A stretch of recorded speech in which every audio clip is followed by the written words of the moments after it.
The story begins once upon a time, in a certain peaceful empire, where an evil dragon appears and causes many people to lose their lives. Unable to bear this massacre, humanity decides to choose warriors to slay that dragon. The moment we bring down the dragon after fierce battles, the evil dragon curses the warriors and the first emperor of the empire. Whenever the ruby moon rises, I will devour you all, and hundreds of years later, the crown prince is the one who must suffer the strongest curse in the history of the empire. Ever since his coming-of-age ceremony, the crown prince's appearance gradually turns hideous, and his personality becomes more mysterious. The crown prince tries to break the curse but never succeeds. At the final moment, just as he gives up and accepts his fate, the one who appears before him is, at this moment, a blonde girl speaks up. Ciela, I have something I want to say. Ciela is writing on a piece of paper. She replies, what is it? The girl hesitates in embarrassment. Actually, I already have someone I love. Ciela gasps in surprise. What did you say? Ciela, I really wanted to tell you this. Ah, I see. Congratulations. Tyrael Puratina, the goddess of purity, like a noble purification that can salvage the crown prince. She is the female lead of the novel My Evil Dragon Doesn't Bite. When the female lead finds her love, it means the original work officially begins. At this moment, Ciela presses her hand against the paper, thinking to herself, that also means I am about to die. Why is it happening so fast? Suddenly, Tyrael calls out, Hey, Ciela. She snaps out of her thoughts. I'm sorry, I'm just a bit surprised, and I can only be surprised. The original plot is already in motion, and it won't be long before I am beheaded. Why do I say that? Let me explain about my fiancé before I tell this story. My fiancé, Duvan Exit, is the villain of this novel. I am forced to be engaged to a man who only knows how to have affairs, completely ignoring our engagement, and even dares to lay a hand on the female lead. Later, he is destroyed by the crown prince. If you want to die, then die alone. Why do you have to drag your wife down to the grave with you? I have to share the blame with him simply because I am Ciela Laverin. Since I refuse to die a wrongful death, I have tried so hard. I want to change the original story a little, so I save the female lead who is struggling in the slums. In the original novel, she is a lonely soul, so I help her integrate into high society. Now only one thing remains, to annul the engagement with that trashy fiancé of mine. Ciela? Ah, yes, I'm still listening. That's wonderful. So which family is he from? Could it be the crown prince, your highness? Tyrael exclaims in surprise. The crown prince. Ciela thinks, is it not the crown prince? According to the original plot, the crown prince is her first love. She asks further, then who is it? Could it be someone from my family? Ah, no, is it Ezekiel? No. Count Pina then? No either. Then who is it, in the end? Who is it? Actually, the relationship between you and him isn't very good. Ciela ponders. A bad relationship. Tyrael, it would be quicker for you to find someone who is close to me. It's okay, just say it. If I tell you, you won't be mad, right? Why would I be mad at you? I promise I won't. That person is young master, Ciela asks back in utter shock. Exit, Duvan Exit. You mean my fiancé? Ciela, I'm so sorry, but the young master likes me too, so can you two break up for our sake? Hearing this, she grows even more dumbfounded. She screams inside, love that trash? How on earth? Why is that? Suddenly the door is thrown wide open. Tyrael turns in surprise and sees him. She immediately runs and throws herself into his arms. He glares angrily at Ciela, his voice low and harsh. Ciela Laverin. Ciela thinks in a daze, what is this? Having an affair, and yet he dares to make that kind of face. So shameless, I'm speechless. He raises his voice. Since it has come to this, I might as well tell you, I want you to annul our engagement.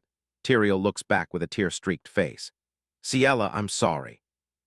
We're still friends, right? And just like that, the female lead's love begins. The story officially starts, and that is how everything goes. But what kind of crazy situation is this? At night, Ciela stands on the balcony, sighing, I can't sleep at all. Makes sense, how could I sleep soundly? Today I heard such unreasonable words. She recalls Tyrael's face when saying, Ciela, we're still friends, right? Is that something a person who has an affair with her friend's fiancé should say? She thinks that by getting close to the female lead, Tyrael, she can avoid her death sentence, but she never expects things to get this messed up. Furthermore, why on earth is everyone around her having affairs? The exact same situations as her previous life. Why? Why is it that even now, after transmigrating into a novel, she still has to face a situation like this? She cannot let everything end like this. Let's see how long this lasts. What is the point of being angry now? Those cheaters are probably sleeping peacefully right now. Ah, it's so cold I should go inside to sleep. Suddenly, something catches her attention, making her turn her head. A letter lies right on the floor. Huh, it's late at night. Why is there a letter? Inside, the letter reads, "Young Miss Ciela, I know you are busy, but I hope you will reply." Ciela becomes flustered. Ah, right, I completely forgot. How should I reply? In order for Tyrael and the Crown Prince to meet naturally, they asked for her help. Now they are asking her how to reply. What should she do? She has no choice but to tell the truth. Hello, I am Ciela Laverin. It is very difficult for me to help with this, because Tyrael already has a fiancé. Replying like that should be enough. Why did you reply so quickly? The person on the other side asks back. What do you mean by that? Since no one in the Puratina family is dating, the imperial family is discussing their engagement.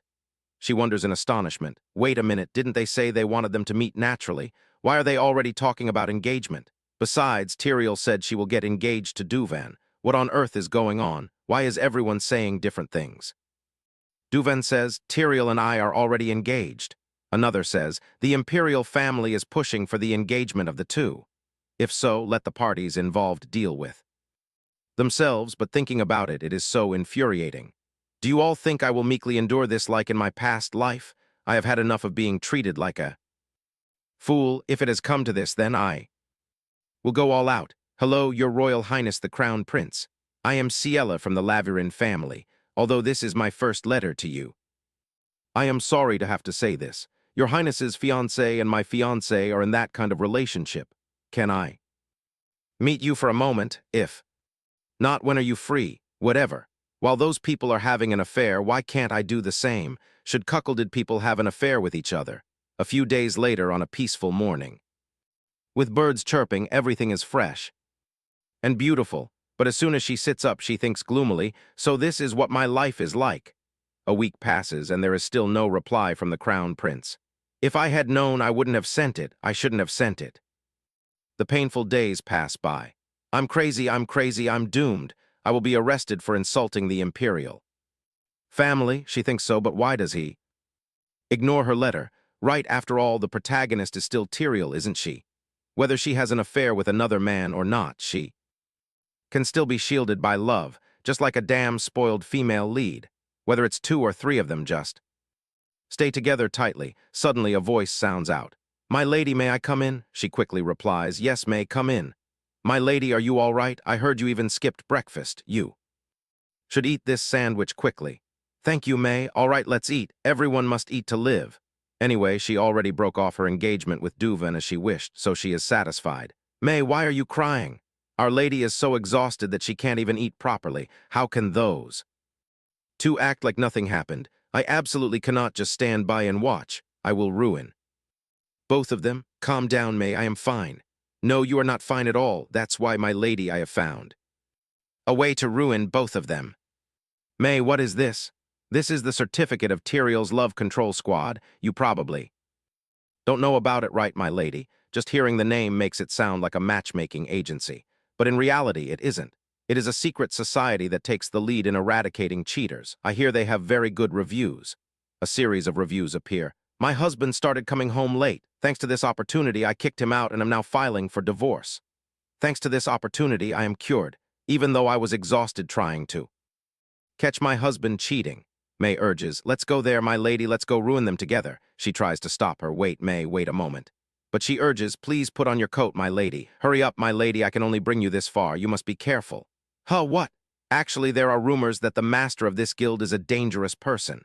A dangerous person? No, what if you do something wrong and he turns you into a doll, capturing cheaters and dragging them away?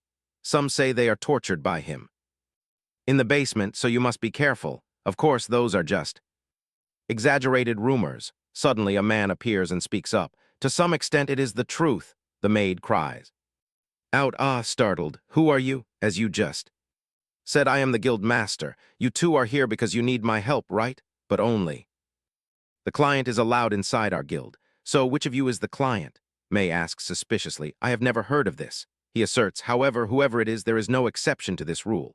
Suddenly May says, my lady, I am sorry. Even though we have come all this way, we have to go back. If you go in there alone. Ciela replies, it is fine, I am not a child.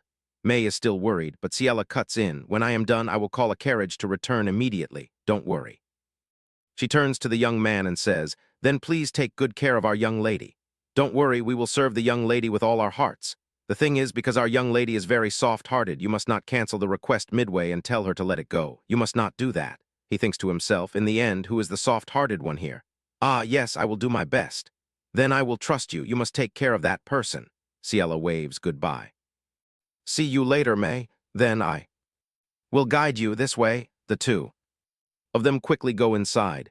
You're here, master. At this moment, he asks, how should I handle your fiancé? And that girl? No, for now just leave them alone. Besides, I want to hear you explain how the existence of this guild is so widely known. You incompetent manager, get out here. Right now, I will deal with you first. Letty told you to act as the master in my stead. Since when did you expand the business? He tries to excuse himself. But master, if we can expand the market, our income will increase significantly. Ciela sneers, ha, stand up straight. Lur sighs. Master, this is so unfair. Look at your luxurious room. The commission fee I received this time is entirely used to meticulously complete the doll display cabinet.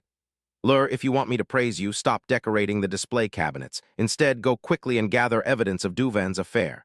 Lur is left speechless upon hearing this. Lur, I have told you time and again, the reason I established this guild is solely to annul my engagement with Duvan. Duvan's affairs are common knowledge in high society. Without clear evidence, I cannot dispute him in court, but if we have gathered this much information and still found nothing, it is highly likely that the young Count of Exit is using the Shadow Guild to erase the evidence. Should we infiltrate them? She says. No, we cannot do that. It is too dangerous. Besides, since Duvan's side requested to annul the engagement first, there is no need to go that far. Just continue searching for evidence. If we want to confront him in a legal battle, we must make sure the blame lies entirely on him. Lur replies, yes, I understand. Ah, but master, what is it? Why are you hesitating? It makes me feel uneasy. The thing is, a few days ago, a special guest kept coming here. A special guest? What do you mean? A special guest who knows I am not the master of the guild. Ciela cannot help but be shocked. What? How? Why is he looking for the master? Ah, someone suggested he take revenge by having an affair, so he has something he wants to ask you. She pauses. Huh. Revenge by having an affair? Could it be? No, surely not. That is right. There is no way the crown prince would seek out an underground guild like this, but just in case, she uses a transformation artifact for safety, ensuring he cannot recognize her voice or appearance. If he discovers that this young lady of the Marquis is the master of the guild, it is simply unimaginable. Well, shall we go see who this special guest is? Ah, this is the scent of roses. Does he wear perfume? At this moment, the man speaks up. Are you the master of this guild? Yes. That is correct. She thinks, who is he? If his appearance is like this, he must have been mentioned at least once in high society. His eye color is also very unique. With crimson pupils, is there any character in the original novel who looks like this? Suddenly he calls out, hey, take off your mask. Ciela is flustered. Huh, I told you to take it off. Ciela stands up in anger. If that is all you have to say, I am leaving. Wait, I apologize. It is only because I want to confirm your identity that I show such rudeness to you. The scent of perfume fades. Yes, it is fine. I accept your apology. So what is it that you want to ask me? Can you ensure you will keep this a secret? She affirms. Of course, if I do not keep secrets, how can I run a business? The truth is, a few days ago, I know an acquaintance of mine receives a letter from a certain young miss, her fiancé, and my fiancé. Ah, no, I mean the letter says that the fiancé of my acquaintance is having an affair. Ciela pauses, thinking, wait, why does this sound so familiar? It is just like my own story. He continues, so she proposes revenge through a mutual affair. She is deeply shocked. That is indeed her own story. Is the person standing before her right now the crown prince? He continues, but there is a problem. She wonders, does he come all the way here for a consultation because of the letter she sent to him? Damn, this is a major issue. He speaks again. No, does that person not have a fiancé? No fiancé? Calm down. If so, then this person is not the Crown Prince. From what she checks multiple times, Tyrael's engagement is already underway. Seeing her lost in thought, he asks, "Are you even listening?" She quickly replies, "Yes, please go on." He explains, "I receive many marriage proposals, but this is the first time someone proposes a revenge affair to me. I am curious to know what the other party is thinking to make such a proposal. I hear you are an expert on affairs, so I want to ask." Goodness, if he speaks like that. What will others think of me? In my opinion, perhaps that young miss misunderstands something. Maybe she thinks you have a fiancé. It is not that she misunderstands my identity. She is puzzled. His identity. But just now he says this is the story of his acquaintance. He quickly defends himself. Ah, yes, it is the story of my acquaintance. Anyway, I never have an affair with anyone, so I wonder if she always thinks of me as someone special. Ciela feels suspicious. Has he already made up his mind? Now is all she needs to do is answer. She does not expect him to pay such a large sum of money just to ask her questions. Truly, thank you. With that thought, she smiles and says, "Yes, esteemed guest, it seems that young miss thinks of you as a special person. Indeed, it seems so. In that case, I must accept her proposal." She suddenly feels incredibly envious, even though she does not know who that young miss is. Hearing this, it seems the person he likes proposes an affair to him, and she even creates a non-existent fiancé. Is he not angry? It is unbelievable that he seriously considers that proposal. At this thought, she asks, "Can you tell me who the young miss who sends you the letter is?" Why must I do that? That young miss or her fiancé might also seek out this guild. A coincidence. She barely finishes her sentence when he cuts her off. "I warn you, if there is any commission regarding that young miss, it is best that you do not accept it. That is why I ask you, who is she? Am I mistaken to sense pure intentions in your question?" She smiles and replies, "Yes, you misunderstand, esteemed guest. I only want to help you with future matters." He speaks coldly. "That is not possible." She instinctively stands up according to his words. "Oh, why is my body acting like this?" He demands. "Forget everything I say today.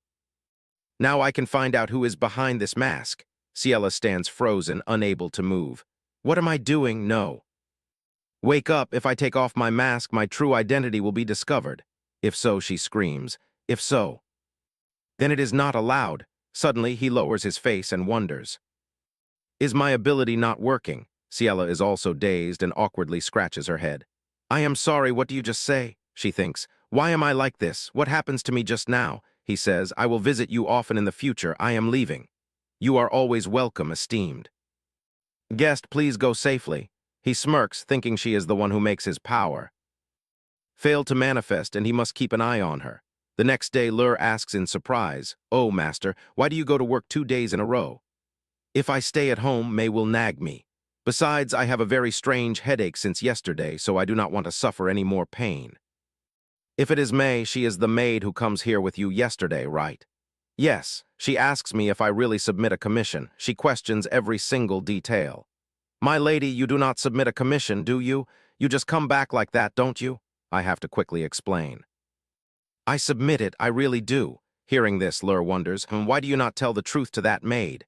Even if I tell her, she will not believe me. To May, I am incredibly weak physically and mentally, a young miss who needs to be thoroughly sheltered." Weak physically and mentally. Are you mocking me? Right.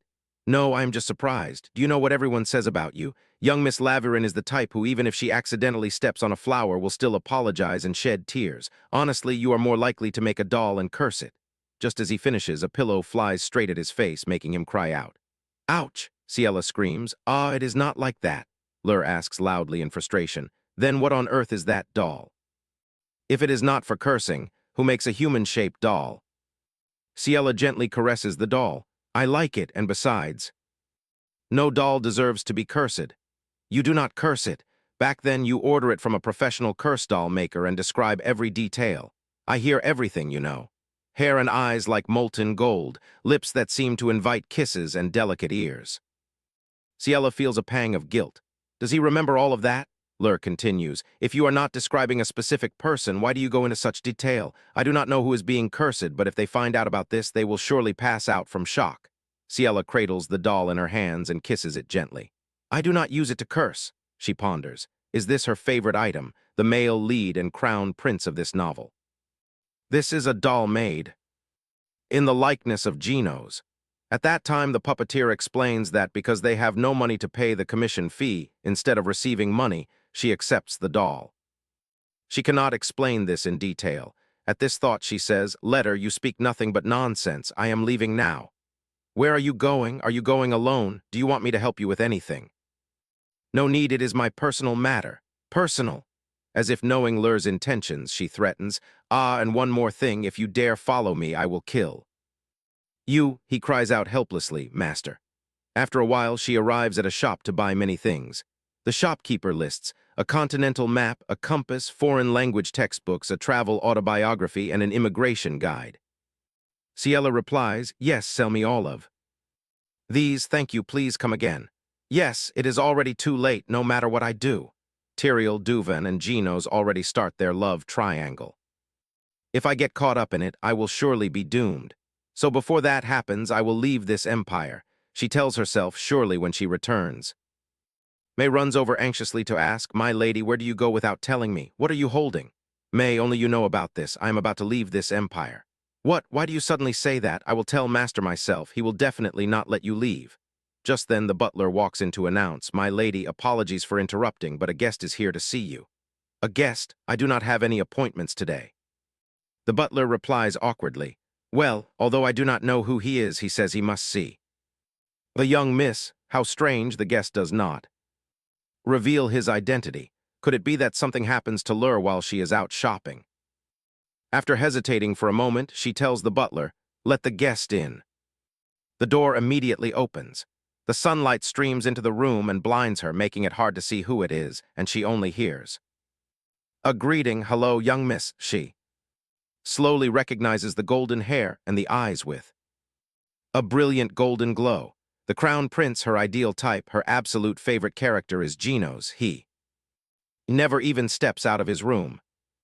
Why is he here now? For a whole week he does not answer her letter, so why does he suddenly appear here? Could it be he comes to greet her? In her mind, she imagines Gino's gloomy face questioning, "I do not expect you to send this letter. You truly know no fear." At this moment, the butler approaches to ask, "My lady, do you know who this person is?" "Ah, about that." Seeing her hesitation, he says, "Then I will escort him to the drawing room." "Yes, please do. This way, please." "Your high, no, esteemed guest." "Wait a moment, young miss, I prepare this for you." She receives the bouquet and shyly says, "Thank you. Let us go inside then." Gino's gaze accidentally sweeps over the bag May is holding. A moment later, Ciela and Gino's enter the room. After a while, a voice speaks up. "Young Miss Laverin, I do not make an appointment, nor do I send a letter to confirm my identity, but I do not expect you to let me into your drawing room." "What if I am a dangerous person?" Ciela looks worried. "What, does he realize? I cannot say I know he is the crown prince. The crown prince's appearance is top secret." She starts acting with all her might, saying, "Since you bring me such a beautiful bouquet, you cannot be a dangerous person. Besides, if you intend to harm me, would you not sneak in here at night?" Gino's asks, "You still do not know how terrifying the world is, do you? Is that why you plan to go on a long trip alone?" How could he see the luggage May is holding? "And what about the proposal you send me? Do we not decide on a revenge affair I come to accept?" "Your proposal, my lady." At this, she bows her head. "It is a pleasure to meet the prince. Please forgive my late greeting." "It is fine. It is only natural that you do not recognize me. Very few people in the imperial palace know my appearance. That is why I cannot call you to the palace. I apologize for suddenly visiting you." "What is there to apologize for? You give me such a beautiful gift." "So you should not say that. Since a wonderful person like your highness gives it to me, I think it looks even more beautiful." Her words make Gino's shy, the tips of his ears flushing red. His hand on the table trembles, then decisively picks up the teacup and drinks it in one gulp. "The tea is delicious. May I ask what kind of tea this is?" "This tea? Did I just pour cold water for the crown prince? If he finds out, I will surely die." She laughs awkwardly. "Ha ha, this is a tea from the East. It is colorless and odorless, but everyone perceives a different taste." "Is that so? It will be wonderful to bring this tea into the imperial palace." Hearing this, Ciela is breaking out in a sweat. "Ha ha, so now I will officially greet your highness. Let me go first. I am Genos Ru Intham. As you know, I am the crown prince of this empire. I am Ciela Laverin, the only daughter of the Laverin family. I hope your highness will look after me in the future. As soon as she finishes speaking, Genos reaches out. His hand, my lady, he steps close to Ciela, so from today we are lovers. Ciela asks in return, is that true? He plays with a lock of her hair and replies, really? His face suddenly flushes red with embarrassment. Ciela's cheeks also turn pink. She thinks to herself, what is this? Is he embarrassed? Recalling his two completely opposite states, one side being cunning, the other shy, she wonders which of these two moods is his true self. Then first let us decide how long we will have this affair. And also the conditions. 2. Conditions? She replies, yes, because this is a contract with a clear purpose for both sides. Until I annul the engagement with Duvan Exit, I will maintain this contract. What about your highness? He probably cannot annul the engagement with Tyrael. Because of the curse, he needs someone with a purification ability. Is your purpose to win back your fiancé? But he stands up from his chair, having no intention of answering. I want to ask you something. What if in truth I do not have a fiancé? If so, does our contract still remain valid? She answers honestly. Yes, if you have no fiancé. In that case, you do not need to sign a contract with me, right? Is that correct? Is that so? You can forget what I say. Just now, I will accept your conditions until you annul the engagement with Duvan Exit, and until I win back my fiancé, we will maintain this relationship. I rely on you. Young miss, I look forward to your help. She gently places her hand on Genos's hand. The two reach an agreement. Since we must pretend to be lovers from now on, it is better if we decide to what extent we will be intimate with each other. Is up to this level still acceptable? Right, yes, it is. Taking advantage of her compliance, he wraps his arm around her waist, pulling her close to him. How about this then? Is it still acceptable? If so, then, he immediately leans down close to her face. Ciela blushes and turns away, silently expressing her disapproval. Seeing this, Genos smiles and says, let us just consider what happens earlier as enough, so. I am leaving, while she stands behind him, thinking in confusion. What is that just now, your highness? We complete our contract, so can you help me with a favor? The next morning at the Rima salon, the ladies gossip among themselves. Have you ladies heard about that? Young Master Exit has a new lover. And here I think it is a big deal, but that is not. It is only a day or two. You ladies, let me finish. Who is that new lover? Let us see. Right at that moment, Duvan and Tyrael push open the door and step inside. Whispers rise from the ladies' table. Over there, look over there. At this moment, Tyrael sweet-talks Duvan. Thank you for bringing me here, young master. What is there to thank? I am delighted to escort you. The three noble ladies witness the scene and whisper among themselves. Is his new lover Lady Puratina? Isn't this pure madness? Lady Laverin has cared so much for Lady Puratina. Her entry into high society is all thanks to Lady Laverin. Does Lady Laverin know about this? If she finds out, it will be a huge scandal. It will be a miracle if she does not collapse from this tragedy. So don't say anything in front of Lady Laverin. Just as someone appears outside the door, looking at the newcomer, the expressions of the three girls turn into utter shock and confusion. That person is none other than Ciela, hand in hand with Genos. The two of them look no different from any other couple in love. She looks up at him. Thank you for bringing me here. He replies softly, it is nothing. Their intimacy leaves the three ladies behind them, so shocked that their mouths hang wide open. Just then, Duvan approaches, his arm wrapped around Tyrael's shoulders. The two couples unexpectedly come face to face with each other. Duvan purses his lips, staring at the two of them. Renos glares back at him. Seeing her here, Tyrael puts on a fragile expression and calls out to Ciela. Duvan suddenly turns cold towards her. He walks away without even looking back. Have a wonderful time, Lady Puratina. Ciela watches him and sighs. He is so quick-tempered. How does it feel to experience it yourself? Renos looks at her and says softly, then I shall take my leave as well. She happily replies, see you later. Once both men leave, Tyrael tries to reconcile with her.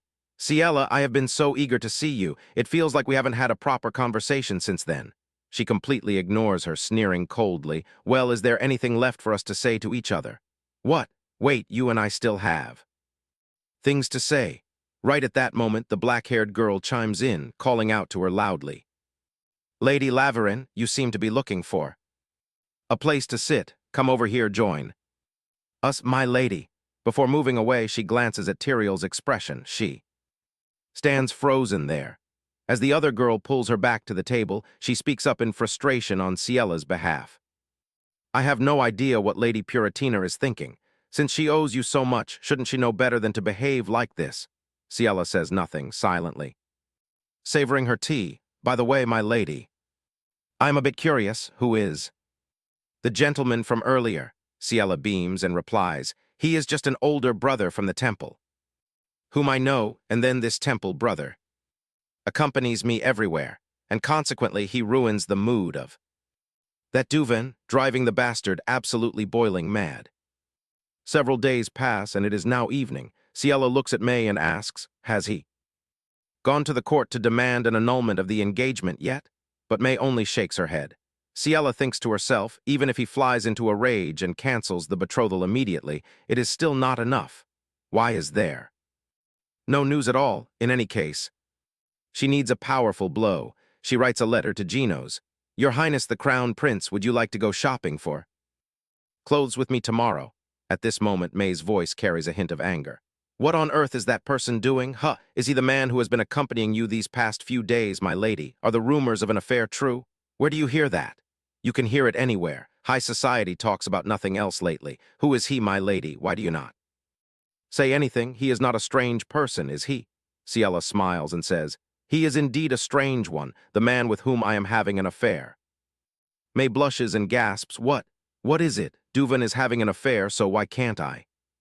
She stammers, my lady, if you think I am going to nag you not to do it, it is useless.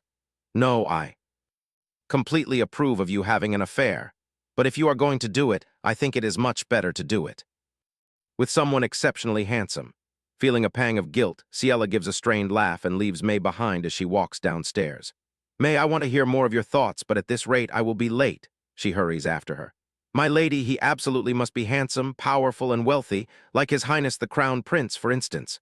Just as May mentions Geno's, Ciella spots him waiting for her below. Since when is he here? Could he have overheard everything May just said? Before she can compose herself, May walks down, babbling nonstop. So that man who appeared out of nowhere. Wait, May, stop. May only raises her voice. He is disqualified. To meet you without even bringing a bouquet of flowers. One look and you can tell he is good for nothing, just by seeing him standing there. May instinctively covers her mouth, not daring to utter another word. Ciella can only cover her face, utterly speechless. Oh, May. He places his hand over his heart and speaks. Hello, Lady Laverin, I am that good for nothing. The carriage arrives in front of the palace gates. As she sits inside with Geno's, he strikes up a conversation. Your maid seems to cherish you very much. Ciella stands frozen.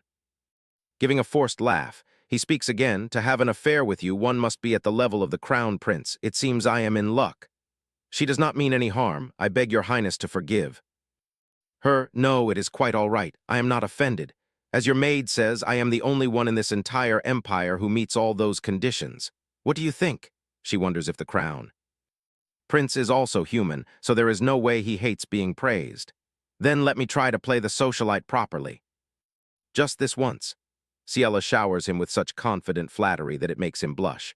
Indeed, I think so too. Your Highness is the most handsome man I have ever met. You are the most handsome in the empire, no, in the entire world. Your Highness, do you know what? Looking at a handsome man causes memory loss. Your Highness, I think I heard it somewhere. Looking at a handsome man makes one lose their mind. Reno shivers as he listens. Stop, I understand your thoughts now, so you can stop. Ciella softly giggles, feeling smug inside. He must be so embarrassed, right? Turns out he has a cute side too, a massive success in my social life. The carriage driver announces, we have arrived. He helps her step down, holding her hand. Walking to the front of the shop, he says, shall we head inside? The owner warmly welcomes them. Please come in. Upon seeing Ciella and Geno's, she gasps in surprise. Lady Laverin, what brings you here without an appointment?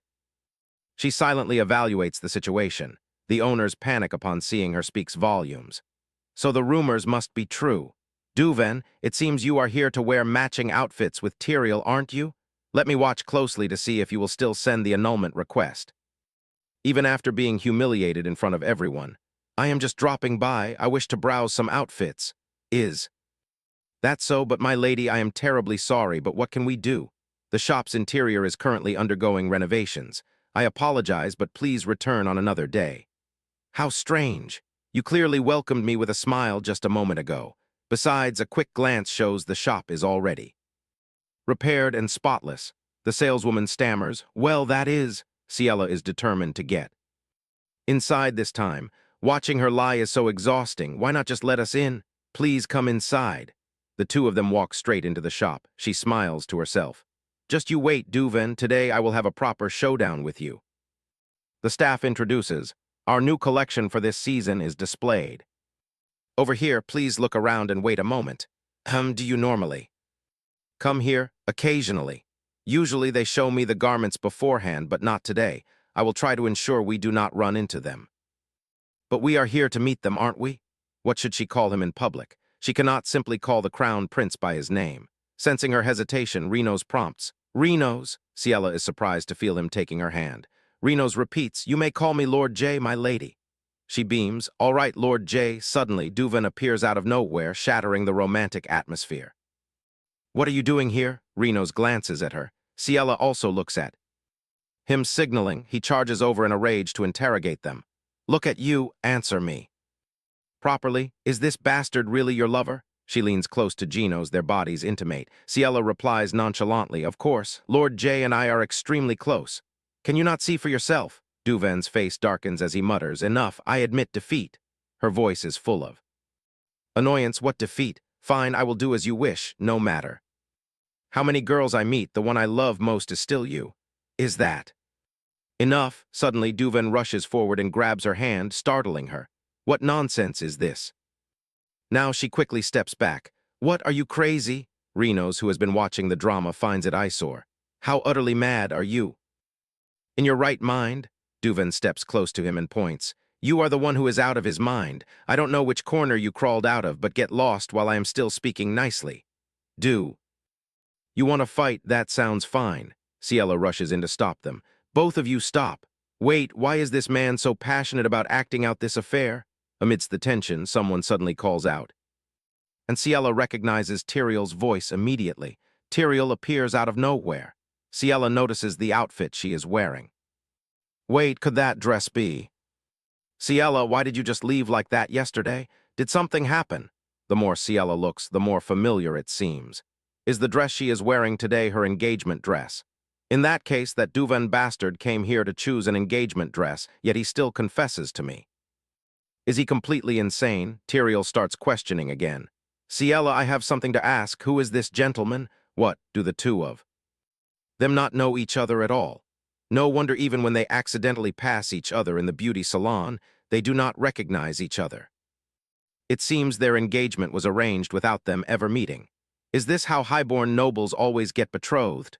Renos answers her question. You are asking who I am. Genos's actions catch Ciela completely off guard. Pulling Ciela into his embrace, he declares proudly, me, I am this lady's lover, isn't that right? My lady, Ciela blushes, speechless. Duven grinds his teeth at this sight. He aggressively grabs her hand. Talk to me for a moment. Ciela, she yells in annoyance, let go. Yet he stubbornly persists, come with me and let's talk. Ciela struggles, refusing, I have nothing to say to you. Let go of me. Renos places his hand on her shoulder. Where did you learn such rude manners, touching another man's lover? Do not interfere, this woman is my fiance. Ciela looks at him with disgust, not wanting to argue any further. Duven, that is enough. Isn't that statement of yours incredibly disrespectful to the lady wearing that engagement dress? Tyrael clutches her dress tightly. Young master, what do you mean? Only now does Duven remember her presence. Lady Puratina, I can explain. Ciela chimes in, no, Tyrael, let me explain. This young master keeps seeking me out. He claims he still loves me. Tyrael hangs her head. Are Ciela's words true? Duven panics, trying to defend himself. No, I have never done such a thing, my lady. She sobs, wiping away her tears. You clearly said you would get engaged to me. You said you no longer love her. Of course, the one I love is you. Do not listen to those fabrications. Sia finds it laughable. Fabrications, why would I? Lie, we are friends, Tyrael. He tries to drag Tyrael away. Let's go outside and talk, my lady, she keeps struggling. I don't want to, I don't want to. In the afternoon at the palace, she sighs with exhaustion. Even though she anticipates this, she does not expect it to be so. Draining, it feels as though she has been stripped of her role as the protagonist of this game.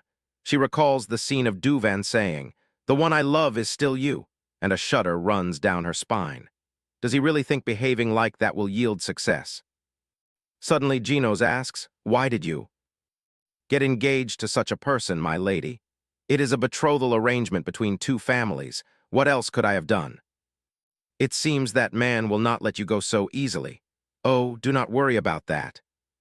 From the very beginning, he is the one who suggested breaking off the engagement first. I have recorded everything. She pulls out a crystal ball, a magical recording tool she always carries. Genos nods. If so, that is fortunate. Now it is her turn to question him. Ah, I have a question. Your Highness and Tyrael have never met, yet the betrothal is still being promoted. He merely answers casually. Yes, that is correct. Then how do you feel upon meeting Tyrael today? Does your heart flutter? That is how it goes in the original novel. From the moment the Crown Prince met Tyrael, who possesses the purification ability, his heart beat rapidly, and he fell deeply in love. Renos does not deny it. Instead, he adds a statement that shocks her. My heart beats incredibly fast because I can hold you, my lady. I am delighted to tell others that I am your lover. She smiles shyly. It is truly my honor. I too am very happy to call your Highness my lover. Even though this is merely an act, I hope your Highness and I can conclude this performance soon.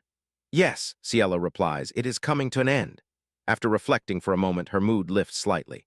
After this mess, isn't the annulment of the engagement close at hand? That Duvan bastard certainly cannot endure this. There is no way he can.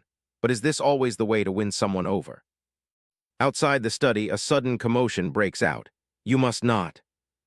Barging in like this, Duvan is held back. But he still thick-skinny barges in. Good morning, Ciela. I come to make things clear. I have no intention of annulling the engagement. Ciela pauses her writing and looks at him with utter disdain, although she once thought him to be a wise man. It turns out he is nothing but a despicable coward. Duvan, you come here now and say you have no intention of annulling the engagement. We already have an agreement regarding the annulment. And if there is proof of that agreement, you and I can legally annul the engagement. She places a crystal ball on the table, and the device begins to project the recorded footage of Duvan's face and voice. Since things have come to this, I will speak plainly. I want you to annul the engagement. He is rendered speechless. Since when did this exist? Duvan reaches out to snatch the evidence that incriminates him and throws it violently to the ground. The moment he finishes, Duvan shamelessly sneers. Now that you have no evidence left, what will you do? Ciela scoffs. It is fine. I have countless backup crystal balls. His voice echoes once more. If you want to annul the engagement, then go ahead. Even now, you still do not know whose fault it is that things have come to this. Let us put it this way. If you truly wish for it, I will overlook the fact that you have a lover outside. Ciela stands up in a fit of rage. Overlook? How utterly ridiculous. Is that not what you should be saying to your fiancé instead? My fiancé is you. Ciela Laverin suddenly cannot stop laughing. It is absolutely hilarious.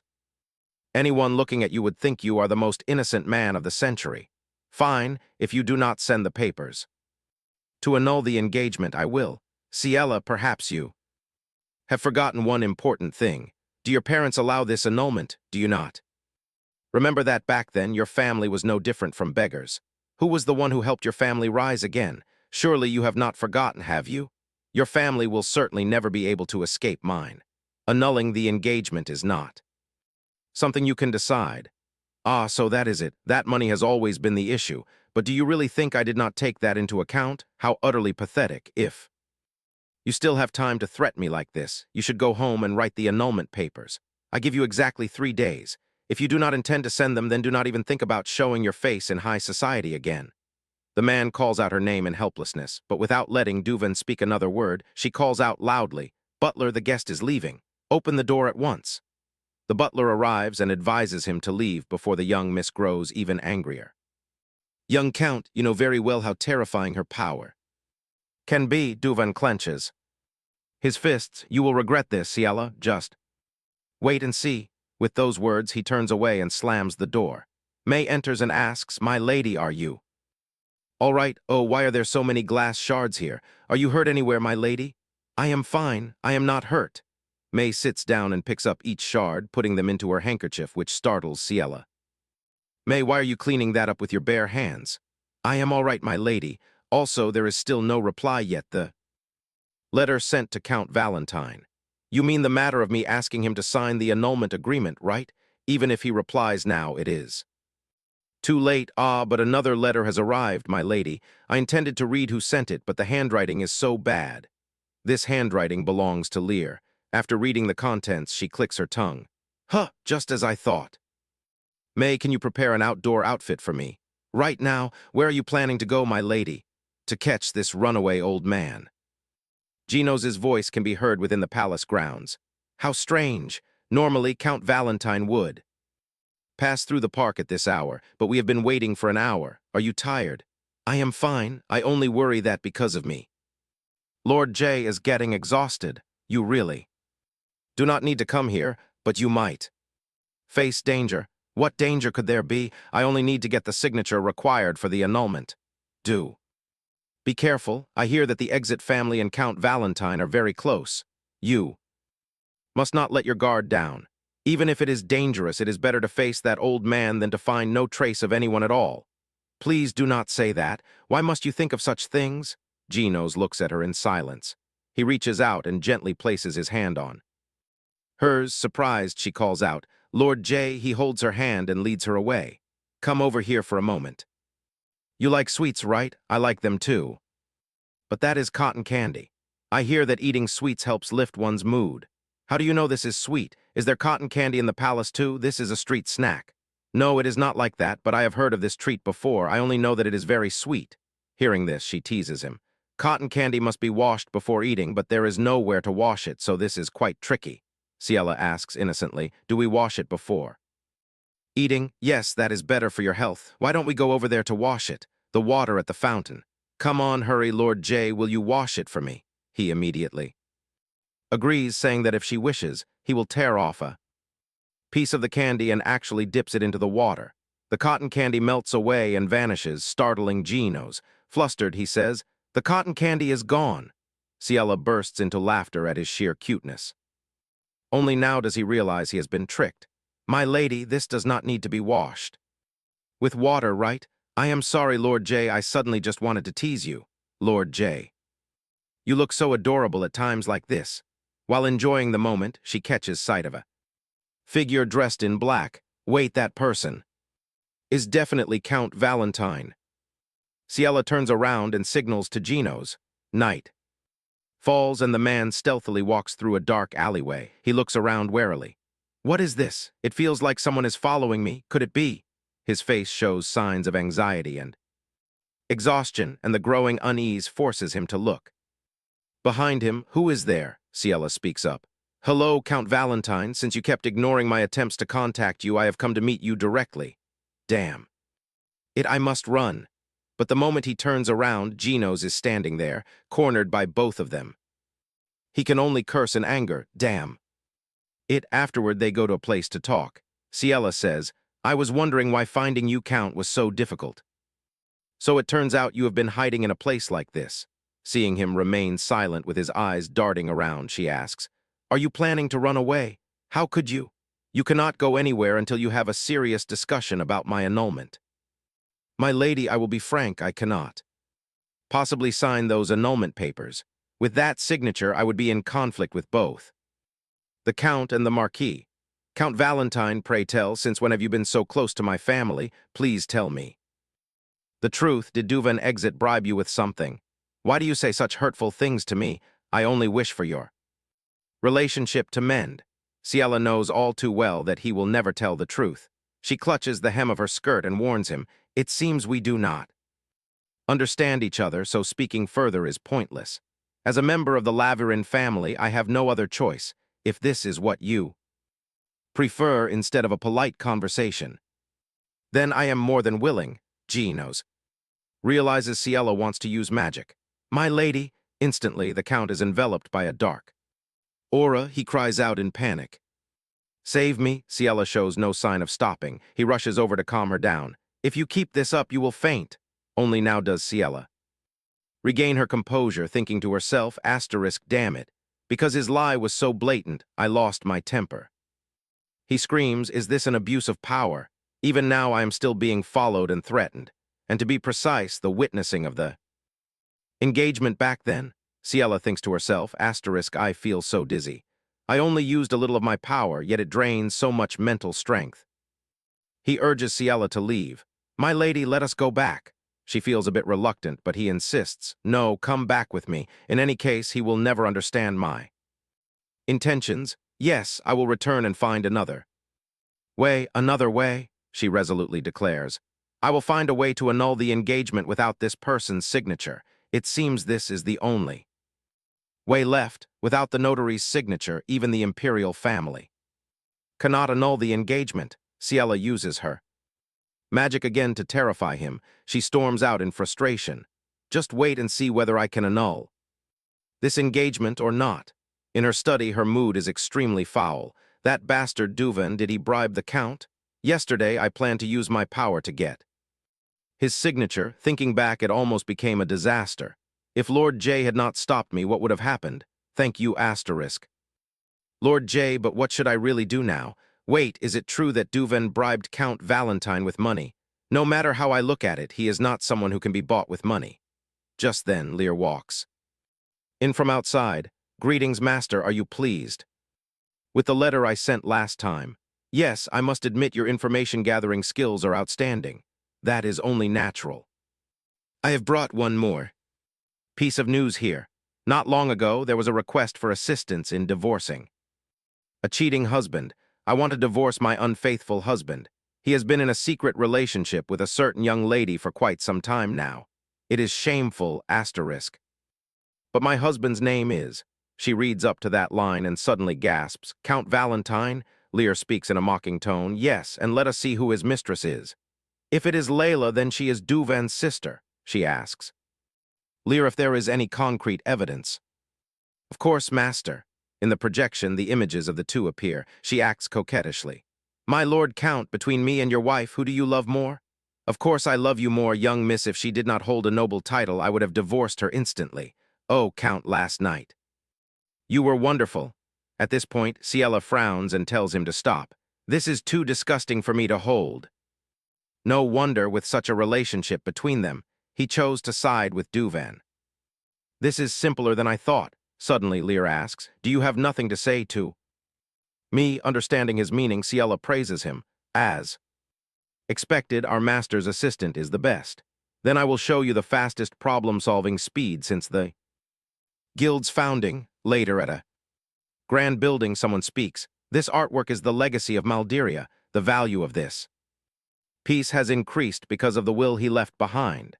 The reason our art museum can showcase such a precious masterpiece is thanks to those who cherish artists more than anyone else, the Count's family. Hearing this, Duvan says humbly, you praise me too much, I only do what I must. The crowd begins to flatter him, saying it is indeed a true patronage of artists. Young Count, indeed. Your aesthetic taste is superb. Layla is laughing and talking when she notices Count Valentine. He also gazes at her with affectionate eyes. The Countess casts her eyes down, trying to restrain herself. In silence, the man beside her calls softly, Countess Valentine. She quickly replies, yes, I am here. Then the two of them whisper something to each other. She reaches out to receive the crystal ball. The images within it begin to manifest. Everyone present is suddenly forced to witness the scene of Layla leaning intimately against the Count. He even says, in my eyes, there is only you, young miss, I love you. She only knows how to whine. And so do you. My lord Count, how do you feel about our honeymoon at the southern resort? Going, Layla's face turns deathly pale upon seeing this. Count Valentine is utterly struck with horror. Everyone begins to whisper, is that Count Valentine and the young miss? Oh, good heavens, what on earth is this? Do they truly have that kind of relationship? Oh my, how can they still hold their heads up high? The Countess trembles as she says, so my intuition was right all along. You always blamed it on my mood. My lady, let us speak in private first. This is entirely a misunderstanding. My lady, Ciela thinks to herself, so is it my turn now? At this moment, the Countess runs to a secluded corner of the garden. Everything between him and me is truly over. Seeing him sneak out every single day, she decides to put an end to this. First, I will just go back home to prepare for the divorce. Suddenly, Ciela's voice sounds from behind. Please wait. For a moment, you are young Miss Laverin, she politely bows. Greetings, Countess. If possible, I would like to have a word with you. The Countess remains silent but nods in agreement. Then the two of them enter a room and sit down to speak. Ciela gently brings up the incident at the art museum. She recalls the event, causing a wave of sorrow to wash over the Countess's eyes. She continues, Count Valentine has been having an affair, has he not? The Countess still remains silent. Ciela speaks again. Since you brought forth the evidence in front of everyone, is it because you wish to divorce the Count? She tightly clutches her handkerchief. Yes, that is correct. I want to escape this situation now. Every day he is consumed by his gambling addiction, completely losing his senses. He drinks himself senseless and then stumbles back home. I am utterly sick of living like this. Ciela feels a wave of anger on behalf of the Countess as she listens. Could he have been hitting her? The Countess says in fear, but he will never let me go. If he divorces me, he can no longer live as a count. He will have to return to the life of a commoner. Before our marriage, my lady, please hear me out first. The Count is a shameless and despicable man. Even if his infidelity is exposed, he will not take this lying down. Not take it lying down. To resolve this, he is capable of doing absolutely anything. He clearly intends to seize upon your weaknesses, and if you do not have any, he will create them himself. I'm trying to warn you that you are currently in danger, and I also want to offer you my help. But this has nothing to do with you, young miss. Why do you care so much about me?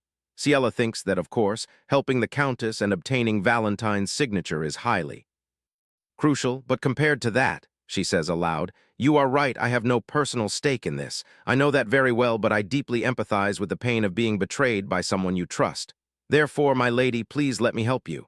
Thank you so much, Ciela carefully instructs her. Then from now on, please commit my words to memory. Night falls upon the mansion. Duven wonders where on earth he went wrong. Why did Ciela suddenly change like this? Since when did trying to catch her attention become so futile? Furthermore, why did that bastard have to show up? Clearly, no matter what he did, she should have been completely flustered. What now? Duven grows furious at the thought and violently sweeps the papers off his desk. What on earth is wrong with you? Hearing the commotion in the room, Layla quickly rushes to his side. The Count wipes his sweat and whispers, young miss, please calm down. She says in annoyance, you told me there would be no problem. Even though we know the Countess is a fool, you said that even if she found out, she wouldn't be able to do anything about it. So what is the meaning of this? What should we do now? What on earth do we do? Be quiet, my head is spinning. Right now, Layla, if Count Valentine gets divorced, our business will also fail. This won't do, we must find a way. He takes a deep breath. We cannot just sit idly by. If that crystal ball is delivered to the authorities, the Count will become a commoner again. This is because the title of Count will be transferred back to the Countess. Therefore, we must find a way to protect the Count. I have a brilliant idea. We can launch a counterattack. If that Countess is also caught having an affair or doing something questionable with another man, she won't be able to do anything else. The Count falls into deep thought. Arya always stays cooped up in her room, refusing to do anything. Suddenly, an idea strikes him, and he hastily speaks, I have a way. If something does not exist, we can simply make it happen, right? That way she won't dare expose her husband's infidelity anymore. A fatal weakness. The scene changes to a different location. Arya has just finished writing a letter. Is it all right to write it like this? Upon reclaiming the title of Count, Arya Valentine promised to sign the annulment of the engagement between Ciela Laverin and Duven Exit. She asks Ciela, is this truly enough? She reads the letter and replies with satisfaction, "Of course. Thank you very much, my lady. I need nothing more than this paper now." "And my lady," she asks softly. "Yes. For the time being, you should stay at the Laverin mansion, as we do not know when the other side will make another despicable move." Arya asks her bashfully, "Is it truly all right for me to stay here? I cannot keep imposing on you like this. You do not need to stay for long, my lady, just 2 weeks will do," she wonders. 2 weeks. Yes, everything will be over within 2 weeks. "Young Miss Laverin, you truly are a talented problem solver," she politely replies. "Thank you for the compliment." Night falls upon Ciella's mansion. She sits on her bed and lets out a sigh. Today has been so chaotic. Everything is clearly going according to plan, but why do I feel like I have forgotten something? Ah, yes.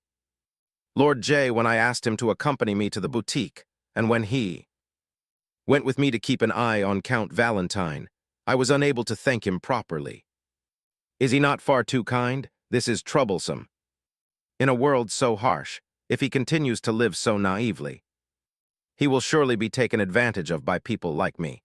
I mean, why does he even believe in such jokes? I cannot bear to live while owing him so much. I must ask if there is anything I can do to help him. That is the only fair way. Suddenly a light shines from the outside, and a letter flies into her room. How urgent must tonight's matter be to be sent directly like this? She then opens the letter to read it, and upon finishing she gasps, "Huh, is this all you can think of?"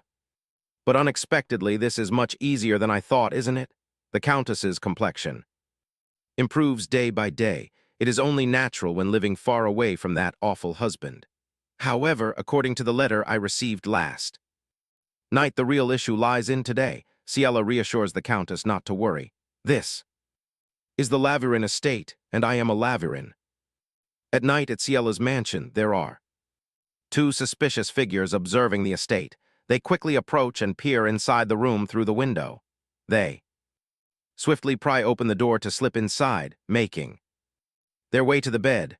One of them approaches and pulls back the blanket. However, the sight before them leaves them dumbfounded. "Where is she?" Suddenly, a voice echoes from out of nowhere. "Are you looking for something?" His heart skips a beat as he turns toward the sound. Ciella, clad in an exquisite black gown, stands right in front of the window. "What are you doing here in the dead of night?" "Ah, I see, you have come looking for your own graves, haven't you? Get out of here this instant." Suddenly he screams in sheer agony. Ciella watches him without a change in expression. The surrounding area plunges into darkness and they cry out in panic. "What? The door is gone. I can't see anything. What is that up ahead? Don't grab me." Suddenly a faint purple glow emerges and he realizes something. Could this be the labyrinth of the Laverin family? Ciella whispers softly, "Now play nice." Moment later, "Have you calmed down yet?" The other man cries out in despair. "How do we escape? I don't remember anything. What on earth is happening, even if we encounter Ciella Laverin? Didn't they say she cannot use her powers due to her weak body? Damn it, I don't know. Let's talk about it later. We need to escape first." Suddenly, the ground beneath their feet collapses. A dark vortex drags both of them down to the lower level as a purple energy wraps around them. What is this? Suddenly, tens of thousands of arrows rain down from above. Damn it, the path is getting narrower. What is that sound above? There is no time. Thousands of arrows shoot downward. They scream in despair, their every movement broadcasted through Ciella's crystal ball. "You came here without any preparation, and you fell right into the labyrinth. You useless fools. How could you come up with such a ridiculous idea? Planning to frame your wife for having an affair, to execute such a dirty scheme. Count Valentine, I will make you experience a despair far worse than divorce." She casts a summoning spell for Cerberus. Three-headed dog quickly appears. "Yes." Ciella glances at the dog. She can never get used to this appearance, and what is with that polite "yes"? Of course, it is not just Cerberus. It also takes a great deal of time to get accustomed to the other evil spirits. Will the day ever come when she is fully used to all of them? Within this labyrinth, the descendants of the hero who defeated the evil dragon are of the Laverin family. They possess a unique ability to open the labyrinth of evil spirits. Every single one of the hundreds of evil spirits existing within the labyrinth obeys The members of the labyrinth house. However, the catch is that opening the labyrinth's gate consumes a massive amount of spiritual energy, which subsequently weakens the body. The reason the original Ciela fell ill is precisely due to this power. And if one's spiritual energy runs dry while the labyrinth is open, the caster will be swallowed whole by it. Cerberus anxiously calls out to her, "Master, why did you summon me? Shall I take them outside?" Cerberus asks, "Yes, but it has only been an hour." Ciela cries out in surprise, "What? It has already been an hour?" No wonder her head feels like it is about to split open. Quickly, bring them out immediately. A moment later, the two of them wake up. Ciela swiftly interrogates them. "Now speak up. Who sent you?" Whoever speaks last is taken back to the labyrinth. That same evening at the Count's mansion, he swirls the wine glass in his hand. "Those two must be finished by now. Arya, you should have listened to me, shouldn't you? If you had, I would not have resorted to such a dirty method. Now I only need to prove that someone is having an affair with my wife, then on her side." At that moment, knights burst through the door and give an order. Nick Valentine arrests the Count immediately. "What? Wait, what is the meaning of this? Where are you putting your hands? Do you know who I am?" Nick is pinned to the floor. "Count Nick Valentine, you are under arrest for domestic violence, coercion, and other acts. Take him away," he screams frantically. "Let me go, I said let me go." Arya stands outside, looking at him with utter disappointment. She speaks, "Now it is over." Ciela's eyes gleam with mischief, the corners of her lips curving into a soft smile.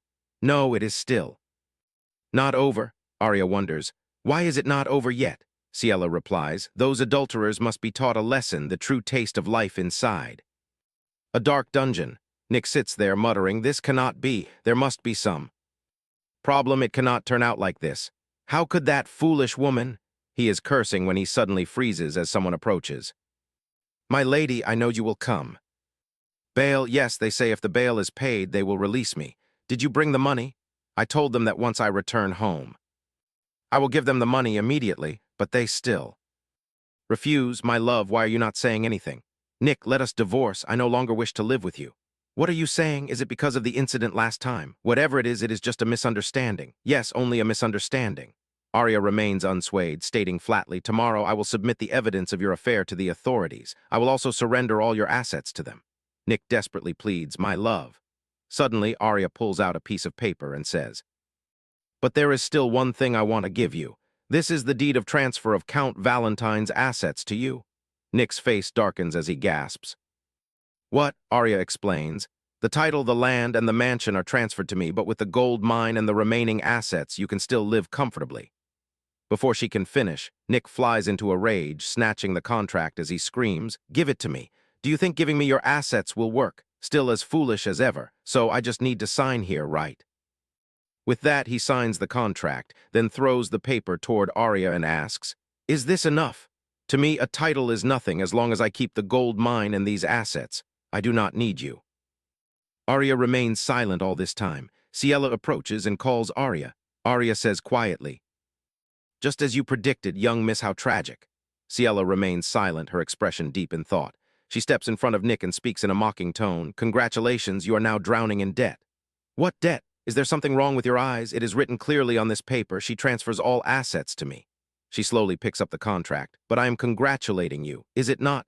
Debt is also a form of asset, did you not know? I hear you borrowed money from many places. Perhaps because you are too busy with other things. So you did not notice anything." Ciela continues to announce, "Even the mines are about to close due to depletion." "Closed since when?" "No, it cannot be like this." Ciela turns to Arya and says with a smile, "Let us go, my lady, we have nothing more to say to him." Watching the backs of the two of them leaving, Nick yells, "Arya, Arya, please come back here. Let us talk." Ciela and Arya are already outside. "Thank you for helping me, young miss." "No, I am only doing what I ought to do. I am glad it worked. I hope from now on, my lady will be happy." "Young miss, you are truly wonderful at finding solutions to problems." Ciela shyly replies, "No, it is not that much. Shall we head back now? If you wish, my lady, you may stay at my mansion for another day before leaving." "I feel so dizzy. Is it because I am too relaxed?" Arya screams in terror, "Young miss. Young miss, please wake up." Miss Laverin. Suddenly, Ciela wakes up from her unconsciousness. She hears May calling her. Young miss, you are awake. Young miss, do you know how many days you have slept?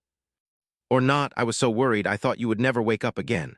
Ciela sits up and asks, how many days has it been? I feel so dizzy it feels as if my head is split in. 2. The side effects of opening the labyrinth are indeed unpredictable. Suddenly, Ciela freezes as shouting from outside echoes insistently. I am here to see you. If you know who I am, get out of my way. The maid tries to stop him. You cannot do this, young Count. May explains, actually he has been doing this for a long time. That bastard is truly a nuisance. Seeing her mistress like that, May quickly says as she leaves, I will find a way to chase him away. Young Miss, please rest more. He clearly comes here for compensation. Since she is accused of having an affair, she will have to pay at least 1 billion gold coins. Even for the exit family, that amount will be a burden. They do not even think about what they have done. Truly shameless. An adulterer will cause 3 generations to go bankrupt, I must.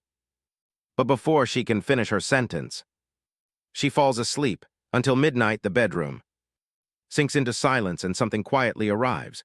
Ciela is falling into a deep sleep, completely unaware. Ciela suddenly wakes up when she hears a strange noise. What is that sound? So cold, did I go to sleep? With the balcony door still open, whose shadow is that? Your Highness, young miss, it is not that I snuck in here. If I say otherwise, then it indeed looks like I snuck in. Do not misunderstand, please. Listen to my explanation, all right? Ciela gets lost in thought. What is this? Since then I always dream of strange dreams. Is it because I think of your Highness too much? Your Highness, it is all right. Can you come and sit here? He shyly turns his face away and says, well, sitting on your bed is a bit. She gently pats the bed beside her, urging him, it is because I cannot see. You clearly, that is why. Come on. No, I must leave now. I have confirmed that you are fine. When day breaks, I will officially come to see you. Yet at this moment, she still thinks she is in a dream. This is clearly my dream. Why does he not listen to me? I said I am fine. Just come and sit here. Ginos helplessly agrees. Ah, all right. After agreeing, each sits on a corner of the bed and both remain silent. After a while, he speaks to break the silence. Truthfully, I did not come here with bad intentions. I was only worried about you. Young miss, I only wanted to see your face. You must be very surprised, right? Of course, your sudden appearance surprised me. Furthermore, this is the 3rd floor. How did you get up here? Since it is a dream, it does not matter, does it? She asks. How I got up here? Oh, I flew up. She wonders, flew up. Your Highness, are you a mage? He sighs and explains, I am not a mage, but I can fly. Then show me. Fly.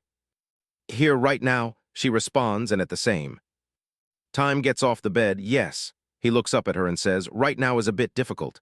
Why can you not do it here? It is not like that. She silently calculates in her mind. So curious, how do I get him to show me? Ah, what if I do this? I really want to see you fly, but what a pity. Ginos immediately stands up. Young miss, are you all right? Ciela coquettishly says, I cannot stop coughing. I want to see you fly. He says worriedly, I will show you, so please stop talking. Ginos looks at her with his golden eyes. He probably realizes what he just said, so he prepares to explain, actually. I did not fly up here in this body. I transformed into an evil dragon to fly up here. She wonders, yes, he continues to say, since you requested it, I will show you. After seeing my evil dragon form, I hope you will not leave me. Now you only need to wait. Ciela feels confused for a moment. What do you mean by leaving? I like dragons very much. He carefully asks again, you like dragons? Ciela leans against his chest. Yes, ever since I was a child, my dream has been to see a dragon. Ginos gently closes his eyes. If you say so. Suddenly, a thick black smoke spreads around. She gasps and lifts her hands. Remembering, in the novel, the evil dragon is described as a mysterious black light enveloping the painful body of Ginos. The black light slowly spreads, even swallowing the imperial city. The evil dragon roars loudly, as if signaling its revival, and also signaling the beginning of a horrific end. And then after the black smoke dissipates, a small black creature appears. Not only does it have wings, but it also has claws. The tiny creature's cry surprises her even more. Who would have thought the prince could transform into such a tiny dragon? She silently exclaims, "So cute!" This is the appearance of the evil dragon. In the original work, a single flap of the evil dragon's wings could claim dozens of lives. But if it is like this, surely dozens of people will lose their minds from cuteness. "Your Highness, may I touch you?" He lifts his head and lets out a soft cry. Ciela strokes Genos' head as if understanding everything. "In this form you cannot speak. You are so tiny, so cute. Your Highness, can you breathe fire?" Seeing her expectant eyes, Genos does not refuse and immediately breathes out fire. She excitedly continues, "What about acid breath?" He quickly does so too. Ciela pushes further and Genos does not decline either. After watching him demonstrate, she silently makes a decision. Ciela scoops him up. "What if I just keep you as a pet?" Genos shyly struggles. Seeing this, she says, just kidding. I only stood up for a bit and I'm already dizzy." Suddenly, he uses his mouth to pull up the blanket. Ciela is slightly surprised. "Are you tucking me in? You must not go anywhere. Stay here until morning, all right? Know that." The next morning at the Laverin mansion, the sun is high, but Ciela is still sleeping while Genos has already left. At a luxurious villa in the south, a lady with red hair smiles softly and says to the Marquis, "Indeed, the resorts in the south are truly wonderful. Would you like some more tea?" Marquis Laverin replies, "Yes, thank you. We have been here for 2 months now."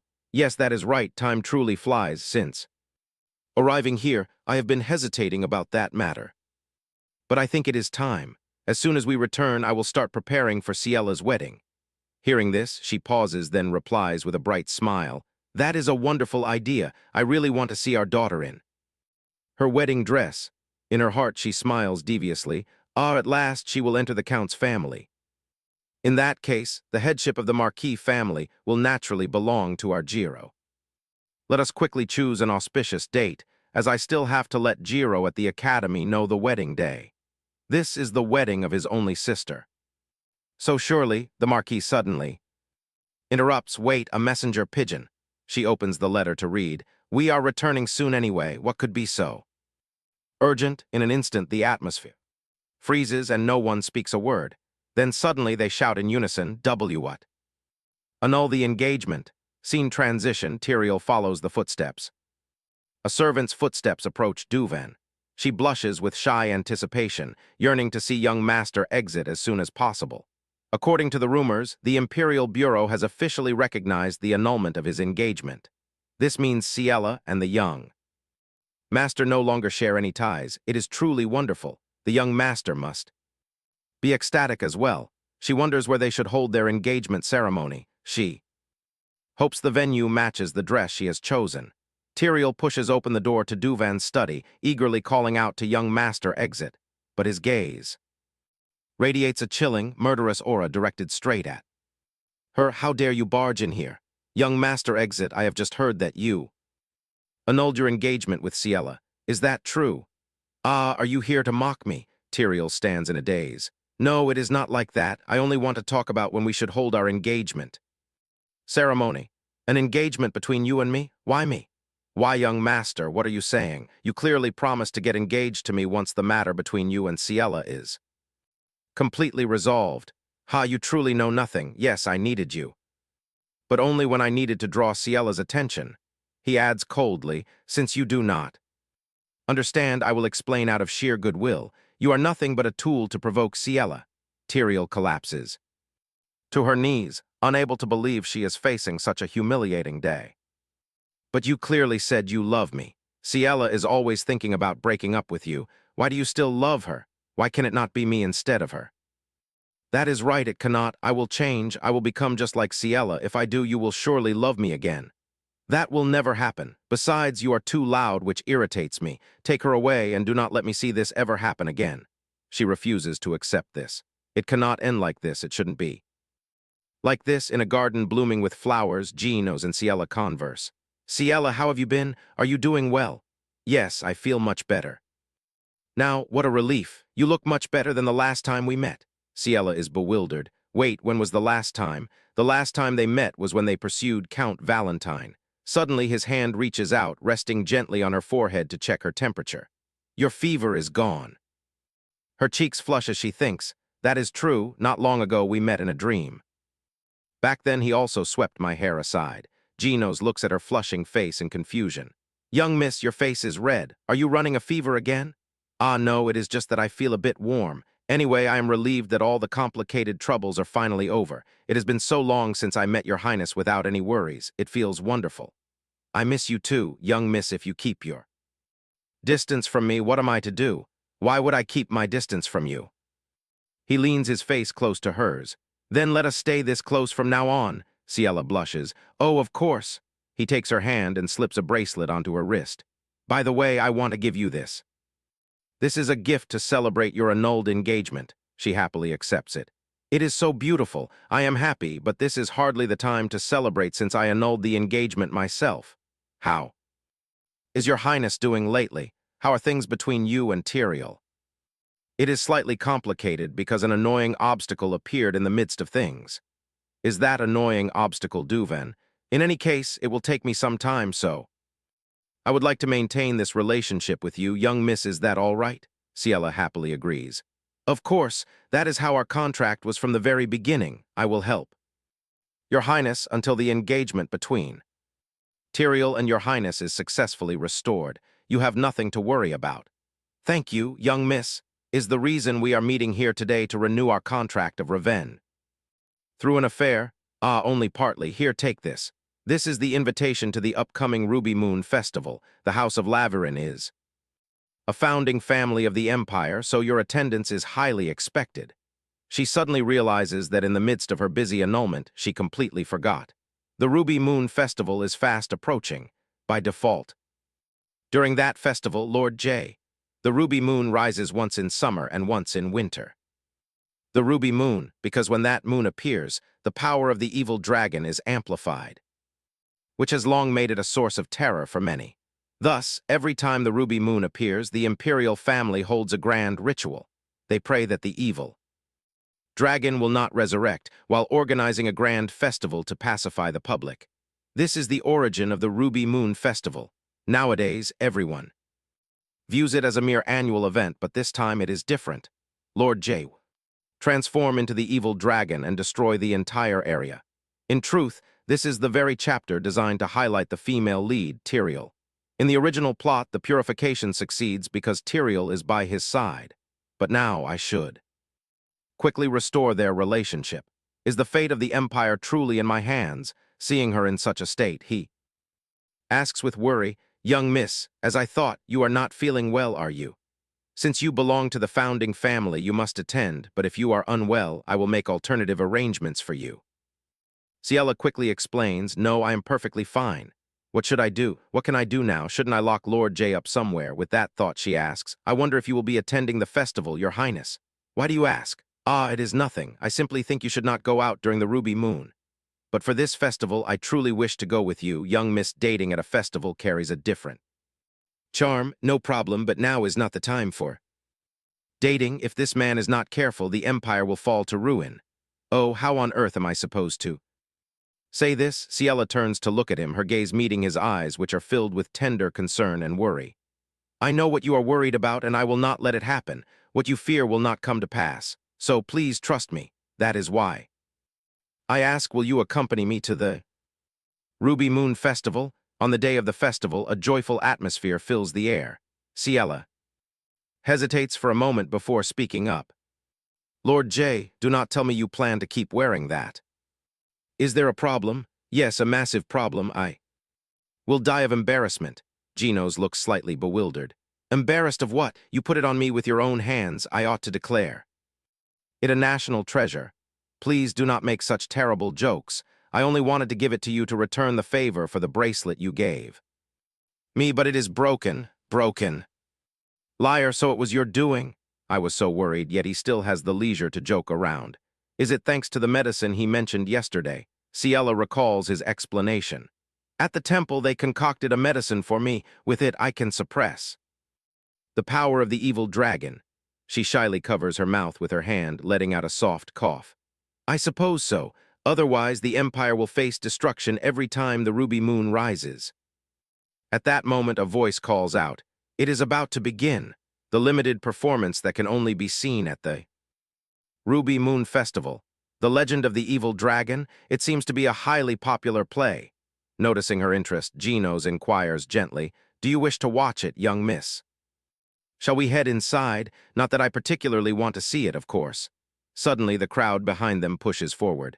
"Oh, if you want to go in, hurry." Up, fortunately, Genos catches her in his arms, preventing her from being trampled by the crowd. Ultimately, both of them make it inside. Ciela is utterly bewildered as to how they managed to enter. "Let us watch for a bit and then head out. It seems it is starting." Now, the narrator begins. "The evil dragon loved a woman. That wicked woman plotted to rule the world using the power of the evil dragon." On stage, the surrounding crowd screams in fury. "There she is, that witch. Do you think we are blind to your schemes? How dare you commit evil by seducing the evil dragon, mankind? Punish the wicked woman to preserve peace and order in the world." Having lost his beloved, the evil dragon succumbed to madness. The entire continent is scorched by the evil dragon and the empire collapses. Ciela watches, a wave of sadness washing over her. She knows this is supposed to be a heroic tale of the founding families who defeated the dragon, but in truth, it is a tragedy of the evil dragon and the woman he loved. The narrator continues. Finally, 5 warriors gather to subdue the beast. Before his demise, the evil dragon leaves behind his ultimate curse. Suddenly, a new character emerges on stage. "I curse your souls, Entham. Within the lineage of Entham, my essence shall forever dwell. I curse your bloodline. For eternity to avenge my beloved, Ciela, forever. The evil dragon's curse begins 1,000 years ago, if so. Then the evil dragon has loved that wicked girl for a millennium, waiting for the day her soul awakens. She feels a prickle of envy. If someone as grand as a dragon loves her like that, what does it feel like? A love that endures." Forever, closing her eyes, she sees a golden dragon appearing before her. Ciela is startled as the surroundings shift. The golden dragon, so gentle and tame, closes its eyes and nuzzles against her. Ciela reaches out to touch it, gasping when she realizes she is making a strange sound. She closes her eyes to regain her composure. "This is far too close. Seriously, stop it. You perverted dragon." At that moment, the play reaches its conclusion. Thank you all for watching our performance. Please give our actors a grand round of applause. The crowd erupts in applause while Ciela stands frozen in embarrassment. Genos chuckles softly and inquires, "Young miss, you seem to be sleeping quite soundly." He gently takes her hand, surprised by her sour expression. "It is not that, it was just my dream. It is absolutely not Lord J's fault." Genos feigns guilt. "I apologize for being a perverted dragon. No, that is not what I mean." As evening falls and they finish exploring the festival, Genos remarks, "That performance was indeed quite boring, was it not?" Walking awkwardly beside him, she smiles. "It was not boring at all. But you dozed off, young miss. I only closed my eyes for a moment." "So how was it? I mean the story of the play?" She recalls the vision of her other self with the golden dragon. "I feel envious. I envy the wicked girl who is loved by the dragon for eternity. Perhaps ruling the world does not matter at all to that wicked woman, so long as she possesses the love of a dragon. Young miss, actually Suddenly someone unexpectedly appears before them. "What is this? You are here?" It turns out the intruder is Duven, leaving both Genos and Ciela utterly astonished. "I have been looking for you for quite some time." "Why are you looking for me? Everything is over between us. Do you still have something to say?" "I have nothing to say to you. Today I have business with this man. Let us speak in private. You are the bastard who throws everything into chaos. Why do you not answer? Are you afraid to face me alone? It makes sense, given your lowly birth, so. You followed us out of curiosity, did you not? Duven, exit. If you intend to spout nonsense, stop at once." Genos holds her hand, which is gently patting his shoulder. "No, if you have something you wish to discuss with me in private, I will gladly comply. But your highness, it is the Ruby Moon right now." He gently lifts her hand, reassuring her, "It is all right, young miss, I told you I have a way. Do you remember?" "Lord J, I will wait here. You must return quickly." "Of course, I will not go far, so do not worry."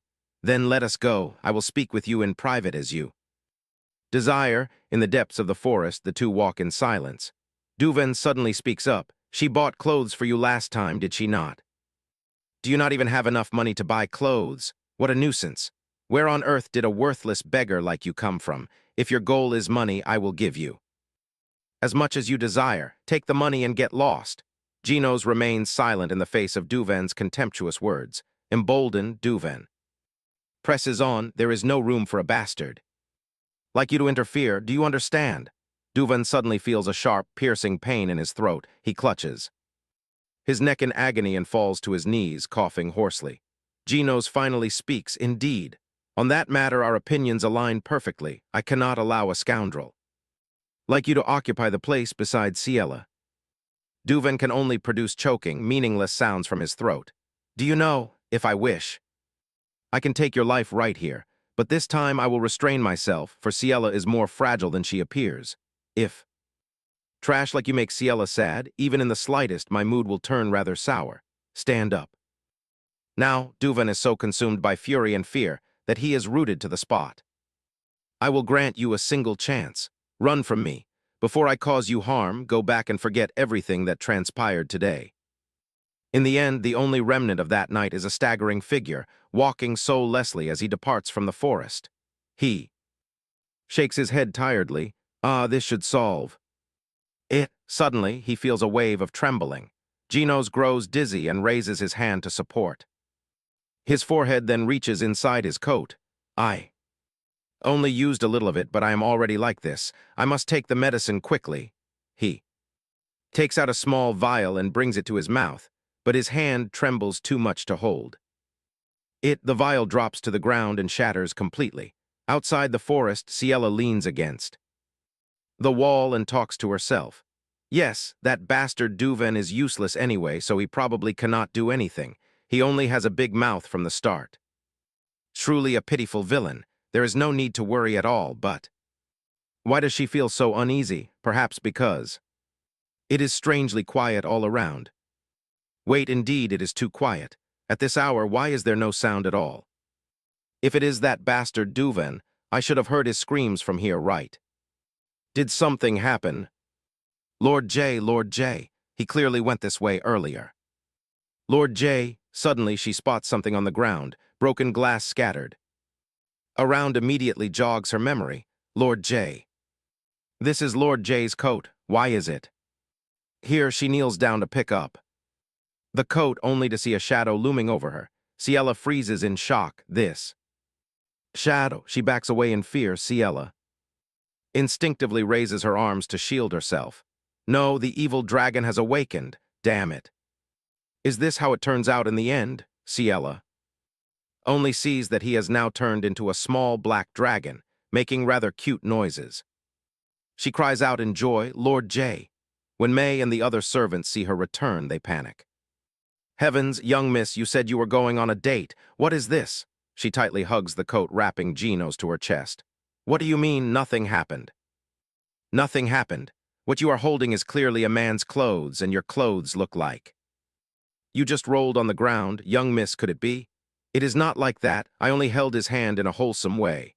That is too much. Is that man a block of wood or something?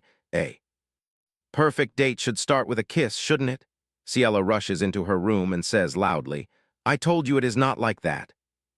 Already, sorry, but can you all go outside, please? Young miss, no matter what we think, it seems you are hiding something. In the room, Ciela lets out a sigh of relief and quickly opens the coat. That was a close call. It was uncomfortable, wasn't it? My apologies, my lord. You can come out now. Genos is curling up in the coat. Lord J, I have more than just one or two questions. But right now, we need to solve this problem first. Please tell me what I can do to help you. You cannot speak, so write it down here. Anything is fine. Please write quickly. He lies on the stack of paper and begins to write. After one word, Genos suddenly stops writing. Ciela reads it curiously. A kiss. If I kiss you, will you return to normal? Ah, he only shakes his head. When you kiss me, do you think of me in my true form? Real form? She does not know what to say to him. You have turned into a small dragon and you are still thinking about kissing. That is not the issue right now, is it? Since you turned into a dragon, you cannot take the medicine you mentioned, right? Shall we send word to the Imperial Palace first? No, do not let the imperial family know. No one knows that I still maintain my reason as an evil dragon except for you, young miss, she gasps. In surprise, no one knows, even His Majesty the Emperor. Yes, I only know of it through the records in historical books. Seeing his tiny appearance, Ciela cannot help but wonder. But why do you look different? From the historical records, that is a secret. While she is at it, she asks, are other things different too, like the story of you going mad and becoming vicious? As you can see, that is not true either. As long as it is not the ruby moon, I can change my form freely. Hugh, if so, that is fortunate. There will not be any big problems. But in this state, perhaps. Your Highness has no suitable place to stay. For now, would you like to stay at my house until you return to normal? Why?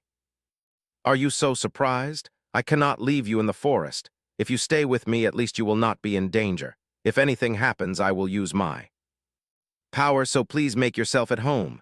Before she can finish, a knock on the door sounds. Young miss, it is me. I am here to collect the laundry.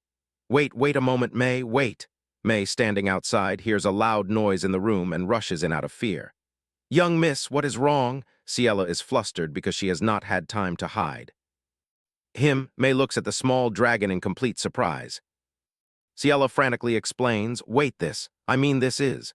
Genos glares at May. May does not show any fear. Instead, she asks with interest, what kind of winged lizard is this? May's reaction is different from what Ciela expected. Lizard? May reaches out to touch him. How cute, can I pet it? He does not want to be touched, so he whips May's hand with his tail, making her shriek in pain. Ow, it has a nasty temper, doesn't it? Is it a bit fierce so that you can take care of it, young miss? Ciela has to lie. Oh, it listens to me, so it is fine, she cradles. Genos under May's admiring gaze. Really? That is amazing. It seems to recognize its owner, Ciela only gives a forced smile. May takes the laundry and heads out. Anyway, if you need anything, please call me. Ciela picks him up to question him. What was that just now? Did you use magic? Or something? How fortunate, if so, we can go outside. But even if we go out, we cannot have you writing all the time. Let us decide on some signs. This means yes. If you refuse, use this one, and finally, use this when you are troubled or frustrated, or even when you are sad. Would you like to try? It is a bit ticklish, but there is no other way, so we will talk outside like this. It is late now, we should rest. Now, Lord J, you can sleep here. This is the guest room, the bed is spacious. Are you all right with this? She places him on the bed, gently stroking him. Here, I will tuck you in, so please sleep. Could it be that you want to invite me to sleep in the same room? No matter how cute and adorable your dragon form is, absolutely not. Good night, Your Highness. The next morning, in Ciela's room, right after changing, she immediately thinks of him. I wonder if Lord J slept well. What should I feed a dragon in the morning? Right. I can just ask him directly. She has not walked far when the butler calls out, Young miss, an urgent notice has been sent. From the south, sent by the Marquis. My father. She opens the letter and reads, I am returning with Isabella. Until then, if you do not remarry young master exit, you will be thrown out. In Ciela's study, she rests her chin on her hand, looking utterly weary. Ciela talks to Genos while writing, Your Highness, let me tell you, our family still lives peacefully without the aid of the exit family, so we do not need them anymore. But why on earth are they still trying to sell me to that bastard? Sitting on the desk, he lets out a few squeaks, making her feel even more frustrated. They will surely say it is for my own good, but I am not so naive to believe those words easily. In the end, he just wants to get rid of me to hand over the inheritance to his son. I cannot give up the title of Marquis. That is why I have worked like crazy to make money. Is it possible that what I earned cannot compare to that family? They cannot use the family's interest as an excuse. Absolute confidentiality, top secret. Perhaps no one in the family knows what I am doing. Genos looks at Ciela with a sympathetic look. He flies over and leans against her shoulder. Are you trying to comfort me? Have you ever encountered something like this? I believed everything was going so well, but in the blink of an eye, everything suddenly returns to the starting point. It is so frustrating to think that all my efforts have turned to nothing. Genos pulls her hand and she opens her palm. Huh, what is it? My hand returns to the starting point. Perhaps this is a sign of another opportunity. An opportunity for you to redo what you missed. Ciela, you are very strong and wise, no matter what goal you set. You will achieve it, so do not be sad. Ciela feels warmth welling up. In her heart, I really need to take good care of you. He lies quietly in her arms. Before long, Genos yawns repeatedly. You must be tired from staying up late with me. Let us go to sleep. I will take you back to your room. Hearing him make a few sounds, she wonders what he wants now. You do not want to. Are you inviting me to sleep together like last time? Genos looks at her with sparkling eyes. Ciela must have guessed right. She cannot resist, so she agrees. Using that cuteness is so unfair to me. Fine, just for tonight we will sleep together. Just for tonight, okay. After that, Ciela falls asleep, her arms still tightly holding Genos. Suddenly he wakes up and gently kisses her forehead. He quietly leaves the bed, seeing the written paper still left on the desk. Genos gazes at Ciela for a moment, then flies out of the window and leaves. I will return soon. Ciela, at the moment you need me most. The paper Genos wrote on yesterday is still lying on the desk. As soon as she wakes up, she sees it and quickly picks it up to read. This. He is not the type to disappear without reason. I feel worried, but also strangely sad. At least he should have said goodbye or let me know when he will return. I am so worried. When will you return, Lord J? Just then, May says, young miss, tomorrow is already here, the flower of the Ruby Moon Festival, the Imperial Ball. Instead of going alone, you must dress more splendidly than anyone else at the ball. May, there is no need for that. I thought you would go with that gentleman since you rejected letters from all the young masters in the Empire. Did he not send a letter? What is wrong with him? So he is not attending the ball with you. It is a hassle, but if that is the case, I have no choice. What? I knew that man was not a good match at all. You stand up because the time is now for us to shine. What do you mean shine? And Cloud is approaching. Come here quickly. Cloud, wait a moment. Cloud, at the crowded and bustling banquet, a carriage just arrives. A voice announces, catching the attention of those around. Young Miss Ciela Laverin arrives. Ciela steps down gracefully. She appears in an incredibly noble attire and glides elegantly through the crowd. Girl behind her speaks mockingly. Oh my, what is this? Look, it seems young Miss Laverin arrives alone, don't you know? She annuls her engagement with the young master. Does Duven completely abandon the Laverin family? Oh, how pitiful, without money, how do they survive? Ciela overhears and thinks, is that so? Say whatever you want. Just wait, I will change this situation soon. Shouts echo outside. The Duke is arriving. Everyone asks curiously, who is that? I do not know either. Ciela thinks to herself that she never hears of a Duke with that name. Does a Duke's family appear in high society for the first time? Is that possible? He walks in. The young ladies all gaze intently at the mysterious man. Everyone in the hall bows politely to greet him. Your Grace, it is an honor to meet you. He approaches Ciela. Greetings, young Miss. Greetings, Your Grace. I am Ciela Laverin of the Laverin family. He extends his hand to Ciela. Shall we speak for a moment? She places her hand in his and replies, yes, Duke. The Duke tenderly smiles. Let us go outside, the Duke proposes. Young Miss Laverin, may I ask you a question? Yes, you may. Why do you come to the ball alone? Do you not find an escort? Yes, I come alone, he asks curiously. Why? Ciela replies thoughtfully. Actually, I have someone I want to come with, but we cannot be together. Who is it that you wish to accompany you? May I ask? Ciela turns away and whispers to herself, the person I want to go with is that person. After hesitating for a moment, Ciela replies, someone who looks very much like you, Your Grace. Someone looks like me? How interesting. She frowns unconsciously. During the Ruby Moon, he asks me out, yet he leaves without a word. Leaves? Ciela startles, realizing what on earth she is saying. Ah, I mean, young miss, though it is hard to believe it is me, your companion. Young miss, what are you talking about? He gently pulls her into his embrace. Look at me, Ciela. I do not understand what you are saying at all. Lord J, no, Duke Applecta, what is going on? This is so confusing. It is a headache. I know it is hard because I use charm on you, but if I want to be with you, there is no other way. Some people in the royal family know my face. From now on, only you can recognize me, too. Do that, I need your help, please trust. Me, suddenly Ciella's eyes turn thoughtful. Where does this scent come from, seeing the Duke's face? So close makes her blush furiously, and Genos' image flashes in her mind. Ciella gasps in surprise. Lord J, where do you go that you only arrive now? I worry so much. His face blushes and he gently takes her hand. You worry. For me, of course I do, you ungrateful jerk. How can you just leave a note like that? I worry so much that I cannot even sleep, you fool. Sometimes, even if someone is kind, you cannot know what is in their heart. Honestly, Genos raises his hand and chuckles. Now, young miss, calm down. Young miss, do you think I can stay calm? I am truly. Very. Suddenly, her eyes widen and she freezes. Genos wraps his arm around her waist and pulls her close, making her blush. Ciella, you know who I am now, right?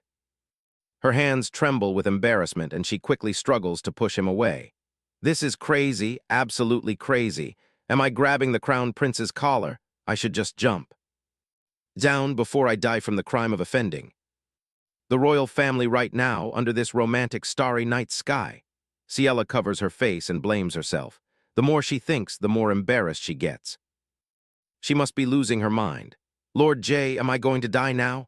Genos is stunned upon hearing Ciella's question. Huh, the crime of touching a member of the royal family means death, right? Yes, that is better, whether I die of embarrassment or from offending the royal family, it does not matter. He places his hand on his chin, looks at her, and smiles. What offense against the royal family? What crime should I charge someone with when they worry about me so much they cannot sleep? Ciella says shyly, Lord J, because your appearance changes, your personality is also completely different. Different? Ciella turns around and stammers, no, it is nothing. Anyway, will you remain in this form for the time being? That is the plan. I only want to help you in any way I can. Of course, you are enough on your own, but it is easier and safer when we are together, right? Ciella stares blankly at Genos. He offers his hand, then let us go.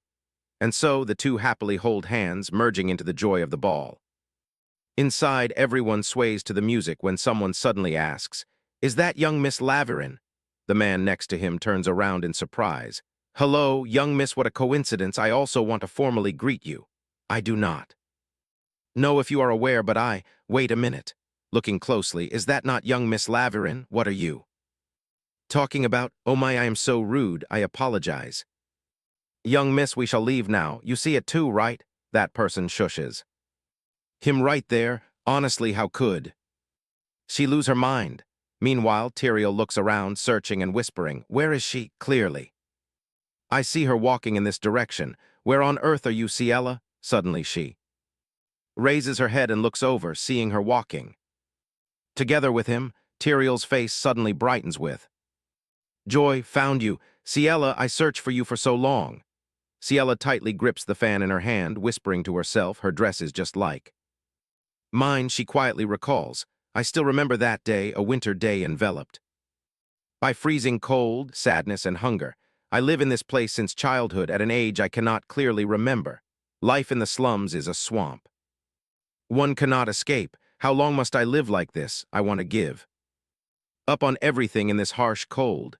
Until a miracle happens, a voice asks, is the weather today very cold? Right, that person appears in my life. Ciella Laverin. She bends down and whispers to Tyrael, come with me. The only one who saves me from the mud. Ciella is completely different from everyone else. Her confident expression in everything, her voice, even her posture, plus her famous fiancé. I also want to become someone like Ciella. What should I change first? My hairstyle, my dress. If not that, then the fiancé. If I copy those things, do I become like her? I imitate everything Ciella does. Why do I not become like her? Why on earth is that? Returning to reality, Tyrael smiles when she sees Ciella. Ciella frowns, feeling displeased. She wears a dress identical to mine at the imperial ball where all the nobles gather. Does she want to cause trouble? No, if so, what does Tyrael gain from this? She will become a laughingstock In high society, she runs up to her, happily offering her hand. Ciela. Can we talk for a bit? Yes, let us talk, the two of us, just like the warm old days, will you? Agree, whispers focus on Ciela and Gino's. What is this situation now? Is that young Miss Puratina? Tusk, what are those two? Thinking, Ciela feels uneasy hearing the gossip. Before we draw attention, I must get her out of here. She pulls her hand back and sighs. I understand, so let go. Let us speak on the balcony. Gino sees her unhappy expression and steps in front of her. Young miss, if you wish, I will go with you. I do not know. What will happen? Ciela thinks to herself. What will happen? Yes. But with Tyriel's personality, she is not the type to harm me. She says, no, it is fine. I will go alone. But Ciela smiles and says, I will quickly say what needs to be said and return, and you know me, I have power to use if anything happens. If anything happens, you must call me. Young miss, I will wait right outside. Ciela replies, yes, I will do so. Tyriel. Let us go to the balcony, do not speak here. She covers her mouth, laughing deceitfully. Under the night sky on the balcony, once outside, Tyriel firmly shuts. The door, Ciela glances over, not only the dress but all the jewelry matches as well. What on earth is happening? So what do you want to say to me? What is with your outfit? Tyriel covers her mouth and laughs. This dress I am wearing. I try so hard to find it. I search through all the shops you might visit and buy everything identical to what you buy. Since the dress you buy is the only one, I work very hard to make it look as similar as possible, but I think it is worth the effort. How is it? Do I look like you? Seeing Tyriel's face horrifies her. No. Something is wrong. We must look close like before, right? Surely. Everyone thinks so, right? Let us go back to how we were. I am wrong. Tyriel, stop talking nonsense. She rushes over, tightly hugging Ciela's arm, and cries, I know, Ciela, you are very angry with me because of young Master Duven, but now I have nothing to do with him anymore. Ciela pulls her arm back in annoyance. Let go first, then talk. But she still holds her arm tightly. Without you, I have no one left. Ciela flings Tyriel's hand off and reassures her.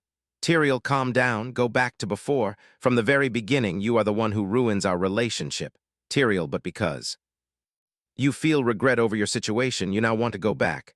Ah, I will tell the truth, Ciela, no matter what you say, it is too late to go back. Whether you break up with Duven or not, the relationship between you and me is over. Tyriel stammers, oh, over? What do you mean over? What should I do in the future? Why ask me? That is your business. Do I still look like someone who cleans up your mess? Ciela, if you keep saying such useless words, it is better we do not meet again. Tyriel stands up and reaches out to her. No, Ciela, wait a moment. Do not go, I still have things to say. The fan in Ciela's hand falls below. Ciela is pushed toward the railing by her. Ciela loses her balance and is about to fall before she can do anything. Right at this moment, a voice screams, Ah, Ciela, and rushes forward as fast as possible. He catches Ciela just in time. Young miss, are you all right? Those at the ball hear the scream and quickly crowd around. What is all this commotion about? Ginos looks coldly at Tyriel and gives a warning. That is enough, young Miss Puratina, if you do not wish to be gossiped about by everyone. This is a matter between me and Ciela. It is not something for the Duke to interfere in. This is a classic case of playing the victim. Ah, do not interfere. If I do not interfere, I would not even dare to imagine what would have happened. My lady, are you all right? You must be in deep shock. Let us head back inside. She walks away with Venus. Ciela casts a glance filled with fear at her. Tyriel stands behind, reaching out her hand to call after Ciela, but Ciela coldly turns and walks away. Tyriel shrinks back as she listens to the whispers. What on earth is going on? Did young Miss Puratina really push young Miss Laverin off the balcony? In a crowded place like this, she must be out of her mind. In an atmosphere like this, how will the ritual to prevent the resurrection of the evil dragon go? Honestly, her face goes completely pale, rendering her speechless, and she walks blankly down the cold hallway. It is all over. Both young Master Exit and Ciela have abandoned me. Now there is no one left by my side, no one to love me at all. Why is it that only Ciela is loved? This is so unfair. Ciela gets everything while I get nothing. It is truly not Fair, under the starry night sky, a strange noise echoes. A figure approaches Tyrael and speaks. Hello, young Miss Puratina, an esteemed individual wishes to meet you. Yes, an esteemed individual, wait. A moment, that collar embroidery. It is the emblem of the Empress's palace. The maid stretches her hand out to Tyrael and says, Her Majesty feels pity for your situation. Will you come with me, young miss? And so Tyrael's hand gently meets the maid's hand. Meanwhile, Ciela is lost in thought. The ritual to prevent the resurrection of the evil dragon is carried out in a chaotic atmosphere. Since it is an important event, I have to attend as a member of the founding contributor family. Throughout the ceremony, I worry that Tyrael will cause trouble, but it concludes smoothly, and I do not see Tyrael again after that. My lady, you have looked exhausted the entire time. Is it because of what happened with young Miss Puratina? Yes, it seems so. I'm just a bit tired. A faint scratch is visible on her hand. Genos feels a pang of heartache, leaving him temporarily speechless. He carefully guides her step by step. My lady, you did nothing wrong, so do not let it trouble you. I am fine, it is just that. The shock made it hard to stay calm. Besides, this is the first time I have seen Tyrael act like this. I worry she might cause some trouble. Ciela, everything will be fine, so do not overthink and worry. Go home safely and get some good rest. Yes, I understand. Thank you for staying with me until the carriage arrived. It is only natural, you do not need to thank me. Stepping into the carriage, she turns back and hesitantly says, How could I not? The things that Lord J has done for me? I am truly grateful for everything you have helped me with up until now. If it were not for Lord J, it would have been a real disaster. It is wonderful to hear you say that, my lady. Then, see you again, Lord J. Suddenly, a mysterious figure stands in the shadows, quietly watching the carriage and whispering, Indeed, the energy of the evil dragon. Later at the Marquis's mansion, Ciela steps down from the carriage to the warm welcome of the maids. Welcome back, my lady. The moment she steps down, May rushes out from inside in a hurry. My lady, you are back. I am home, May. My lady, why do you look so tired? Did something happen at the ball? Nothing happened. Suddenly, her expression shifts, filled with anxiety. I try to pretend I am fine, but I still cannot control my expression. I keep thinking about it. May, I want to go inside and rest. Can you prepare a bath for me? Yes, of course. Let us head inside, my lady. In her room, May helps Ciela change. She gazes thoughtfully into the mirror. What is it? I never expected Tyrael to be like this. She is supposed to be the beloved protagonist with a kind heart. Of course, I have altered the storyline, but for it to change this much? Wait, is it really because of me that things are different? In any case, compared to the plot I know, there are more than just one or two differences. Lord J is also the same, the Crown Prince, the cursed one, who remains unknown to the public. Driven mad by the curse, he is a character who desperately needs someone with purification abilities. Yet when the ruby moon appeared, nothing happened. It is completely different from what is recorded in history. Why is it different? That is a secret. What on earth does that phrase mean? Actually, when I think about it, everything has been strange ever since he so easily accepted my proposal of revenge through an affair. Even the act of creating a secret identity just to meet me. I am merely a contract partner. What is his reason for going to such lengths? What does all this mean? Is he hiding something from me? My lady, why are you not sleeping? Why are you in the study? Instead, you said you were tired. Ciela hesitantly replies, I cannot sleep anyway, and I still have things to take care of. May, do you have something to tell me? You have been staring at me for a while now. Well, about that, you look so exhausted, so I think it is better to discuss it later. I am fine, so go ahead. Well, the Marquis has sent you another letter. My lady, it is almost time for them to return home. Is there anything else? If I do not get engaged again, will he kick me out? The thing is, he is arriving soon. Moreover, if you are not engaged again by the time he returns, then we will be in big trouble. What, threatening me by using my own servants, do they honestly think I will be defeated by such a shallow trick? Ciela stands up, her face hardening as she says, Do not worry, May, I will protect my own people with my own strength. My lady, the next day. Lur reaches his hand out and smiles cheerfully. Greetings, master. Since you said it is urgent, I rushed here. Immediately, I heard you attended the ball yesterday and some unpleasantness occurred there. Ciela replies yes and no. Well, Lur, I will get straight to the point. Up until now, our guild has accumulated quite a sum. I am not entirely sure of the exact amount, but it is enough for a count to live comfortably. If you wish, I can. Bring the ledger. Ciela places a mysterious letter on the table. No, for now. Look at this. Lur, as you know, I founded this guild to annul my engagement, and not long ago I officially did so. However, there is a problem. My father has no intention of severing ties with the Exit family. The Exit family is immensely wealthy. Reading the letter, Lur is utterly dumbfounded. But is it really necessary to go this far? Ciela thinks to herself. Although alliances between families are a form of business, this kind of threat is no different from selling out the master. Yes, no matter what, my father will sell me to that family. In truth, he does not even know I possess a massive fortune equivalent to an entire noble family's wealth. The problem is that I cannot reveal to them that I possess such a massive sum of money because my source of income is fundamentally from here. The Shadow Guild. Indeed, revealing that would be highly problematic, as it is a serious issue if the young lady of the founding contributor family turns out to be the founder of an underground guild. So this is the solution I have come up with: expanding our business. Lur stands up in confusion. What? Didn't you oppose it when I suggested expanding the business? Not in an illegal way, but a legitimate business that we can display openly to everyone. Hearing her desire to start a business leaves Lur slightly stunned. A legitimate business? That is a very broad scope. Master, do you have a specific idea? It must fit my circumstances. A small business started with the funds of a marquis's daughter. Only then will people view it as my personal venture, rather than funded by my family. What is it then? Master Ciela immediately commands him. I will explain right now. Gather all the members of the guild.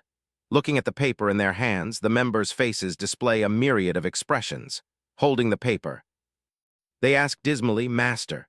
One member speaks up. I apologize, but this drawing in the plan. Is this some new form of torture? What on earth is this skewered, groaning monster? Ciela asks in a stern voice. What monster? This is the product we are going to sell in the future. Chicken skewers. Chicken skewers? Exactly. This is an excellent product that satisfies many conditions. You are expanding the business in a far more unconventional way than I thought. Hearing this, the guild members turn pale and ask, So, are we being sent to grill chicken skewers? The guild members possess unique traits. They have never done normal work before. I can confidently drive a skewer through meat, but another member only does things too embarrassing to mention. From behind, a hand raises in agreement. On the contrary, I quite like it. I'm used to seeing dirty deeds. Just thinking about running a decent and clean business gets me excited. Master, another person chimes in. Apologies for interrupting everyone's emotional moment. This member is smart and sharp. I have a question. If they are ordinary chicken skewers, there are already plenty of them on the streets. How can we attract attention? A good question. Naturally, they are not ordinary chicken skewers. Everyone, try them yourselves to find out what kind of chicken skewers they are. Each member takes a skewer. The moment it enters their mouths, their faces turn pale. Soon after, one literally breathes fire on the spot. Master, isn't this way too spicy? Of course it has to be spicy. What? Seeing everyone chugging water, she continues. The key to these chicken skewers is a level of spiciness never seen anywhere else. Is this a new method of torture? I thought you were anxious after the ball. Are you planning to set everyone's mouth on fire to relieve stress? She covers her mouth, watching them writhe, and laughs. Ho, set your mouths on fire. Venus turns into a baby dragon and repeatedly blows fire. At that moment, someone comes to report. We have chosen a name for the chicken skewers. Yes, why so sudden? Ciela says. The name I have chosen for our chicken skewers is Dragon. Series, shortly after, they set up their stall to sell. Have we checked all the ingredients for the chicken skewers? There is enough quantity, so do not worry. The menu, dragon horn, dragon tail, dragon breath. From the guild runs over. Bring it over here. Lur, the vice master, who is managing the guild while everyone is busy, hugs a stack of documents and laments. How am I supposed to handle this mountain of work? Master Ciela, disguised as a commoner, sighs with relief. This seems to be going smoothly, suddenly from the treetops behind. Her strange sounds echo, peep, peep. She pulls down her hood and turns around to look. This sound. Genos drops down from the sky. Toward her, catching the little dragon in her hands. She is so embarrassed that she stammers. Lord J. He nuzzles against her with great delight. Did you come in this form? Ciela pats his head. Do you think this appearance will attract less attention? I think so too. Whether it is the temple or Duke Isleta, things are a bit troublesome right now. Strange rumors seem to be spreading among high society. Ciela shyly pulls her hood down and turns her face away. Genos in her hands, chirps happily. She looks at him with a blush. Yes, do you want to ask why I suddenly set up a stall in the park? Should I say it is a part of my grand scheme? Genos suddenly freezes, shifting his gaze. She looks around, the notice board catches his attention. Genos' dragon body suddenly puffs up like a cotton ball. Terrified, he dives straight into Ciela's embrace. Panicked, she cradles him and asks, "My lord." What is wrong? A guild member shouts loudly. Come try our dragon skewers, freshly grilled dragon skewers. Looking at the stall, she finally realizes, oh, of course. It is not real dragon meat. It is just an eye-catching name, Genos. Hugs his tail tightly in anger. Smiling, she walks over to the stall, picks up a skewer, and gently reassures him. It is not made from dragon meat at all, if you do not believe me. Do you want to taste it? Genos covers his mouth shyly. Ciela holds up the skewer to coax him. It is just regular chicken. Genos twitches his small nose to sniff it. Please give it a try. Genos hesitates, staring at the skewer. In front of him, no longer hesitating, Genos leaps forward and takes a bite, tasting the delicious food. His eyes sparkle. Ciela happily feeds him the skewer, completely unaware of a child watching them. See, it is chicken, Genos eats, while spitting tiny sparks of fire in delight. Pointing his finger, the little boy says, Look, Mommy, the flying lizard is eating something that looks so yummy. I want to eat it too. Please buy it for me. Ciela holds the skewer awkwardly, offering only a sheepish smile. Oh, I see. Wait a moment. The mother walks over to the stall and orders, 1 chicken skewer, please. The vendor asks politely, is it for the little one? Yes, then I will give you the mildest one. Once the boy gets the skewer in his hand, he happily brings it to his mouth to taste it. After one bite, his face falls and he cries out, Mommy, this is so spicy, it's too spicy. Seeing this, the mother frowns. Really? Didn't they say it's the mildest? If you cannot eat it, give it to me. Just how spicy is it? It is spicy, but so delicious. Hearing his mother say that, the boy immediately reaches up to grab it back. Mommy, I want to try again. The mother playfully chides her. Child, you silly boy, you just said it was too spicy. Give the chicken skewer back to me. It is spicy, but so good. Passers-by hear the commotion, and their curiosity is instantly piqued. What kind of food is that? Why are they making such a fuss? I want to try it too. The mother eats and praises it. It is delicious, but so spicy. Seeing the lively crowd, other pedestrians also ask curiously, what is going on over there? The employee seizes the opportunity, holding up a skewer to attract customers. Come and try it, everyone. These chicken skewers are so delicious they will make your mouth breathe fire. We have 3 levels of spice. Is there any brave soul who wants to challenge the spiciest one? Seeing everyone gather around to try it, a burly man steps forward. How spicy can it be that everyone is going crazy over it? You are exaggerating. Give me your spiciest one. Challenges them. What? Then give me an even spicier one. Ciela and Genos stand aside, quietly watching the crowd. Why don't you put down your cup of water before saying that? She turns around and speaks cheerfully to Genos. This is only the beginning. I need as many people as possible to know about the Luminous Merchant Guild. As the first step of my business succeeds, a group of children stare in wide-eyed wonder. It is so magical, seeing him clutching a skewer. They cheer in sheer delight. Look, the flying lizard is eating a chicken skewer. A little girl from the group steps forward. But sister, I have a question. Are you raising that lizard? I suppose you could say so, Ciela replies. The 2 children look on with eyes full of admiration. What is his name? Sister, Genos also stares wide-eyed at the kids, casting an expectant gaze, wondering what kind of name He will be given. Ciela smiles and explains to the two kids, since he always goes pie, his name is Pie. He chokes on his food mid-bite. Hearing this, the children cheer. Pie, that is such a cute name. Genos resentfully finishes the half-eaten skewer in his hand. I am the crown. Prince, the evil dragon, suddenly a voice calls out. What are you doing? Hurry over here, our food is ready. Ah, sister, I am going to eat chicken skewers now. Wait for me. Ciela lifts him in her arms, her face beaming with excitement.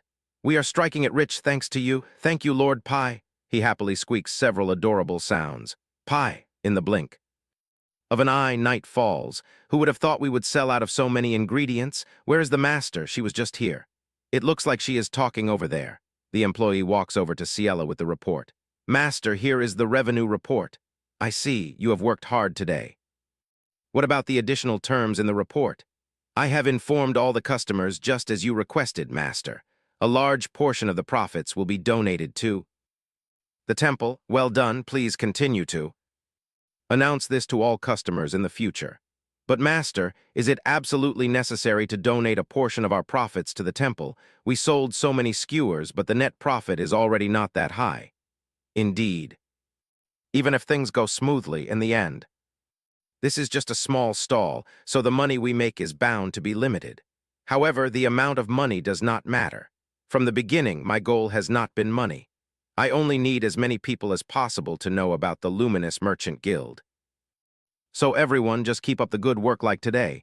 Yes, Master, the scene shifts to a mansion where Duvan rests his chin on his hand as he reads a report. Luminous, I hear Ciela is sponsoring this newly established guild.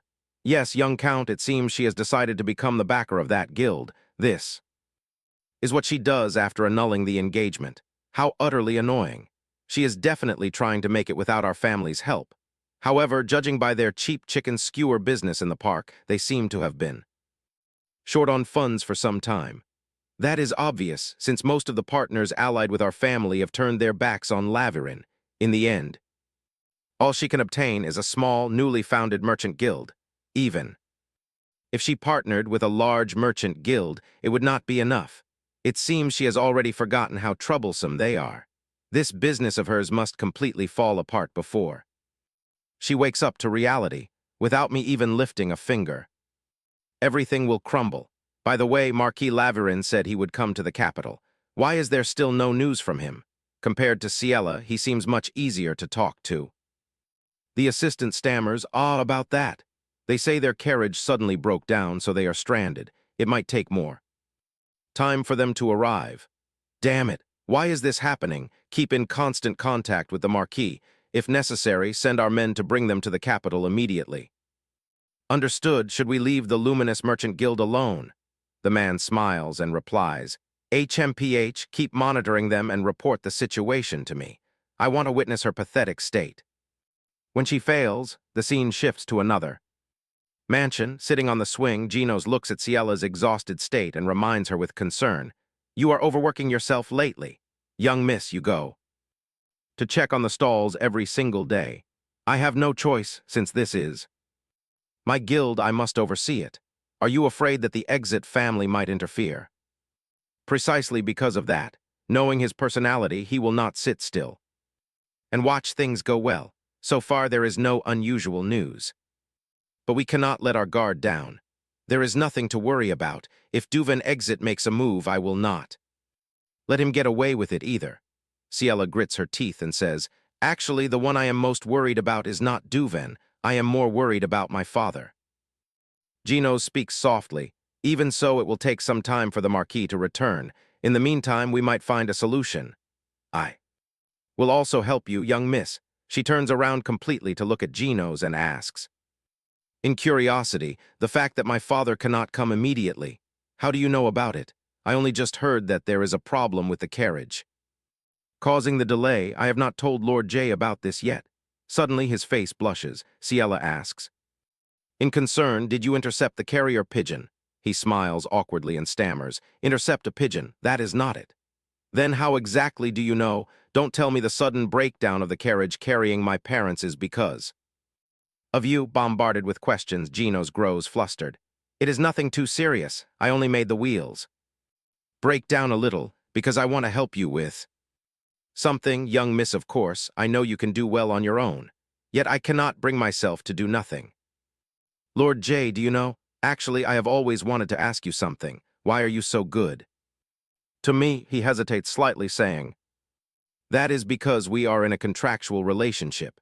Isn't that our contract's condition? I must help you annul the engagement. She frowns in thought while Genos feels too shy to look her in the eye. After a long pause, Ciela speaks up. You are right, Lord J. We are in a contractual relationship. You and I are in this contract to achieve what we want. I want to annul the engagement, and you want to win back your fiancé. But Lord J, do you really want to change Tyriel's feelings? When you and Tyriel were in contact, you ran into her several times. Yet you did not even glance at her once. It seems that even without Tyriel's purification ability, you are perfectly fine. Lord J, may I ask, what were you thinking when you accepted the proposal of revenge through an affair? Genos closes his eyes and remains silent. Ciela also looks at him in silence. His lips part, softly calling her name. Ciela, I know my actions and attitude are suspicious, and I do not know how to explain it or where to start. Young miss, can you give me more time? I do not want to speak when I am unprepared. Instead, I will not make you wait for long. Ciela falls into deep thought. Genos looks at her shyly, pulling her into his embrace, and asks, you are not angry with me, are you?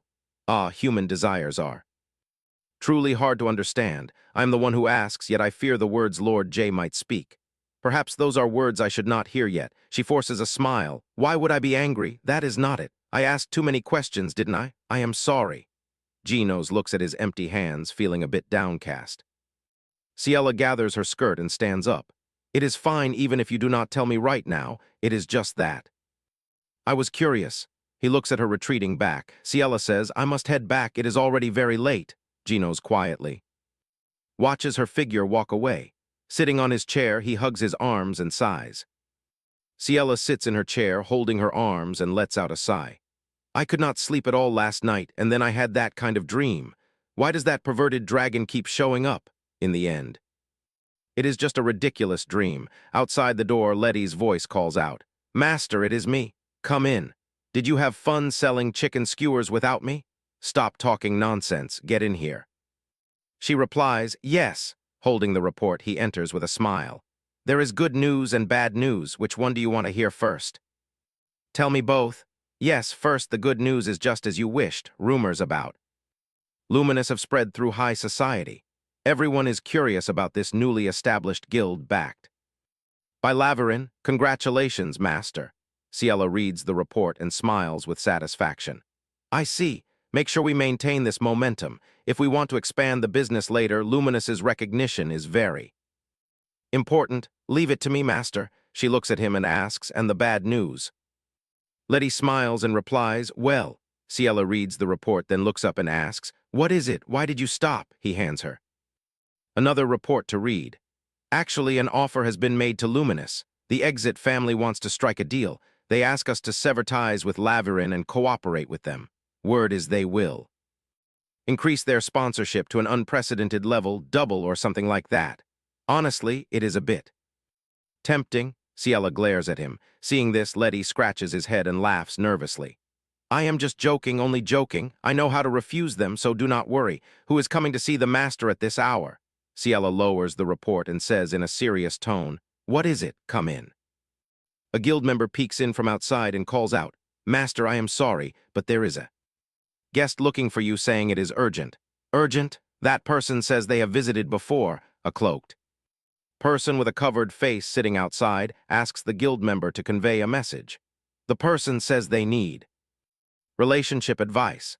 A moment later, footsteps sound as someone enters the room. Genos is engrossed in reading a book and says, you are late. Ciela replies, yes, thank you for waiting. Dear guest, since you arrived so suddenly, we needed some time to prepare. I hear you need relationship counseling. She thinks she wouldn't normally do this in person. But this person is suspicious in many ways. She recalls meeting them before, yet cannot remember the details clearly. Nothing is clearly written in the diary besides love counseling. He closes the book, looks at her, and says, I tried to solve it myself through books, but I couldn't find the answer I wanted. It is clearly the best-selling romance novel in the Empire. Looking at the title printed on the outer cover of the book, she makes a silent guess. In her heart, a romance novel, yes, a book. I see, are you saying you are learning how to date from a book? She wonders why he spends so much money on relationship counseling. It turns out this man has no friends. What exactly is the matter? Do you have some issue with the other person? Actually, that lady and I have become much closer. Recently, we meet often, and we even have pet names for each other. Ciela asks in surprise, if it is at that level, isn't it going very well? Pet names are only used in close relationships, after all. But there is a problem. The truth is I have a matter I cannot tell that young miss. I feel anxious about telling the truth about what I am hiding. Are you hiding an important truth? Yes, if she learns the truth, that young miss might hate or avoid me. Ciela falls into a silence, looking at his face, which makes her even more curious. What could be so serious? If you tell me the specific details, it will surely help with the counseling. He hesitates. I cannot do that. I cannot let anyone know except for that young miss. Then I have only one piece of advice for you. Confess the truth, no matter what it is. Lies will eventually be discovered and secrets will be exposed. If you are caught while hiding it, the relationship will only shatter further. Hearing you say that, it is true, and you also do not know how to launch a confession attack, right? A confession attack? First, express your feelings, then constantly make them think of you. The moment they realize the other person likes them, affection that wasn't there before will surely bloom. Genos listens intently to her counseling. If they keep thinking about it over and over, they will fall for you before they know it. He covers his mouth with his hand and says hesitantly, so that is how it is. I will try to summon my courage. Could you perhaps recommend a good place for me to confess? Our guild is not a dating agency, valued customer. To begin with, it is already strange to seek relationship counseling at the Shadow Guild. He speaks decisively. Name your price. The moment a glittering pouch of gold is placed on the table, her attitude changes instantly. No, let's see. This is not a place to plan dates. A dating itinerary. We are absolute experts. Dear customer, first I will write down the most basic route for you. He picks up the paper and reads it with a slight blush. Tarts, green grapes, GP, the bakery, the famous steakhouse. Is this really a route for a confession? Of course. Dear customer, these are the most popular places in the Empire lately. I will cheer for you to capture the heart of that. Young lady, as dusk gradually falls, Ciela sits in her carriage, squeezing her hands with a bitter smile. Is now really the time for her to give relationship advice to others? Isn't her own situation chaotic enough? Last night she thought of Lord J again. After all, it is true, isn't it? His expression and the atmosphere at that time were so clear. What should she do, if her guess is correct? How is she supposed to face Lord J in the future?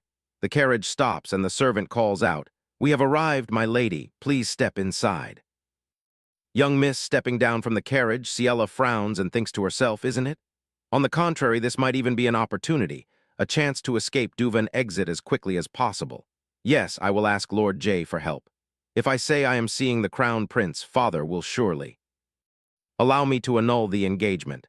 Just as Ciela steps onto the stairs, an echoing stream of curses freezes her in her tracks. Isn't someone who manipulates people's feelings absolute trash? She suddenly feels a shiver of dread. Walking up the stairs, Ciela asks in surprise, May, what are you doing here? Is something wrong? Why is Laura crying? I am sorry, my lady, because of my state, May couldn't go out to greet you. No, it is fine. What happened to make you look like this? Standing nearby, May speaks up on her behalf. She was betrayed by someone she trusted. After he found out Laura liked him, he took advantage of her. Standing to the side and listening to May's story, Ciela freezes in place, knowing she cannot refuse but still asking for a favor. That is truly wicked. Isn't that right, young miss? Oh, of course, it is truly terrible. Go inside quickly and calm down. Yes, young miss, I am truly sorry. With that, the two support each other and walk away. Ciela watches them go. Later, in the dark room, Ciela ponders, what on earth was I thinking? Even if only for a moment she had such a selfish thought. Very well, I will asterisk. Do everything in my power to annul the engagement. First, I must sleep. Tomorrow I will think. With a clear head, Genos' aggrieved face suddenly flashes in her mind. Ciela, I am always sincere with you, but how could you do this to me? She flushes with embarrassment and opens eyes wide, staring at the ceiling. She sits up, holding her head in sheer embarrassment. No, don't think about it anymore. Stop thinking about it. After that day, the situation turns strange. Is this the consequence of my wicked thoughts? No matter what I do, I can only think of the hurt look on Lord J's face. It is truly driving me crazy. Like, this it won't do. I have so much to do. I have no time to think of other things, so I must pull myself together and calm down. But as the days go by, I find myself at a loss on how to face Lord J. I think it is best to just act. Normally, the employees and everyone in the guild secretly watch and worry for Ciela. Isn't Master acting a bit strange lately? Sitting in a corner, she wrestles with a headache. She already knows Lord J likes her, but she worries whether she should play along or act as if she knows nothing. But is that even possible? She already knows she has no acting talent.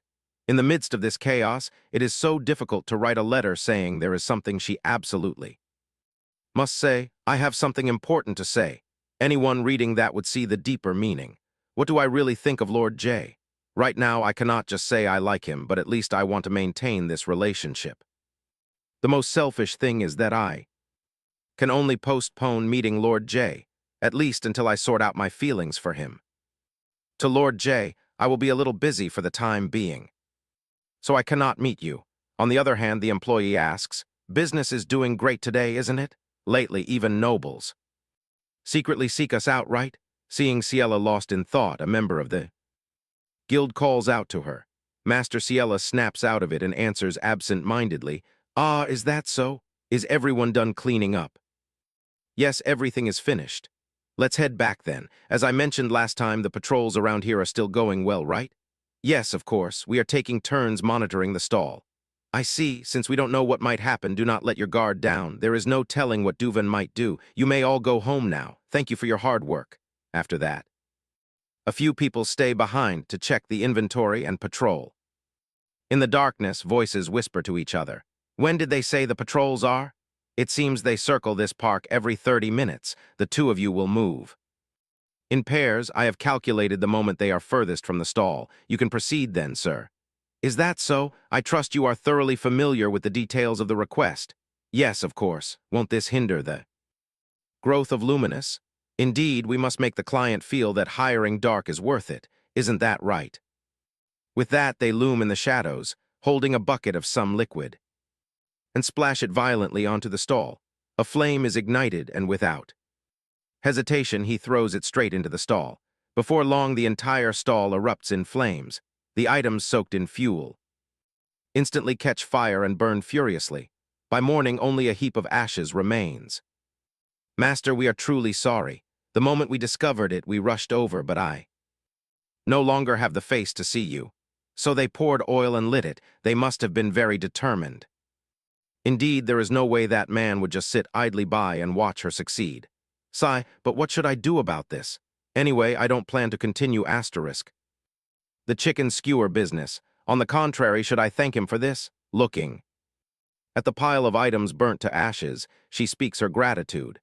They give us time to smoothly transition to our next venture. "Master, what do you mean?" "The name of the Luminous Merchant Guild is already widely known, so we must move on to the next step now, shouldn't we?" Afterwards, in the office, Ciela sits with her guests and says, "Thank you for coming today. We should be the ones to thank you for inviting us to join Laverin's new project. It is truly an honor, though it is quite unexpected. I never imagined you were the one directly backing the Merchant Guild. Young miss, since it is a new enterprise I only heard of for the first time, I was a bit worried whether it would run smoothly. Yet, beyond just running smoothly, I hear you even donate money to the temple. That is truly wonderful, young miss." "It is nothing, really. This is only the beginning. I look forward to working with you all in the future. Then we shall look forward to the day we meet again." Butler. "Please see the guests out." "Yes, young miss." The room returns to its initial quietness. Meeting so many people today has completely exhausted me. Still, it is a relief that everyone is on good terms with Luminous. I have such a headache, I must get some fresh air. Walking down the hallway, she suddenly hears whispering voices. "Without a prior appointment, entry is impossible, sir." "Why? I heard she is meeting with nobles lately, so why can't I? I may look like a child, but I am also a duke." That is not the issue, Lord Duke." Ciela, curious, approaches the balcony to observe. "What is it? Why is there so much noise?" Her eyes suddenly widen in Astonishment, what? Why is Rubrit? Justice here, Duke Justice if. You persist on barging in like this. Rubrit steps forward coldly, heading straight towards Ciela. Startled, she takes a step. Back, he looks up at her and speaks. You surely know who I am, don't you? I am Rubrit Justice. I come because I have something to say to you. Ciela wonders in surprise why the original male second lead is here, and her name is not Seon. Rubrit Justice is the head of the Ducal House of Justice, a founding family of the Empire. His ability is to sacrifice his own life to take the life of his opponent. If the Labyrinth family exists to suppress the evil dragon in the labyrinth, the Justice family exists to destroy the evil dragon. In terms of raw strength, no one in the world can match them. However, the side effect is having to take the form of a child and to break free from this form, an awakening is required. There is only one condition for awakening: the appearance of someone he wants to protect, whom his current body cannot defend. In the original story, he awakens during the Ruby Moon Festival to protect Tyrael from the wrath of the evil dragon, and then begins his mad obsession. His adult figure flashes in her mind. Asterisk, whenever I meet you, my heart beats incessantly. What on earth did you do to me? Tyrael says right away, before I break that leg of yours. And then he threatens the male lead's life, acting as the final villain, who wants to steal Tyrael away, yet a person like that is now. At this moment, Rubrit picks up his teacup and calls out. Seon, she smiles warmly and says, my name is Ciela, Lord Duke. He interrupts her. I know Seon, she says helplessly, Ciela Laverin. But Rubrit replies nonchalantly, I know Seon. Frustrated, she can only curse inwardly. I don't know why this guy suddenly shows up and keeps calling me Seon. Our two families haven't interacted even once since our ancestors' time. She must endure it, since she bears some responsibility as the culprit who ruined the original plot. For what reason do you seek me today, Lord Duke? I hear that prominent nobles have been coming here lately. I came because I have a related question to ask. Could it be that the Duke is also interested in business? How strange. Rubrit is originally a character who doesn't care about anything, right? Rubrit immediately objects. No, I have absolutely no interest in things like business. My interest lies elsewhere. It is the man who was beside Lady Seon during the Imperial Ball. Who was the black-haired man who escorted you to the carriage back then? Startled, she gasps, what? Wait. How does Rubrit remember that? At the Imperial Ball, Lord J clearly manipulated everyone's memories. Therefore, no one should remember the Duke named Ileta. So why does Rubrit remember? Recalling the whispering rumors of the people at the ball, Rubrit presses her further. Seon, if you know anything about that person, tell me everything. I tried asking other nobles, but no one remembers. Everyone knows a black-haired man came, but they cannot recall his exact name and title. Indeed, the aura felt from that man. I only remember that. That aura was highly chaotic. What do you think about the fact that no one can remember such a thing? I think it is very suspicious. Seon, you were close to him. You know something about him, don't you? Hearing him speak, she is astonished. This won't do. Somehow, Rubrit remembers Lord J. If they clash or get entangled, Lord J might be in danger. At a time like this, the only way is to play dumb. I meet many young masters these days. I am not sure which black-haired man you are referring to. Who did I go to the ball with? He looks at her helplessly. What? Rubrit's gaze remains razor-sharp. Looking at her foolish expression, she doesn't seem to be lying. There must be some trick here, too. Yes, a trick. Are you joking? What do you mean by that? If we just pretend, it will pass, Rubrit says with annoyance. Even if Sun does not know, there is no other way. If you do not know, then so be it. I come to ask, not to interrogate, so there is no need to be so tense.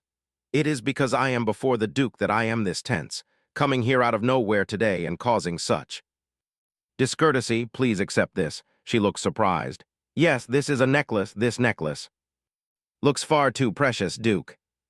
To me, this is, Rubrit replies nonchalantly.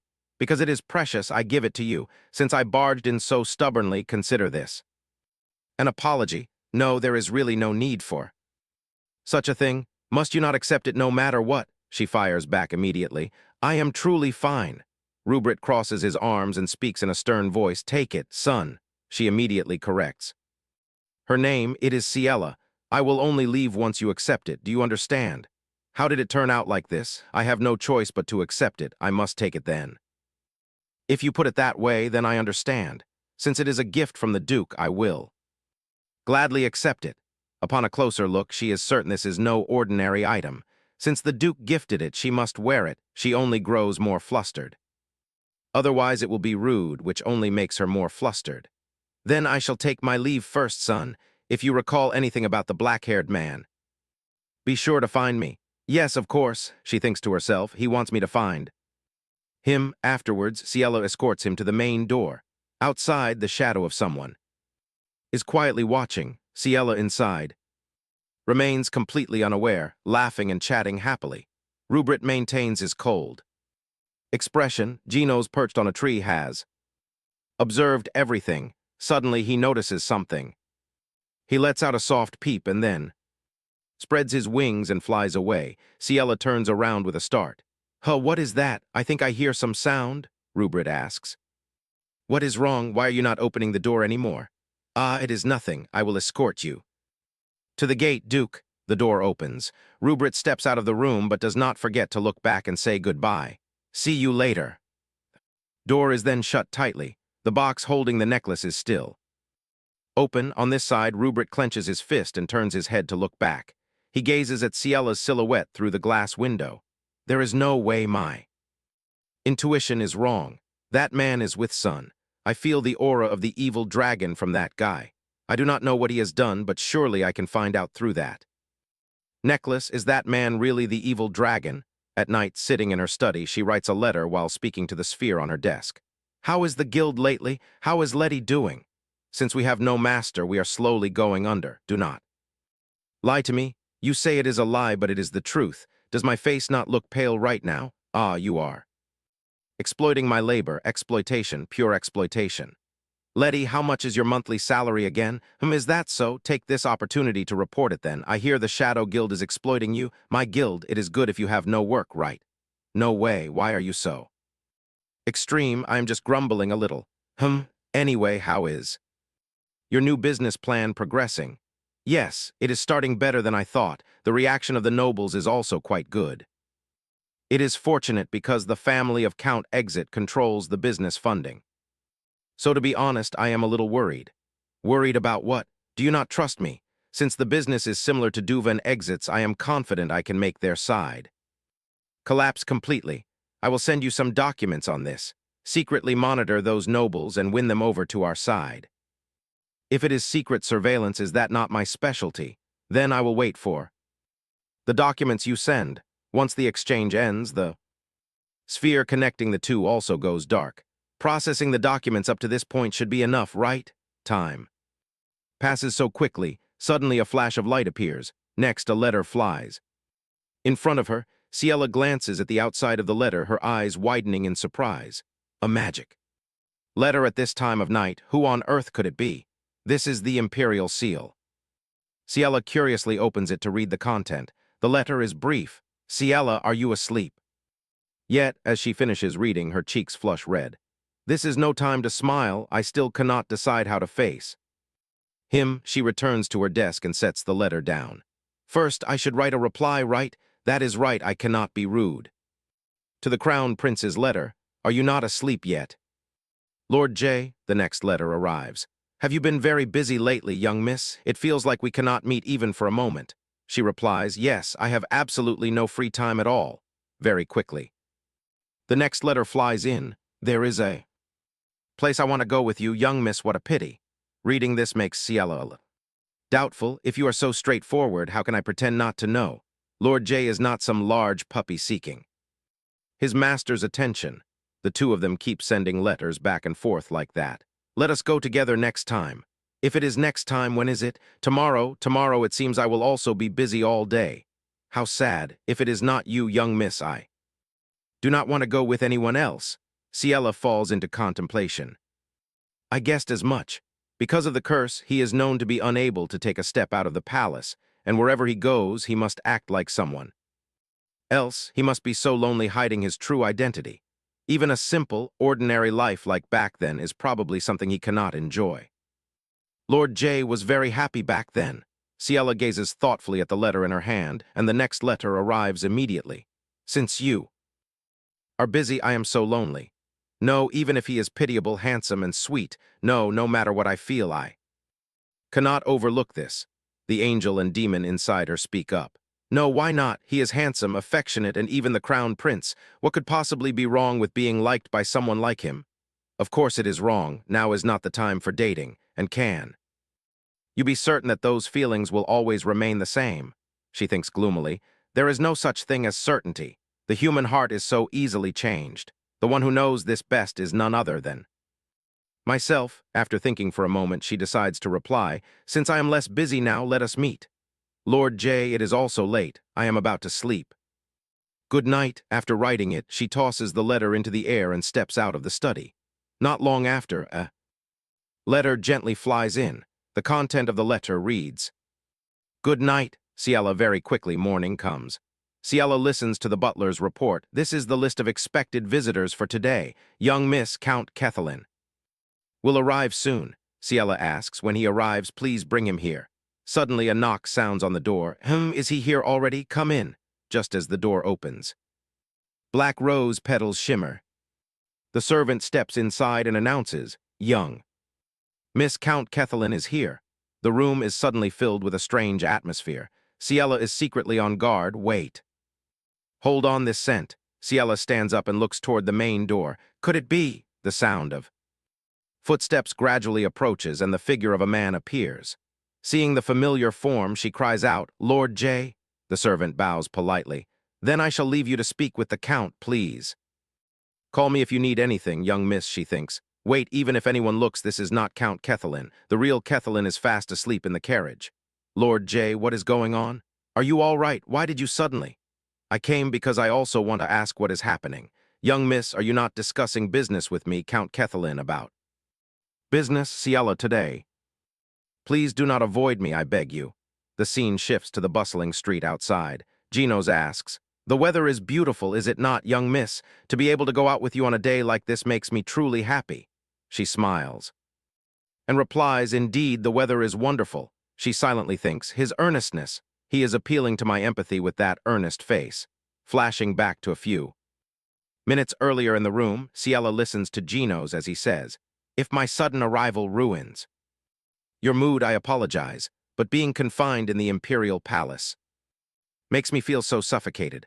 Above all, other than you, young miss, I have no one to spend time with. I am very lonely." Hearing him speak, Ciela lets out a forced, trembling smile, returning to the present.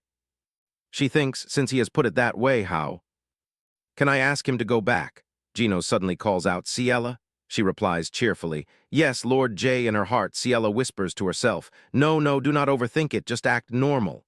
Gazing at the luxurious shop, Gino suggests, "Shall we check out that shop?" Ciela looks up in surprise. "A dessert shop. Do you usually like sweets, Lord J?"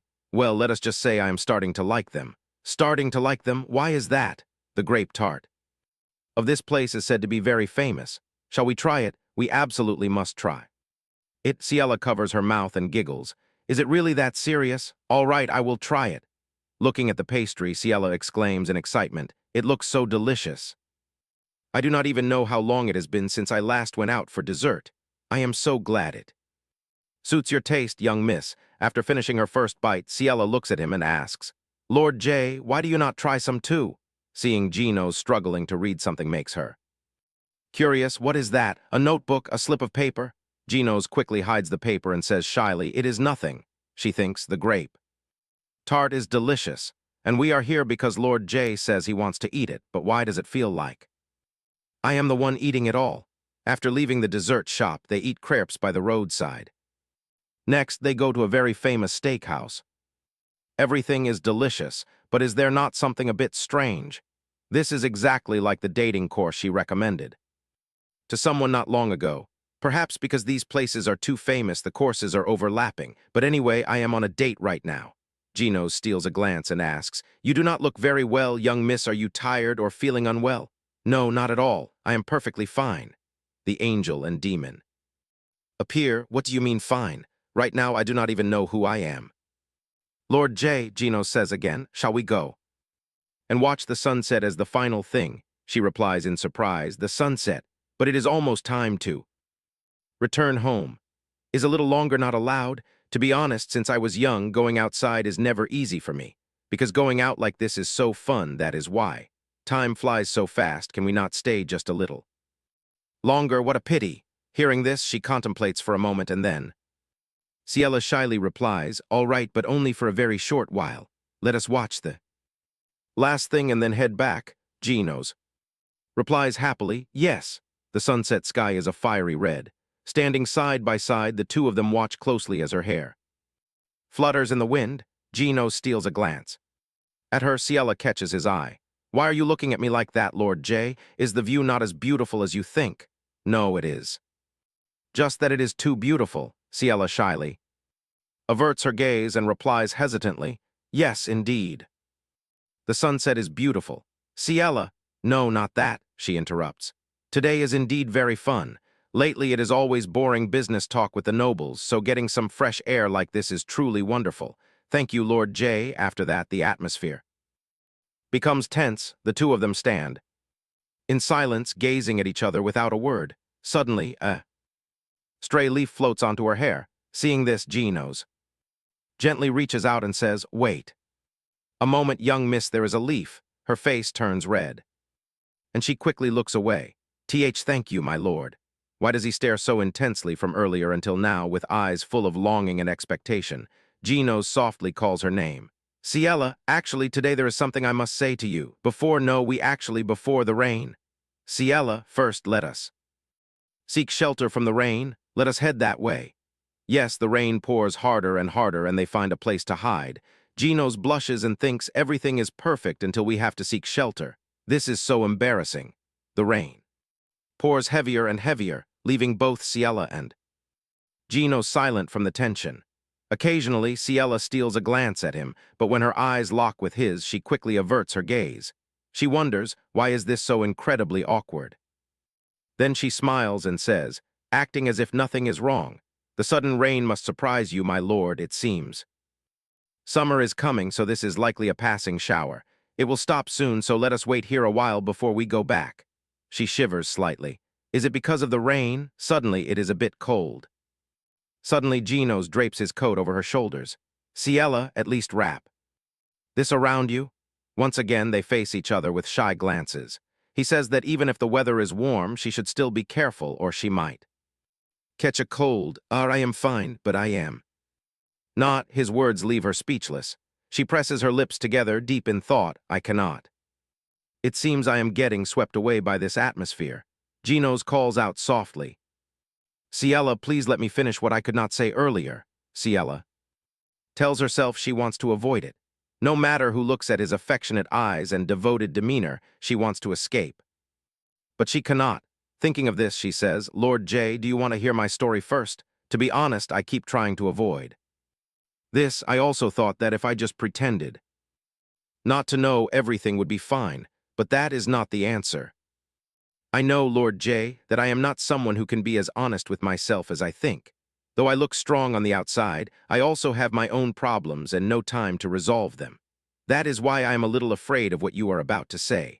After hearing those words, will things between us change? Only until I have enough courage, until I have the bravery to face it.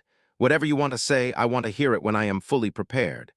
Gino's listens to her and urges her to continue. Instead, I will think very carefully about what my feelings for you truly are. Suddenly he takes her hand. Ciela, the fact that you are willing to think of me makes me so happy. I will wait until you have an answer. No matter how long it takes, even if I have to wait forever, I can wait for you. You may not know this, but I am very good at waiting. But I will not just sit idly and wait. I will work harder than ever to earn my young Mrs. trust. Is that acceptable? She hesitates in silence for a moment before agreeing. Yes, it is. At the same time, in the palace, someone places a warm teacup down. Oh dear, I thought it is only a passing shower, but the rain is so heavy. It seems our young Miss Puritina will have a hard time returning. I feel so apologetic. What have I done? I should not have summoned you to the palace. Tyrael smiles happily and replies, it is quite all right. If you summon me, I am always glad to come, your highness. Oh my, how can you speak so sweetly? This is exactly why I like you. I am delighted you say so, your highness. the imperial consort says. As am I am very glad you have become mine. If it is for your highness, I can do anything. Oh my, really? In that case, young miss, you should begin preparing. Prepare to take back what Ciela Laverin stole. Hearing this, Tyrael is shocked. Take them back, your highness. The imperial consort fuels her with provocative words.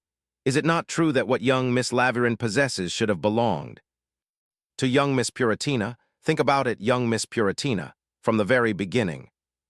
Young Miss Laverin wanted to annul her engagement with young Count Exit. And in fact, you also knew this, didn't you?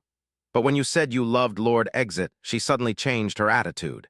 She drew Lord Exit's attention and kept him away from you. The love and attention you should have received, young Miss Laverin snatched it all.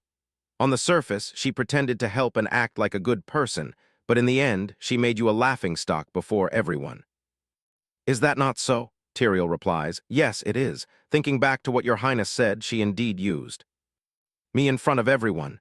Even if it is only out of carelessness, she made it look as though I did it intentionally.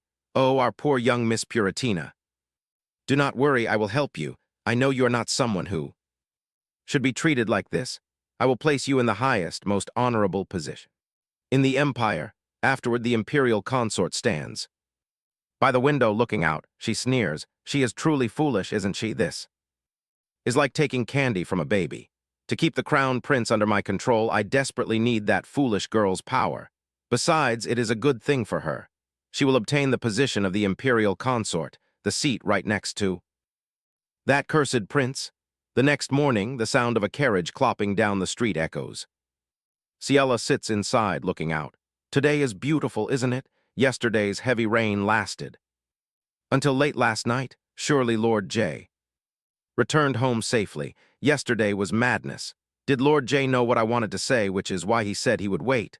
How embarrassing, truly embarrassing. From now on, how can I face him? I cannot avoid him anymore.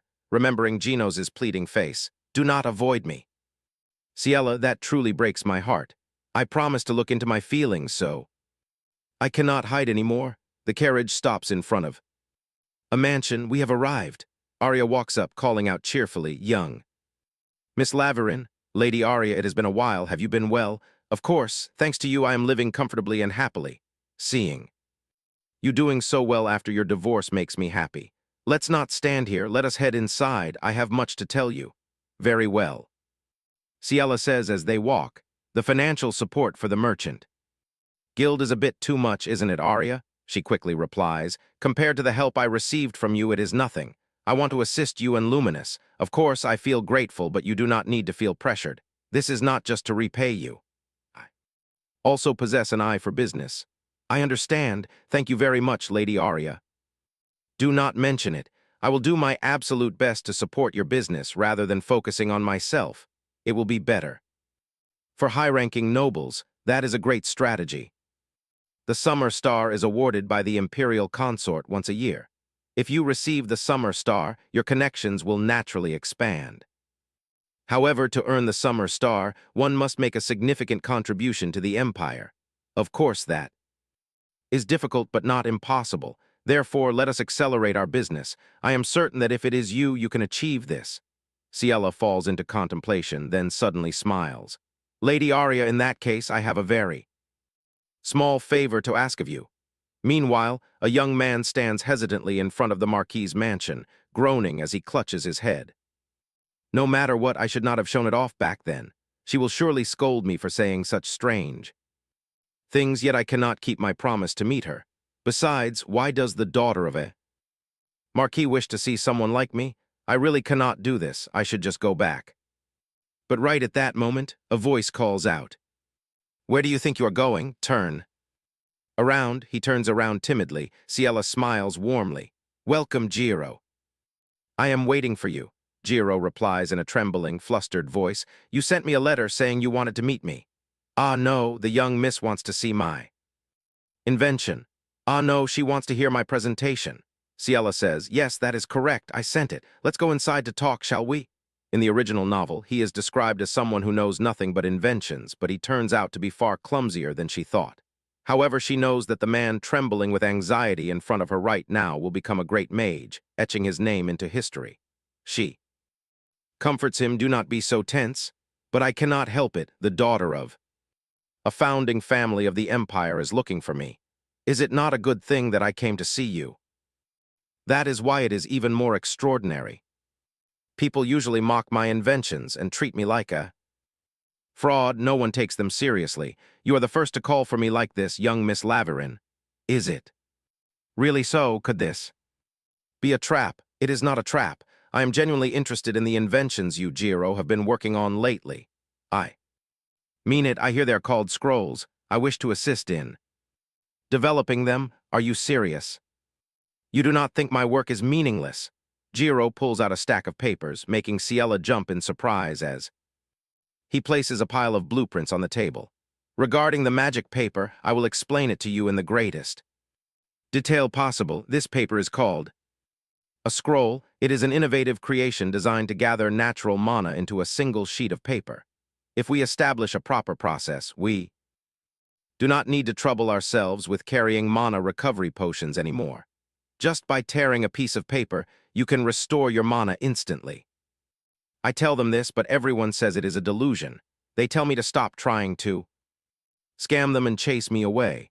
Because I lack sufficient investment, I cannot create a prototype yet. This project remains stalled. To conduct the experiment, a special mineral is required. That special mineral, Ciela cuts him off.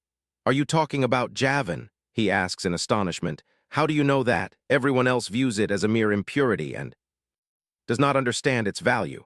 It is a black stone found only in gemstone mines, is it? Not, how do you know such a thing? Again, it just so happens that I have a friend who owns a mineral mine, so I know this. You have a friend who owns a mineral mine? Indeed, so I think I can provide you with plenty of Ben vines. In the original story, the black magic stones Ben vines are the key to inventing the scroll. If we can speed up the development process with this, how long do you need to create the scroll? If we have enough Ben vines, it might take about half a year. Ciela looks at him and says, 1 month. She sets the blueprint down on the table and gently proposes, please complete the development of the scroll within 1 month. Afterwards, Ciela paces along the hallway, clutching the scroll. She mutters to herself that the Summer Star Awards ceremony is just around the corner, and they cannot afford a 6-month delay. Since she already decides to accept a large quantity of Ben vines from Lady Arya, she does not need to worry about this matter. Recalling Aile's anxious face, aside from the Ben vines and development costs, there is actually another problem. I struggle to decipher the final magic formula. It is written entirely in an ancient tongue with no records in any previous documents. Is it impossible to decipher? At this level, it appears to be an ancient tongue that is over 1,000 years old. The study door shuts tightly.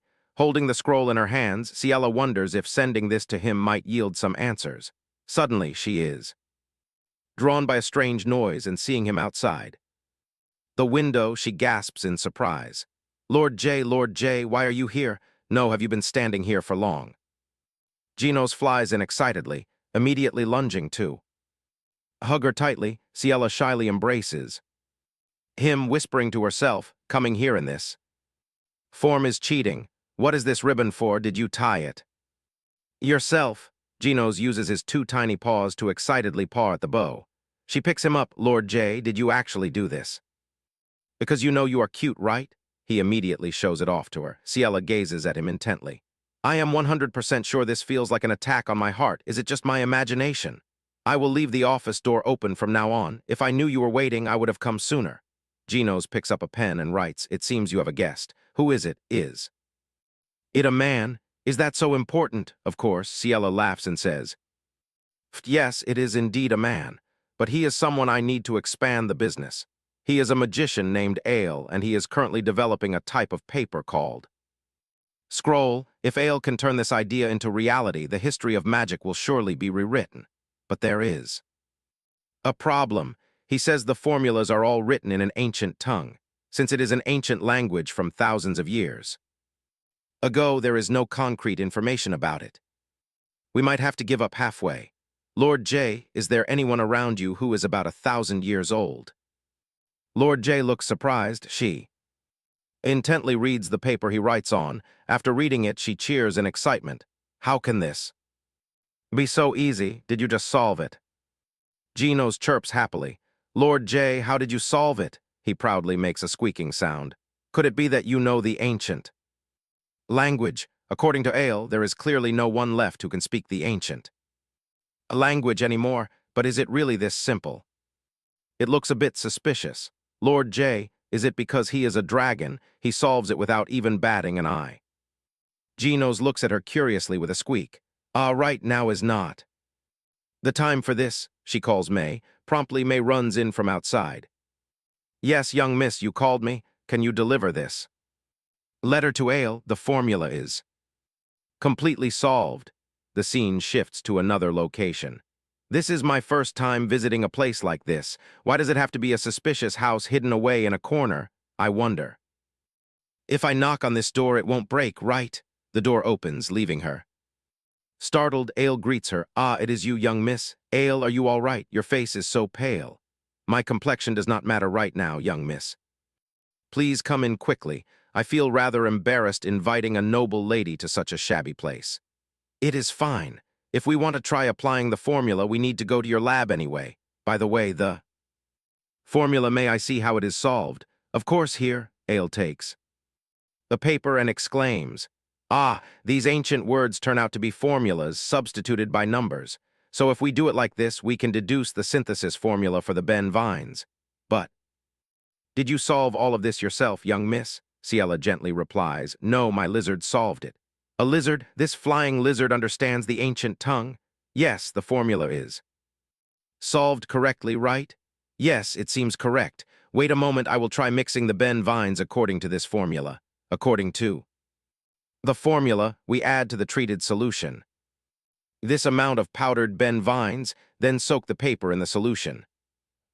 Brilliant blue light explodes, the gust of wind forcing Ciela to shut her eyes, and then a plume of smoke rises. Seeing Ale sitting in the kitchen corner, she calls out, are you all right? Did something just explode? Ale, why do you not answer? Holding the paper in his hand, Ale scratches his head. This is a success. All the formulas are correct from start to finish. If we do not solve it, I will continue to be seen as a fraud and vanish from history. All of this is thanks to you, young miss. Truly, you are the savior of my life. She suddenly screams, wait. Genos lunges forward and scratches his face. He holds his face, deeply moved. Because I am too happy I behave rudely to you, I apologize. Ciela pulls him close and smiles wryly. It is fine. You are not hurt from being struck by that tail, are you? I am sorry, my beast is very jealous. I still cannot believe this has become reality. He is so happy that he does not even bother to listen to me. Since the scroll is successfully completed, the only thing left is to present it to the public. You do not plan to show it off by going house to house, do you? Then how should we go about it? I will research the most perfect time and place to introduce this masterpiece. Until then, you must keep your mouth shut. Understood? Yes, yes, I will not utter a single word. The young miss is certainly kind, but sometimes she is also like a devil. Placing her hand on the table, she says, this place is a bit small in scale here. Let us leave it like this for now. Afterwards, she returns to the mansion. Holding the letter, she murmurs, not this family. I need someone with status and great influence. The servant's voice calls from outside. Young miss, some items have arrived for you. May I come in? Items, come in. May, what is all this? Young miss, wait a moment. All of these come from one person. Here it is, all sent under this name. Ciela thinks deeply. Apukta. May curiously pulls out a box to check what is inside. Opening the gift box surprises them both. What are these? They are all health supplements. Afterwards, each box is placed on the table. Genos sits to one side. Suddenly, he holds up a piece of candy. Lord J, I do not want to eat it anymore. It does not taste good. Genos flies over carrying the candy and keeps nudging her with a squeak. She has no choice but to reach out. Then take it. I know I will eat it, see. Tries to swallow the candy under his satisfied gaze. Where do you get so many health supplements? I'm already healthy enough. I know I will. Try to eat them all. But do you not find it uncomfortable to be in this form? Like this, you can only communicate with your paws. Anyway, no one comes here this late, so I think. It is fine if you want to change back into your human form. Ciela looks down at the paper Genos is writing on. As the young miss says, it is already late, so is it not a bit dangerous for me to return to my original form? Her face instantly flushes red, surprised by her own imagination. Stop, stop. I understand, so please remain in your dragon form. Anyway, thanks to you, I can rest very comfortably. Now I am going back to work, as I need to find a suitable place to announce the scroll. I need a place that easily attracts attention and is iconic in high society where everyone gathers. But in reality, there is no such place. Genos listens intently, then picks up a pen to write on the paper. Although it requires formal invitations to be sent beforehand, there is a banquet including an auction that is about to be held at the household of Marquis Cheris. Ciela says, if it is the household of Marquis Cheris, then that is the family of the imperial consort. Yes, because they are a family with great influence and a good reputation in the empire, so many nobles will gather there. But Lord J, are you worried about the relationship between me and the imperial consort? Ciela thinks to herself that it would be a lie to deny it. In the original story, the imperial consort and Lord J are always politically opposed. Her ministers always conspire to bring down Lord J, the child of the imperial consort. She still recalls in the original story that the imperial consort says she hopes Lord J is consumed by the power of the evil dragon. If they go to Marquis Cheris's banquet, he will have to face the imperial consort's faction. Although this is a good opportunity, if it means forming friendly relations with those people, she does not need to hesitate on my account. If it helps you, that is enough for me. Instead of what, please? Promise me one thing on that day, please go with me. All right, I understand. Afterwards at the Marquis Cheris estate. Have you all heard? The Luminous Merchant Guild is handling this auction. Yes, I heard. What kind of item are they preparing that they would entrust it to a newly established guild like that? Did they not receive a large financial backing from the Laverin family? If they do not want to lose face, they must bring items fit for Marquis Cheris's status. My goodness, is that even possible for a newly established guild? Suddenly, a red-haired man looks and sees Ciela approaching. Ah, that is Lady Laverin, she speaks up. Thank you all for showing so much interest in the guild I am backing. See you all at the auction. With that, she gracefully glides past, thinking to herself, lose face? What do they mean by that for a newly established guild? In the future, they might even grab my clothes and beg me to sell them the scroll. No, I do not have time to worry about such trivial matters. I need to hurry and check how the auction preparations are going. Suddenly, her expression changes. Why is Duke Rublet Justice here? Is he not the type who does not care about social gatherings or going out to meet people? Why on earth is he at such a large banquet? Rublet walks over and asks, why are you hiding? She is startled. You say I am hiding me? It has been a while. I am Ciela Laverin. It is a pleasure to meet you, Duke Justice. In her heart, she screams. I told you it is Ciela, Ciela. Ciela, you are wearing the necklace I gave you, are you not? Ciela smiles and replies, yes, my maid insisted that I wear it with today's dress. It looks good, it suits you well, just as the maid said it is perfect for today's event. Pardon? Gorgeous and sparkling, it suits this place well. What is this? Is he the type of person to suddenly offer compliments? Something feels off, I must slip away first. Your Grace, I would love to chat more with you, but since I still have a lot of work to prepare for the auction, I must go now. From behind, a voice calling her name rings out. Ciela. Ciela turns around and replies, Lord Applecta. She thinks to herself, no, I cannot let the two of them meet. Rublet coldly says, ah, if someone is of such a high status to attend a banquet like this, surely I would know their name, so is it not strange? This is the first time I hear this name. Genos remains silent for a moment, then reaches out and says, it seems your amulet is not effective. Even though you have not awakened, you are still a descendant of the House of Justice. As for me, I do not have much interest in this. He pulls Ciela into his embrace. But more importantly, you should keep your distance from Ciela while I am still speaking politely. Rupert watches the intimacy between the two before him, which displeases him. His gaze lands on the necklace Cielo is wearing, and it is indeed as he suspects. The necklace senses the presence of the evil dragon, so it glows. With that thought, the Duke says bluntly, "This object makes your identity clear, a person who can emit such dark energy in this empire. Surely there is only one." At this, Cielo interrupts, calling out, "Duke Justice, can we go elsewhere to continue talking about? This does not seem like a good place to discuss such important matters. Surely the Duke does not wish for this place to become unnecessarily noisy." Correct, in a crowded place I also do not want to make a scene. Anyway, Rupert cannot awaken yet, and in this situation it will be difficult to deal with both the evil dragon and Cielo Laverin, so please let us leave this place, I beg of you. Genos laughs and says, "How interesting. It is not anyone else but you who are protecting that guy. The labyrinth of the Laverin family must indeed have the power to seal the evil dragon." Rupert says coldly, "I am not sure if you are on the same side as the evil dragon. But it is better to be careful. Whether it is a blessing or a curse, it does not seem like the evil dragon will strike today, so we will stop here.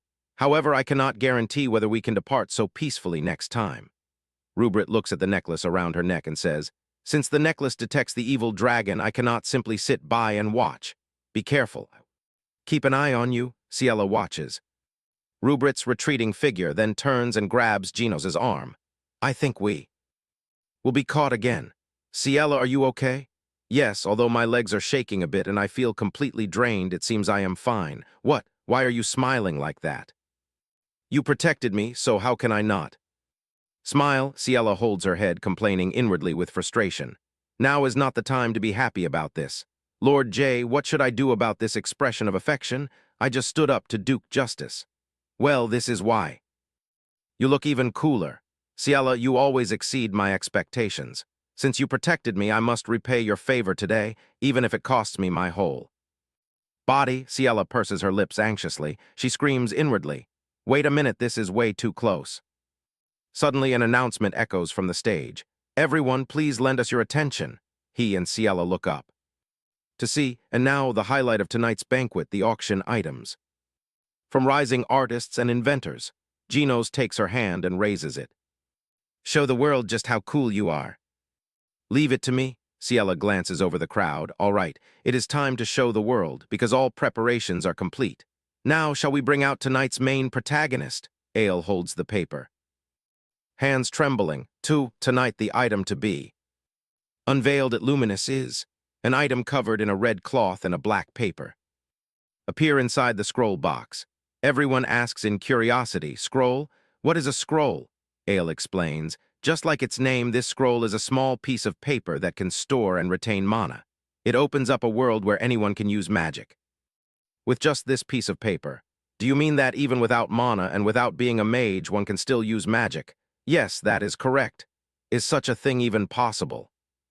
A world where everyone can use magic? This can only happen in the ancient kingdom that was destroyed by the evil dragon."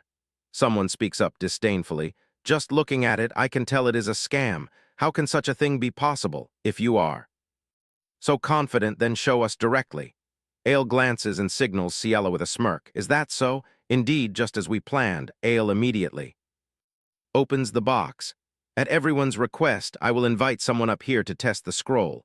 Is there anyone who wishes to try using magic?" Someone volunteers immediately. "I want to try. If it is me, everyone will believe it. I am Winham, and I normally do not believe in magic at all." Everyone knows Marquis Winham. "Then please step right up, Marquis." "Marquis, a simple fire magic test will do. Since the stored mana is still limited, it will not last long. But once you tear it, it is ready to use." "You are saying that simply by tearing this paper, one can use magic? Isn't that utterly ridiculous? Such absurd tricks will not fool me, so watch your step. If this is fake, I will not let you and the Luminous Merchant Guild off easy for daring to make a laughingstock out of me in front of everyone." But the moment he tears the paper, a flame erupts in his hand. Marquis Winham stares at his hand in astonishment. After a moment with only ashes drifting in the air, Marquis Winham cannot hide his shock. "Fire truly bursts from my hand. I feel something moving around my hand." "Marquis Winham, didn't you say magic is nothing but a myth?" Marquis Wynnham rushes over to Ale, asking frantically how far this scroll technology has developed. I wonder if it can help cure the sick. Up until now, those who claimed to heal my daughter called themselves mages, but they were all frauds. I will invest so that we can use even stronger magic. Hearing this, everyone instantly clamors at once. Me too, I want to invest as well. I will buy all the scrolls available at this auction, Ale says in confusion. Everyone, please calm down. Even if you tell me there is nothing I can do for you, all distribution of the scrolls must go through Luminous, so all authority belongs to Young. Miss Ciela Laverin, the sponsor of the guild. Young Miss, please speak with me first. When do you plan to commercialize this? Young Miss Ciela Laverin, please give our shop the chance to distribute it as well. I will give you however much money you want. Everyone jostles to reach Ciela. Please move aside, I am speaking. With young Miss Ciela Laverin first. Inwardly, she cries out, these people have truly forgotten their noble etiquette. Save me. She had anticipated this to some extent, but she never expected such an explosive reaction. She was even scolded for trying to squeeze out of the crowd, thinking she was about to die. Ginos follows her out to the balcony and says, do not say such frightening things. How can I let you leave me and die? I am only joking. Joking aside, congratulations, young miss, this is indeed a resounding success, just as you hoped. It is all thanks to you, Lord J. If you had not solved that formula, we would not have today. You worked so hard writing with those tiny hands. I do not know if it is all right to say this, but I find it very special and adorable. Adorable? I am a serious grown man. Young miss, yes, I know, my grown gentleman is not adorable at all. Perhaps I will never be able to forget that appearance. Young Miss, you said I am special, right? If so, can you give me an answer to the request I made? Dance with me, Ciela. She wears a gentle smile and places her hand in Ginos's. It is my pleasure. There is no reason for her not to take the hand offered to her. Who can refuse a proposal?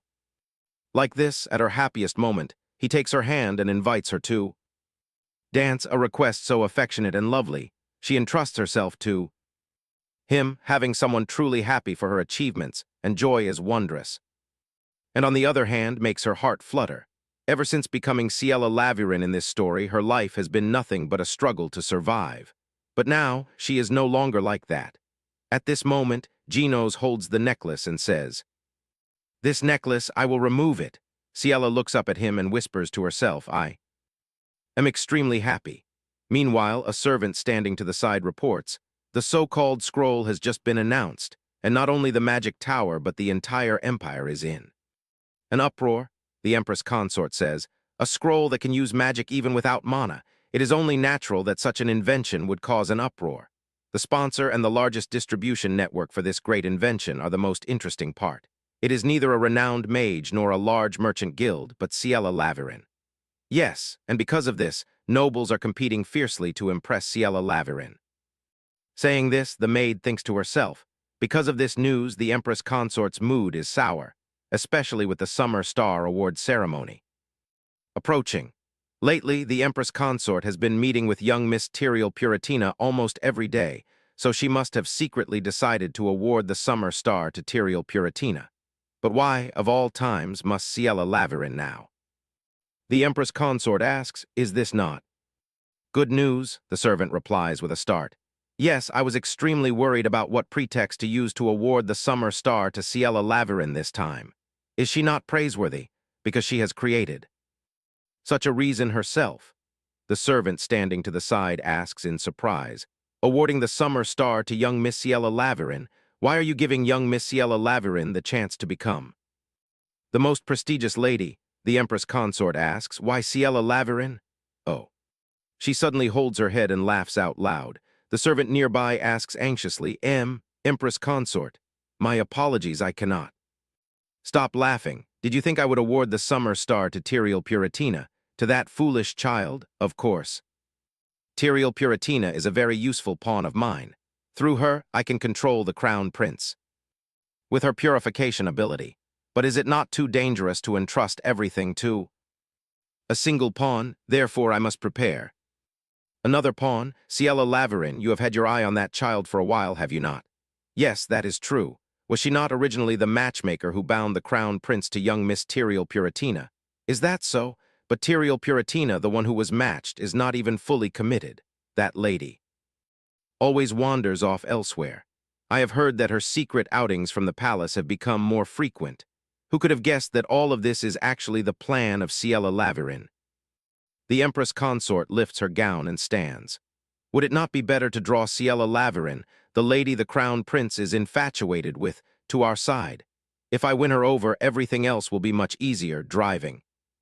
The Crown Prince mad until he becomes the evil dragon. Is it not just as expected?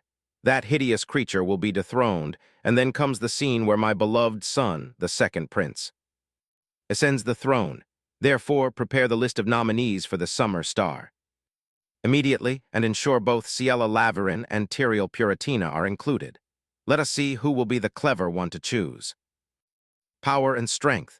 Seeing Ciela arrive, everyone in the guild cheers with excitement. You are here, master. You have finally returned. You have no idea how long we have been waiting. For you, my apologies, everyone. I was busy handling a few matters. Since it has been a while, I am very happy to see you all. Is everyone doing well? She calls out. Letty, I am back. Letty, are you dead? You are not. Dead, are you? Letty lies sluggishly on a pile of documents. Ciela rushes over anxiously and pats his back. You are not dead, right? You are still alive. Wake up, stop pretending. Letty slams his hands on the desk in annoyance and stands up. Pretending? You are calling me a pretender now. You dumped all the guild's work on me, and do you know how long it has been since you last visited? Master, I am truly heartbroken. I cannot hold on any longer. I am going to transfer to another guild. Is that so? What a pity. I was planning to increase your salary. Letty immediately makes a U-turn, placing his hand over his chest. This body of mine swears lifelong loyalty to Master. Please do not lower my salary. To prove that this honest Letty is capable today, there is something I must convey to Master. Ciela looks at him in surprise. Something to tell me? Letty hands over a small piece of paper. This will be officially announced soon, but my sources have secured it early. Come here and open it. You will be very surprised. Ciela picks it up, curiously opening it to read. What is this? The finalized list of nominees for the Summer Star 1. Tyrael Puratina. 6. Ciela Laverin. Letty smiles and says, I expect the invitation from the Imperial Palace will arrive shortly. Everything is going according to Master's plan. Congratulations. Yes, thank you. Just as Letty said, everything is unfolding exactly as she wants. But why does she keep having this bad premonition? The Summer Star, an award given to the young lady with the greatest contribution of that year. In truth, there is no precise standard for what constitutes a contribution, as it is an award evaluated and granted directly by the Empress Consort. Nobles who stake their lives on honor will do anything to secure this position to catch the eye of the Empress Consort, and obviously she is no exception. Then the carriage stops along with an announcement. We have arrived at the Imperial Palace. Young miss, she slowly steps down from the carriage. She contemplates.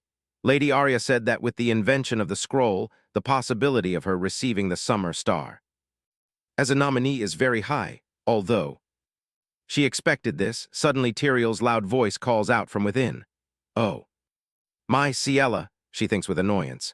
She has prepared herself knowing that Tyrael would come, yet she cannot help but feel uneasy. Avoiding a confrontation as much as possible is the best course of action. Ciela, it has been a while, hasn't it? I heard the news. The Luminous Merchant Guild is doing exceptionally well.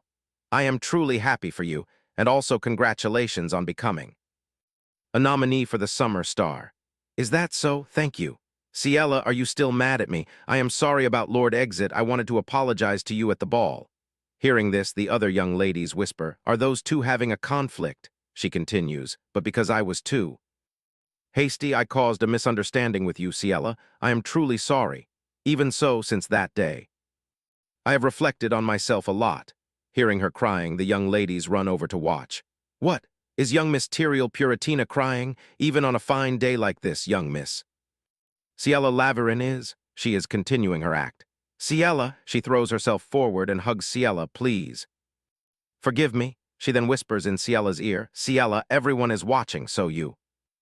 Do you still want to continue like this? Ciela, you are very smart. Well, try looking around. Just a moment ago, everyone hated me, but now they find me pitiful. Do you know why? I know it is because not long ago you went and treated the patients in The slums with your purification ability.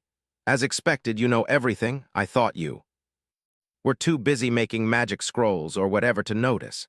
Ciela, I am like a fool, only realizing just now how easy it is to receive the affection of others. Aren't people just like fools? If one does such good deeds a few times, everyone will change their attitude even more. Hearing you say that, you must be very satisfied then. What, to tell the truth, when I first heard that news, I also thought about it. Indeed, I was deeply hurt back then. Perhaps I was too harsh on such a kind young miss. But I'm glad you think so, because in the end, you are still you. How foolish my guilt is. Tyrael turns around. You say I am still myself. I will take that as a compliment. I should probably send my thanks to the imperial consort. What? When the servants see her approach, they bow respectfully. Lady Puratina, we are here to escort you inside. She turns around provocatively. Well then, Ciela, see you inside. I'm going in first. Ciela falls deep into thought. I probably need to apologize to Lady Arya. She worked so hard for me. This year's summer star will surely belong to Tyrael now. The imperial consort has already secretly decided that Tyrael is the recipient. It is clearly the imperial consort's scheme. By using someone with purification abilities like Tyrael, she can control the crown prince. If so, the imperial consort gains power while Tyrael obtains the position of an honorary princess, a game where the winner is already decided. In the glittering room, upon hearing the servant's announcement, she goes over to watch. Her Highness the imperial consort enters, everyone pays respects, and all the young misses bow. The imperial consort's figure gradually appears along with the sound of her voice. I am very pleased to meet everyone like this. Ciela thinks to herself that no matter how one looks at her, she does not seem like a bad person. In fact, due to her outstanding abilities, the citizens of the Empire hold a favorable opinion of her. She continues speaking, the noble virtue and brilliant wisdom that everyone has displayed this year, regardless of high or low birth, are truly magnificent. However, among everyone, I can only express my gratitude to exactly one person. I indeed feel a bit regretful. She casts her gaze upon Ciela and smiles, and Ciela looks up at her in return. Ciela wonders, what is the meaning of that smile of hers? At this moment she announces, to choose just one person, I have truly agonized, the young miss to whom I will present this year's summer star is young Miss Laverin. Laverin, she clutches her dress tightly. What? The servant immediately urges, young Miss Laverin, please step forward this way. Ciela cannot help but be astonished. It is not Tyrael but herself, the imperial consort stands above, waiting for her to step forward. Young Miss Laverin, this way, please. Ciela frowns, observing thoughtfully. This is truly strange. The imperial consort walks over to her side and says, young Miss Laverin, who pioneered the creation of the epic-making magic tool scroll, has elevated the honor of our empire. Young Miss Laverin, please accept this small token of my appreciation. She pins the badge onto her dress and whispers, my warmest congratulations, young Miss. Ciela accepts it gladly. It is my honor, Your Highness. With the status of the honorary young miss who receives this year's summer star, next time, please spare some time to have tea with me. That is also my honor, Your Highness. Having tea with the imperial consort is even more enviable than receiving the summer star. And needless to say, Ciela's mind is in turmoil, plagued by countless doubts. What on earth is going on? Clearly everything went exactly as she wanted. Why is she hesitating like this? Tyrael smiles faintly.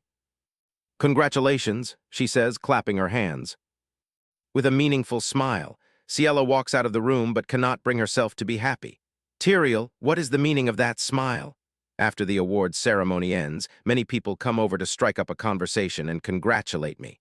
Although we laugh and converse harmoniously, I still have an uneasy premonition, surely.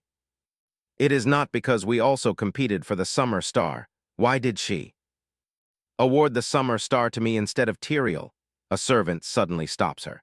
Young Miss Ciela Laverin, the imperial consort will soon send an invitation to you, so please prepare so as not to affect your esteemed position. Ciela replies, yes, of course. I will. The servant bows politely. In that case, please have a safe journey back, young miss. The imperial consort and Tyrael stand to one side quietly, observing, and she smiles faintly. Ciela shivers upon seeing this, wondering in her heart, what on earth are those two thinking? At the command, the carriage rushes. Through the forest, Ciela sits inside full of anxiety, unable to stop her unease. As long as the imperial consort is involved, things in the future will be different from now. Neither Count Valentine nor facing Duvan exit will remain the same. I must find a way just then May hurriedly and anxiously runs out. Young miss. Are you all right? Your complexion does not look very good. I am just a bit tired. Can I rest alone for now? Yes, of course, young miss. She slowly steps up the stairs, then opens the door and enters. She tries to calm herself down. No, this behavior is not like me at all. It seems I have worried too much. I am truly exhausted. Suddenly a familiar sound rings out. Chirp asterisk this sound. Genos flies in from the outside. Ciela reaches out to catch him. Lord J, where on earth do you keep going?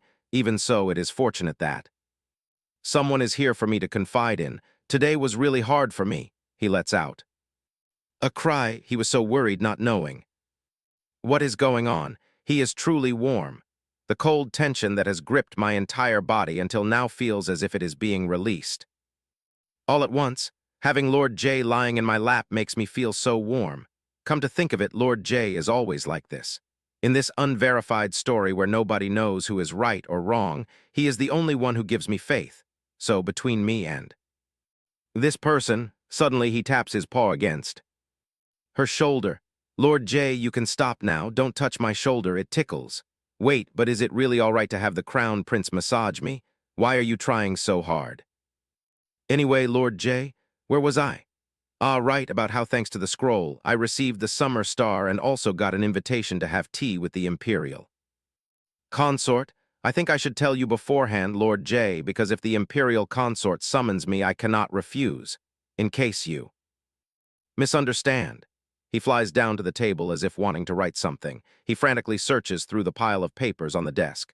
Ciela asks, are you looking for a pen by any chance? Lord J, it seems rather inconvenient for you. It is all right even if you do not stay in that form. Conversing is much more convenient when you are in your human form. Otherwise, you have to constantly communicate with a pen. He lets out a chirp. She reassures him, but in her mind, she is imagining something else. I am fine. After all, you have visited in your true form before. Of course, at that time I thought I was dreaming, but since I also have something I absolutely must say, please return to your original form. Genos' body immediately glows. With a red light, her room suddenly illuminates. With an extraordinary radiance, Genos' face appears. Before her, supporting himself with his hand, he looks down at Ciela lying on the bed. She shyly reaches her hand up. Lord J, he stammers shyly, I am sorry. Young miss, I did not mean to do this. But Lord J is already here. You know our contract no longer holds any meaning, right?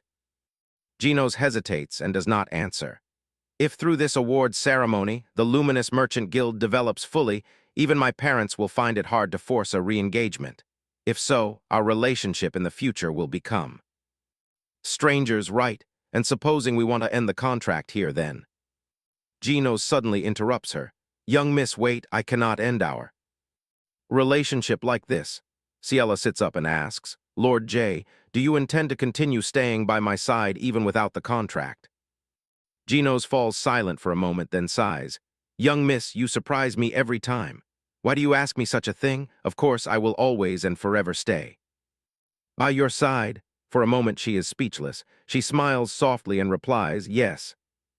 Lord J, that is enough. The box on the desk suddenly speaks. At last it is somewhere else. In the end, it is not Tyrael or me. Young miss, new young miss, please open this for me. I will let you know your future and past. In the bedroom, Ciela is fast asleep when her eyes slowly flutter open. Lord J just spoke. How strange. Did you really not hear anything? She smiles and hugs him. I must still be half asleep. Let's go out to the balcony for some fresh air to wake up. It is so pleasant. How long has it been since I last slept this soundly? It is all thanks to Lord J's lullaby. Thank you, Lord J. Last night, I was truly scared and trembling, but your words still seemed to echo in her mind. Of course, I will always and forever stay by your side, young miss. Thanks to those words, I forgot everything. It is all thanks to you, Lord J. When her hand touches Genos's tail, he suddenly shudders, and then his face flushes red. He cries out loudly in embarrassment, which also startles her. Lord J, did I hurt you by any chance? Is your tail very sensitive? Is that so? Where did I touch? It is not that. Genos looks extremely aggrieved, his eyes welling with tears, which makes her even more flustered. Then why? Suddenly, a noise interrupts their conversation, forcing both of them to turn their attention elsewhere. It is May and Laura. May asks, "Are you awake, young miss?" She replies, "Yes. Is something the matter? Duke Justice is here." "Is it Duke Rubret?" "Justice? Why has he come so suddenly in the early morning?" That is because he is a duke, so even though he came without an appointment, I could not turn him away. I am sorry, young miss, there is nothing to apologize for. I will go out right away, so could you prepare my clothes? Yes, young miss, and so the three of them leave, leaving Genos there. A moment later in the drawing room, since I arrived so suddenly in the early morning, you must be very surprised. But I have no other choice. No matter how much I think about it, I cannot sit still. It turns out the Duke still suspects me. No. It is not suspicion, but absolute certainty. Do you think I will pretend not to know that you and the evil dragon have no connection? Furthermore, at that time, your reaction. I did not want to make a scene. That is clearly the reaction of someone who knows something. Indeed, I do not understand. The power of the labyrinth you hold is not for protection, but to judge the evil dragon. If you do not perform your duty well, then I will have no choice but to handle it myself, right? She thinks to herself. He means he must take the life of the evil dragon at all costs. Even if I insist that Lord J is not the evil dragon, it will probably be useless. However, the moment I acknowledge the existence of the evil dragon, it will become an issue between our families. Above all, if it is Rubret's ability. Lord J will truly be in danger. Suddenly a voice rings out, shattering the tense atmosphere. Are you interrogating an innocent person, Rubret Justice? Genos walks in, disguised as Duke Letty Applecta. He continues, that seems to be an issue you should settle with me. Instead, Ciela is astonished upon seeing this. Lord Rubret also raises his guard against the evil dragon. Then he draws his sword and turns to her. Prepare to open the labyrinth immediately. We must deal with him before he can make a move. Flustered, she cries out to stop him. Please wait a moment, Duke. Justice, no, the labyrinth must be opened. We must stop Rubret immediately. But just as Rubret's sword is about to touch Genos, a golden light flashes. Rubret freezes, momentarily at a loss. Ciela squeezes her eyes shut from the blinding glare. The voice of Genos sounds deep and solemn. If you doubt my true form, isn't it enough to simply reveal it? The crown prince of this empire, Genos Ru Inthem. Rubret's eyes widen, unable to believe what is before him. Rubret drops to his knees in salute. Rubret Justice bows to the little son of the empire. He respectfully says, Your Highness, the crown prince, I hear that your highness cannot go out because the evil dragon's aura has invaded your body. I hear that the crown prince is being cared for in secret by the imperial family. So now that you see me with your own eyes, what do you think, Rubret? Marvels, it is indeed vastly different from the rumors. How on earth did you? Genos, losing patience, interrupts him. Am I obligated to answer that question? The Duke explains awkwardly. It is not like that, your highness. However, seeking an explanation in this situation is my duty. Ciela stands nearby, also not knowing what to say in this situation. She ponders silently. Fortunately, Rubret is more rational than she expected. There is no turning back now that the final antagonists, Rubret and Lord J, meet. I must end this before the problem goes any further. With this thought, she steps towards the two of them. Lord J, I told you to stay in your room, Duke. Justice will question you thoroughly. What are you planning to do? But I cannot let Ciela shoulder this mess alone. Seeing the two of them whispering to each other, the Duke feels like a third wheel. He speaks up, asking, I do not know if it is all right to ask in this situation, but What is the relationship between the two of you? Both of them blush deeply, making Rubrit even more suspicious. She quickly clarifies, that does not seem very important right now, Duke Justice. Of course, it is not that I am curious, but because right now more than just a few questions pop into my head. Gino says, let us end this here today. It would be best if... The Duke leaves. Surely you do not intend to make me continue tolerating your insolence. I shall take my leave immediately. Your Highness, thus the two of them watch. His retreating figure, she says, because I knew. Something would happen. I was so worried, Lord J. He calls Ciella's name. Ciella. I also want to know the truth. What exactly is our relationship now? She is flustered, her cheeks flushing red as she quickly avoids. His gaze, what do you mean by that? I wish to hear the answer from your own lips, young miss, she thinks to herself. Please beat around the bush. Your Highness, why do you always ask so directly? I myself do not even know what our relationship is. If you need more time, you can tell me later. I am very good at waiting, so I can wait forever, she stammers. At that, suddenly a voice rings out. My lady, are you all right? May I come in? My lady, I see that Duke Justice has left. Ciella quickly pulls away from his embrace and replies, wait a moment, May, she whispers. Quick, please return to the palace quickly, hurry. I understand. May steps inside, concern written all over her face.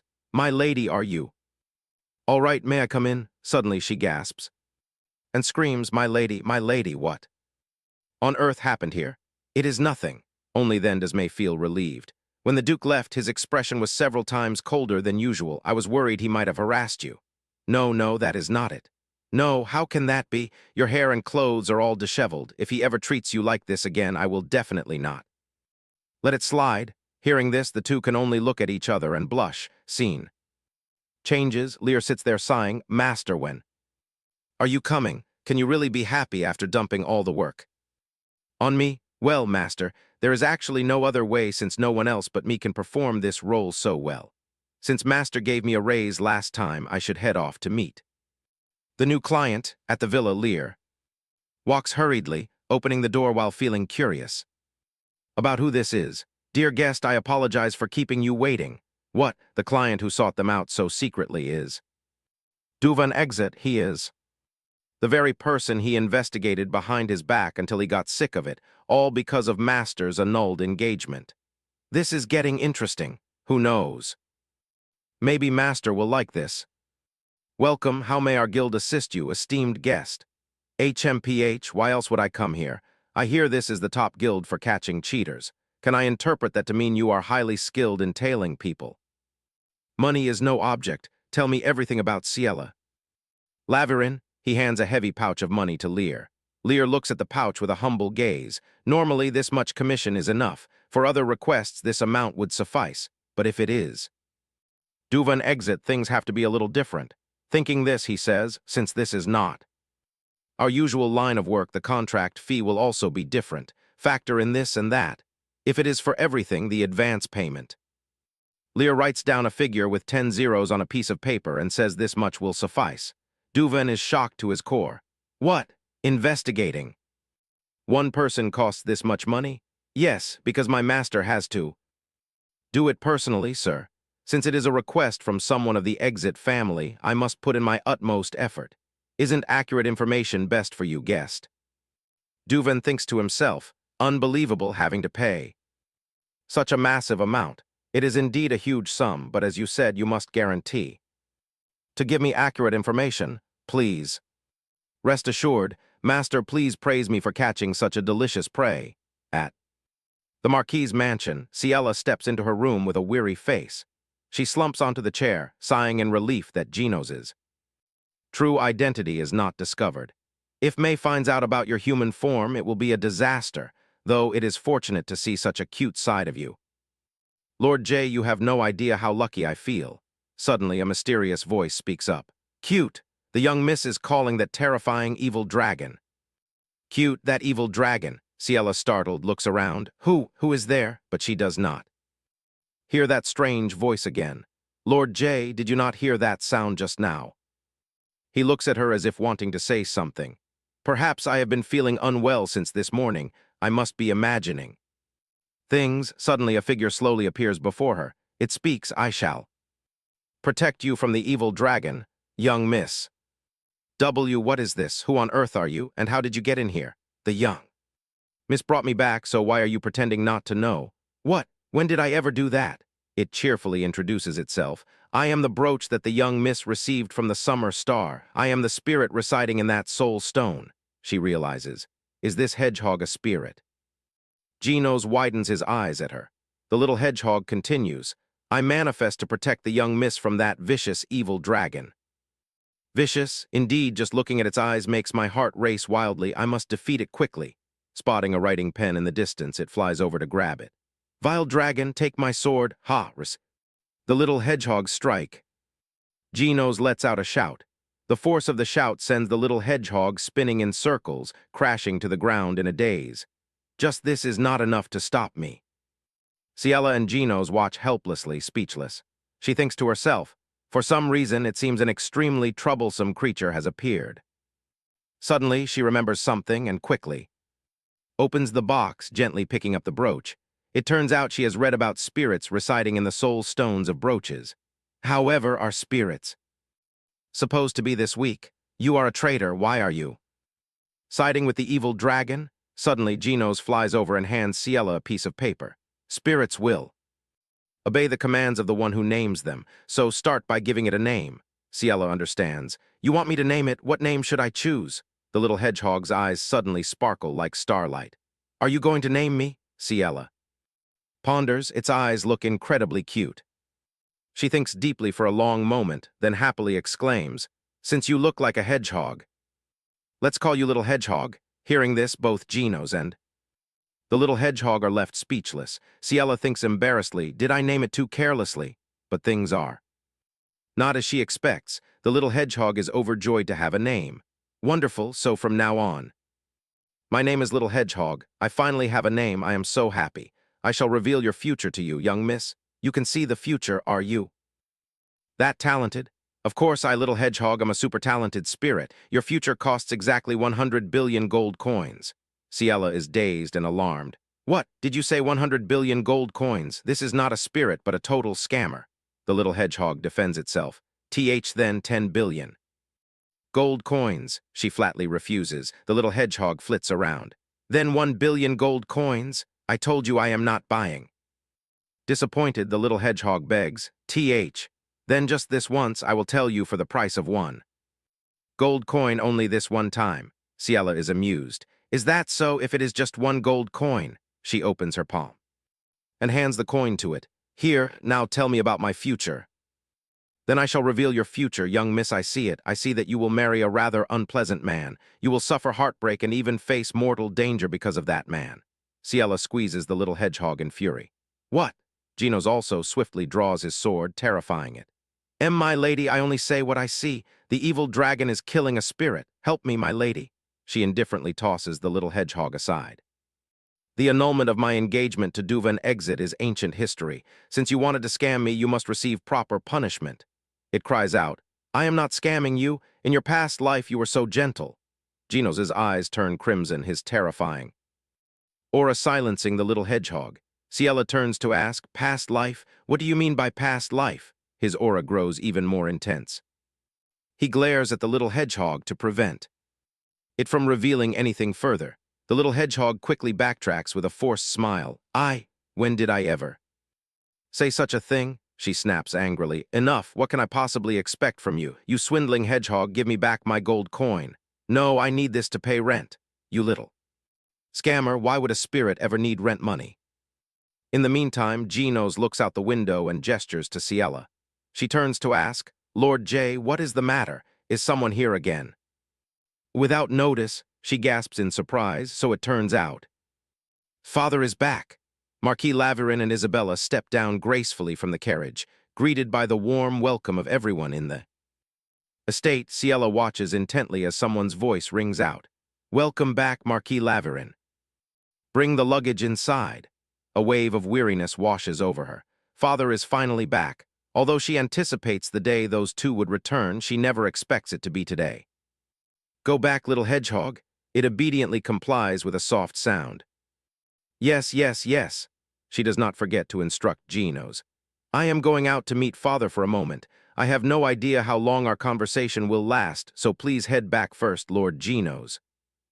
Lord J is perfectly fine, so please do not worry. Ciela then murmurs to herself as she walks. It is fine. I will make sure to speak as calmly as possible. I have put so much effort into preparing for today. If I explain things clearly, they will surely understand. She slowly opens the door. Her father is already seated inside and speaks. Ciela, it has been a long time. Ciela responds softly. Yes, father, you return. Later than I expected. I am rather exhausted, so I will keep this brief. As I state in my letter, there is absolutely no way we will annul the engagement with the young count. Go and apologize for your insolence and prepare for the re-engagement. What? He wants me to apologize? What is the meaning of this? The young count is a fine man in many aspects. Where on earth do you find fault in him to speak like this? Are you worried? Because he has too much experience with other women? Such matters naturally resolve themselves once he settles down with a family. Ciela clenches her fists tightly. Father, I know you covet the endless financial support of the Exit family. However, we no longer need their aid, for the Laverin house of today is entirely capable of standing on its own while you are away. I secure the backing of a merchant guild. I also receive a reward from the Imperial Palace for creating a magical tool called a scroll. Since the scroll can only be distributed through my guild, we hold a complete monopoly. The wealth you desire is well within my reach. The Marquis lets out a weary sigh. He sets his teacup down, his voice dropping coldly. Ciela, why do you abandon the easy path to tread such a difficult road? An easy road? Is marrying a man I do not love your idea of an easy road? A daughter doing business? How utterly absurd. Even if you show results now, it will never last. Ciela, this is unlike you. Why must you be so headstrong? Entering a prominent family will grant you a comfortable life and provide our house with an unwavering pillar of support. That is all you are required to do. Hearing these words, Ciela's spirit utterly shatters. She finds herself unable to argue any further. I understand your wishes, father. The Marquis cradles his head. Is that so? Hearing you speak with your usual obedience pleases me greatly. But Ciela cuts him off, delivering her resolute decision. I am leaving this house. He stares in shock. What? Since I can never become the daughter you desire.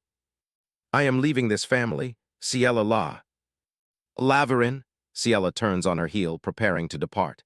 If you wish for my return, then recognize me as your official heir, rather than treating me as mere capital to be sold off to another house. With that, she storms out.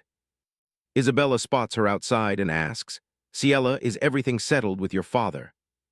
She nods politely. Yes, stepmother, I shall excuse myself to my room first. Please have a good rest. She sneers inwardly. I will let your insolence slide this once. If what I overhear from outside the door is true and you are indeed leaving this house with such grand words, marvelous. In any case, as long as that girl leaves the Marquis house, asterisk. That is all that matters. It is all for our Jiro. Back in her room, Ciela is packing.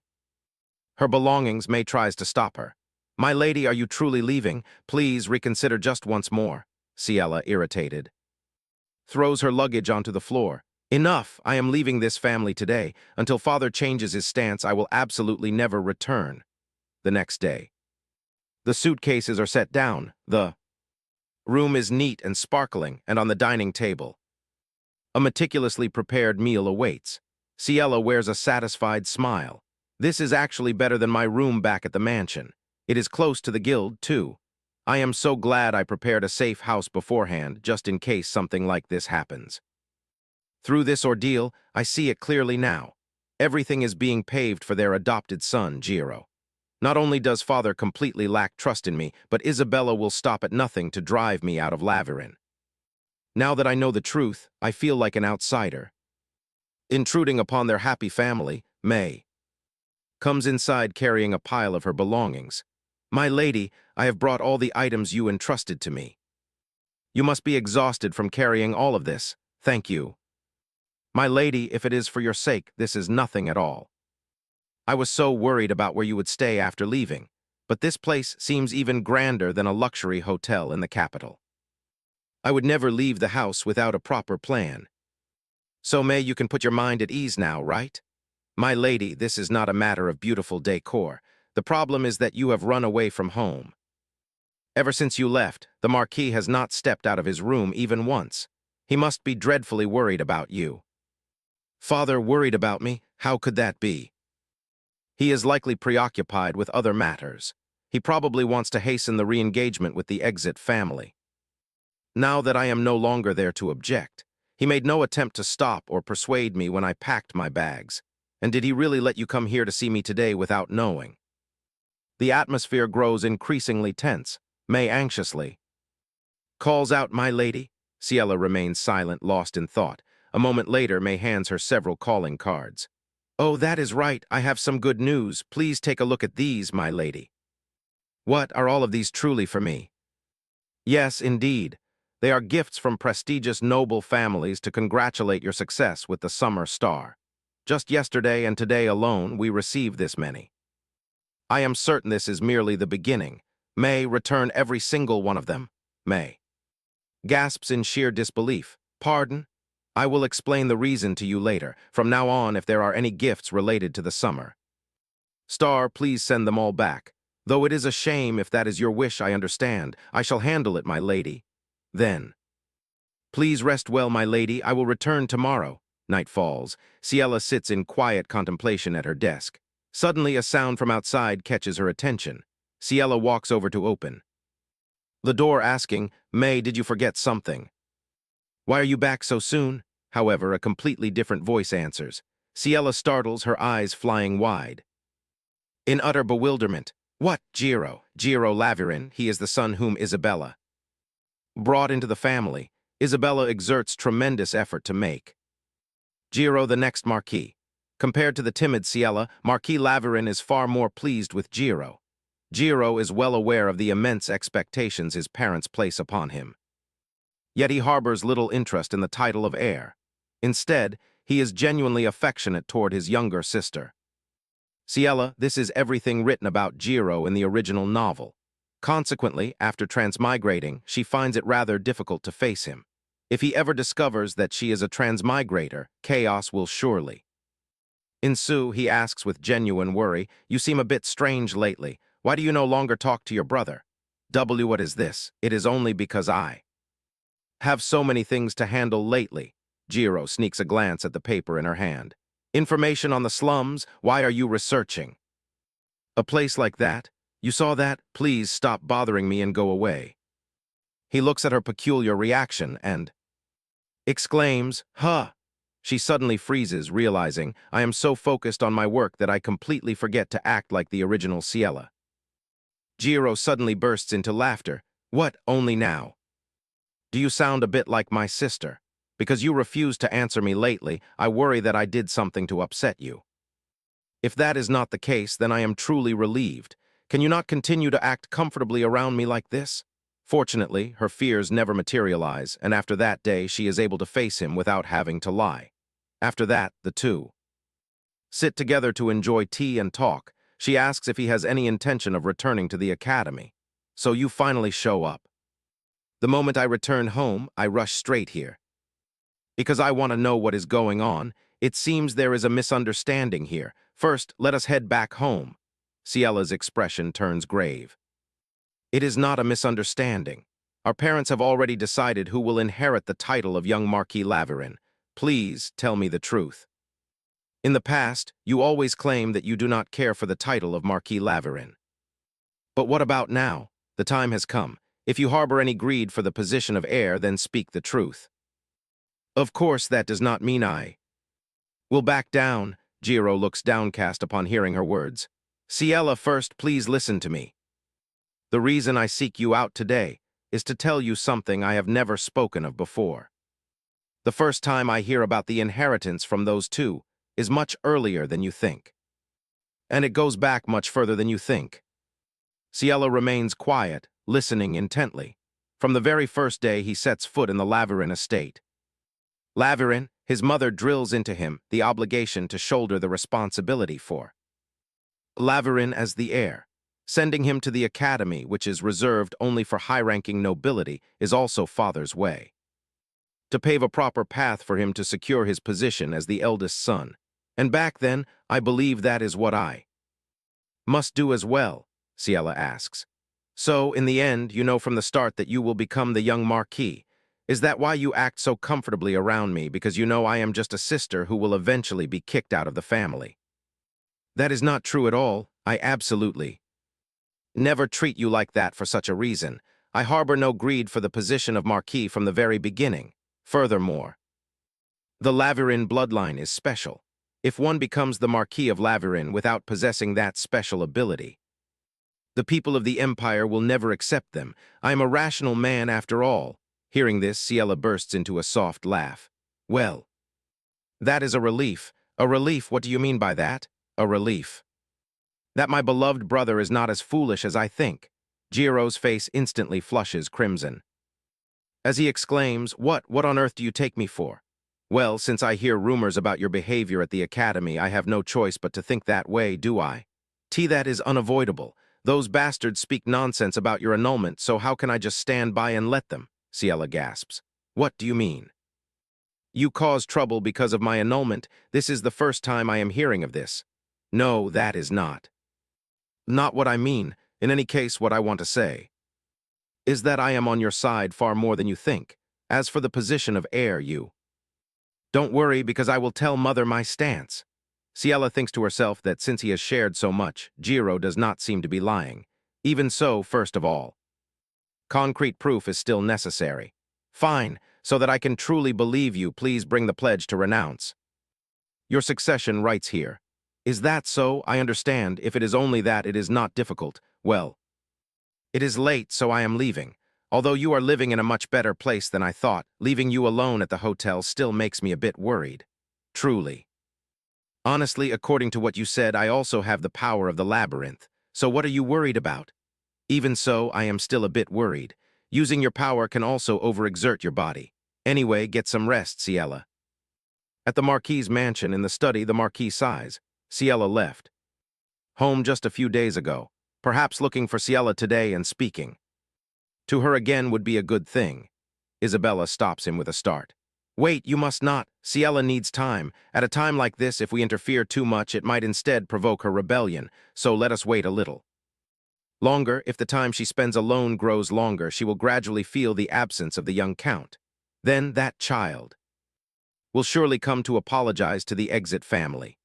But in her heart, she secretly calculates that the longer Ciela's position remains vacant, the better, because during that time they can organize the succession ceremony for Jiro. Right at this moment, a voice echoes from outside the door. Father, mother, it is me, Jiro. May I come in for a moment? Jiro, you are finally back. Your father is very tired. To make him feel better, tell us some things that happened at the academy. Before that, I have a few words I wish to say, and I hope both of you can listen. What on earth is this about? That you are acting this way, Jiro replies calmly. Regarding the position of the Laverin heir, I plan to state clearly my stance. After Isabella hears her son speak, her expression darkens. He continues, even though I am the eldest son, the position of the Lavin heir. Before Jiro can even finish his sentence, she immediately rushes over. Jiro, let us speak for a moment first. After that, Isabella drags Jiro out of the room. She glares at him in interrogation. Jiro, are you in your right mind? What you were about to say just now is only temporary, right? Mother, I am not suited for the position of the young Marquis. From the very beginning, that is not the position I wanted. More than anything, do you not know of my lack of talent, Mother? Is it talent? Are you concerned about the labyrinth power? From the moment I determined to marry the Marquis, my goal has always been only one, to turn you into an outstanding Marquis of Lavin. You seem to have not thought about it. Jiro, listen carefully. If the child of Ciela and the son of Exit is born, adopt that child as yours. If you do so, the power of Laverin will be passed down and you can still become the venerable Marquis of Lavin. Jiro screams in panic. Mother, right. Now what are you saying? Why do you have such a horrible thought? She grits her teeth. Who is all of this for, right? Now, then there is no other way. If you are going to be like this, then I also have no choice but to change my plans. Guards, come in. From this day on, Jiro is confined to his room and shall not step outside, not even a single step. Surrounded by servants, Jiro screams in panic, "Mother, mother!" Lock Jiro in his room and monitor him so he cannot meet anyone. A servant looks at her in confusion. But the young master has just returned. Is this not a bit too much? Since when does a mere servant dare to look directly and talk back to their master? The order in this house has become quite messy while the Marquis and I were temporarily away, has it not? Mother, please calm down and listen to my side of the story. I do not want to listen. Take him away quickly. Hearing this, Jiro can only watch helplessly. After Jiro is dragged away, the scene is left with only Isabella somewhere in the gloomy room. She stands before a wardrobe, her face gradually revealing a sinister look. Gripping the medicine bottle tightly, she mutters, "All of this is for you. Jiro, if I can elevate you to the position of Marquis, I can do anything. Even poisoning Ciela." In a garden blooming with brilliant petals, Ciela gently falls asleep, but a dazzling light startles her awake. A massive dragon appears before her eyes. Where is this? And this dragon? I recognize that I have seen it somewhere before. When I went to the theater with Lord J in my dream, I only saw it once back then. Why do I feel such a sense of familiarity? Out of the haze, a voice suddenly echoes, "Please, marry me." Ciela blushes and stammers, "A sudden marriage? What does that mean? You are a dragon." Indeed, which is why there is so much more I can do for you. Is there not anything you want? Ciela's face is full of curiosity. If it is what I want, even traveling around the continent is fine. If that is what you want, I can do it 100 times over. If so, then there is no need. Then why is it? Naturally, because you are too big and scary, if that is the reason.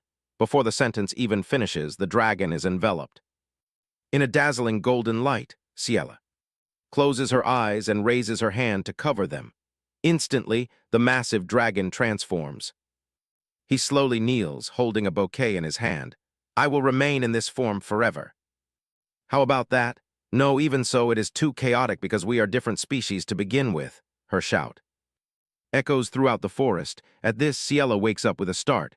"I accidentally fell asleep. It seems I dreamed of something. My head really hurts." Just as she turns around, she sees him sleeping there. "Lord J, when did you arrive? If you came, you should have woken me up." He wakes up and yawns. Ciela picks him up. "You look quite tired too. Lord J, please do not come so late anymore. You can come during the day instead. Because I am worried about that guy, I have no choice. I wanted to come earlier, but the security of the Imperial family is too vigilant, so it is impossible. You do not need to overexert yourself. The spirits are also helping me. The matter of the heir is being discussed well. Even so, I am still worried." "But Ciela, you seem to have tossed and turned a lot. Did you perhaps have a nightmare?" "A nightmare? Let me see." Although it was indeed a nightmare, my mood is not too bad. "How strange. Why is the memory so hazy?" "Naturally, after waking from a dream, we usually do not remember anything. Perhaps it is because I did not sleep deeply. If you are too tired, sleep a bit more." She gently places him close to her and smiles. "I suppose I should, then I will sleep for a bit. Please stay here and do not go anywhere. If Lord J is here, I surely will not dream of nightmares again." After she falls asleep, Genos gently floats up. Suddenly, he transforms back into his human form.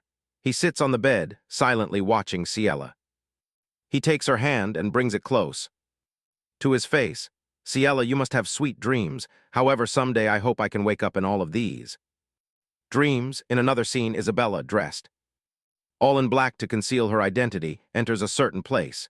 Immediately, assassins approach and question her. "You seem to be a noble of quite a high status, seeking out the Grim Reaper without any fear. Do you not know this is a guild specializing in assassination?"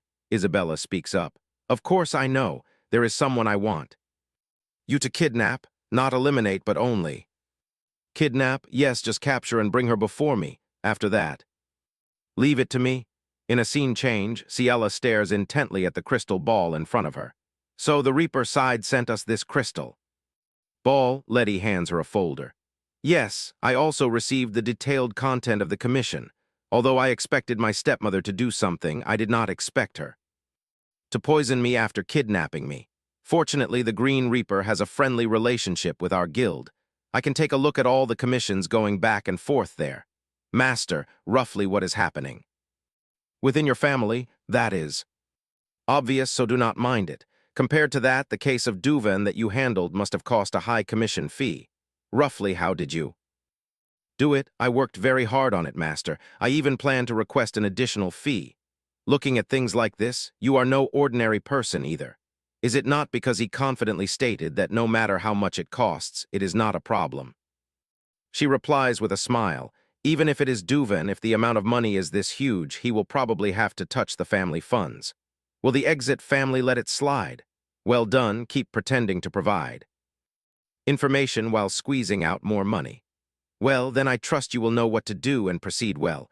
And now, I will resolve the urgent matter first. Letty offers a suggestion. If so, I will send word to the Green Reaper, telling them to reject the commission. No, convey to them that they should proceed with this kidnapping commission exactly as it is. Yes, instead, please propose. 2 conditions. First, kidnap Ciela and bring her to the temple. The money I donated to the temple under the name of Luminous is quite substantial. So this time I must rely on the hands of those people. I understand, so what is the second condition? She continues.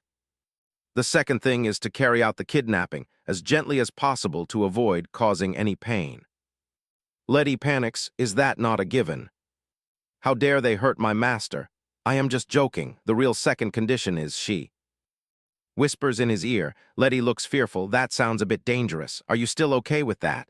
No matter what those words are the truth. There is no way it cannot be the truth. Now I think I will just have to be kidnapped once.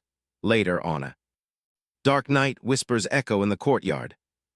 Carry her carefully, but why on earth must it be the temple? I do not know. We only need to follow orders. One of them carries a very heavy sack. Looks around and then throws the sack down into an empty corner. Another criticizes, did I not clearly tell you to do it carefully? It became a habit, so I just did it without realizing. Anyway, what we need to do is done. Let us leave quickly. Lying inside the sack, Ciela curses in pain. I clearly told them to do it gently. Though, ouch, can she call out her hedgehog spirit for a moment? It asks in confusion, what is the matter, young miss? Your face is flushed red, as if you are drunk. Did you perhaps drink alcohol? Yes. I drank a little. The little hedgehog cannot help but be surprised. What? Truly there is such a thing. Anyway, I have a favor to ask. Please help me in a moment. The sound of footsteps grows closer and closer. Isabella appears. Oh my, Ciela, it turns out we meet again here. Do you come to the temple to pray? If you come to the temple looking like that, you receive divine punishment. How shameless. You are the very person who ordered the Shadow Guild to bring me here, are you not? Isabella praises her. You grasp the situation very quickly. Actually, from the beginning, I dislike every single thing about you. However, this tiresome relationship ends here. I pay a large sum of money to the guild just to learn your weakness. She silently listens to her. Continue. I hear that those with abilities cannot unleash their power if they drink even a single sip of wine, correct? Therefore, before taking you away, I order them to treat you to a glass of fine wine. Without the power of the labyrinth, you are nothing but a weak young miss. You can open the labyrinth from the very beginning, can't you? Yet you never show it to me even once, always using your frail body as an excuse. Ciela replies at this moment, actually, it is only natural that you doubt it since you probably never see it with your own eyes. Isabella panics in terror upon seeing this. How is this possible? They clearly state that if you drink wine, you cannot open the labyrinth. Though that is just false information sent by the guild. Do you really believe it to be true? You are more naive than I think. She stares at the terrifying black aura emanating from her body, still unable to believe her own eyes. This is absurd, Ciela asks. How is it? The power of the labyrinth is now right before your eyes. Isabella collapses before the pure power of Ciela. Is it not very strange? The Shadow Guild does not choose a ruined place or a forest, but instead chooses the temple as the kidnapping location. From the very beginning, you are destined to lie in the palm of my hand. She scowls and barks. How does a brat like you know those people? And how do you know about my request? That is a trade secret. Isabella clenches her fists. Anyway, the evil dragon is nothing but an illusion. It is not real, so you cannot threaten. Me with just this, Ciela calls out to her spirit. Little hedgehog, right. Now shine with all your might. It curls up, preparing to unleash its move. I am glowing. The blinding light leaves Isabella unable to see anything. She slips, causing the glass vial in her hand to fall and shatter into pieces. The iron chains rush toward Isabella. They bind her tightly, leaving her no time to resist. Seberaru pounces, growling threateningly. Ciela coldly says, I do not expect to show you the inside of the labyrinth in such detail. You, Stepum, no. Isabella, she turns pale and stammers, how? How is this possible? Even when forced to engage to the young Marquis exit, how does an obedient girl who never complains turn into this?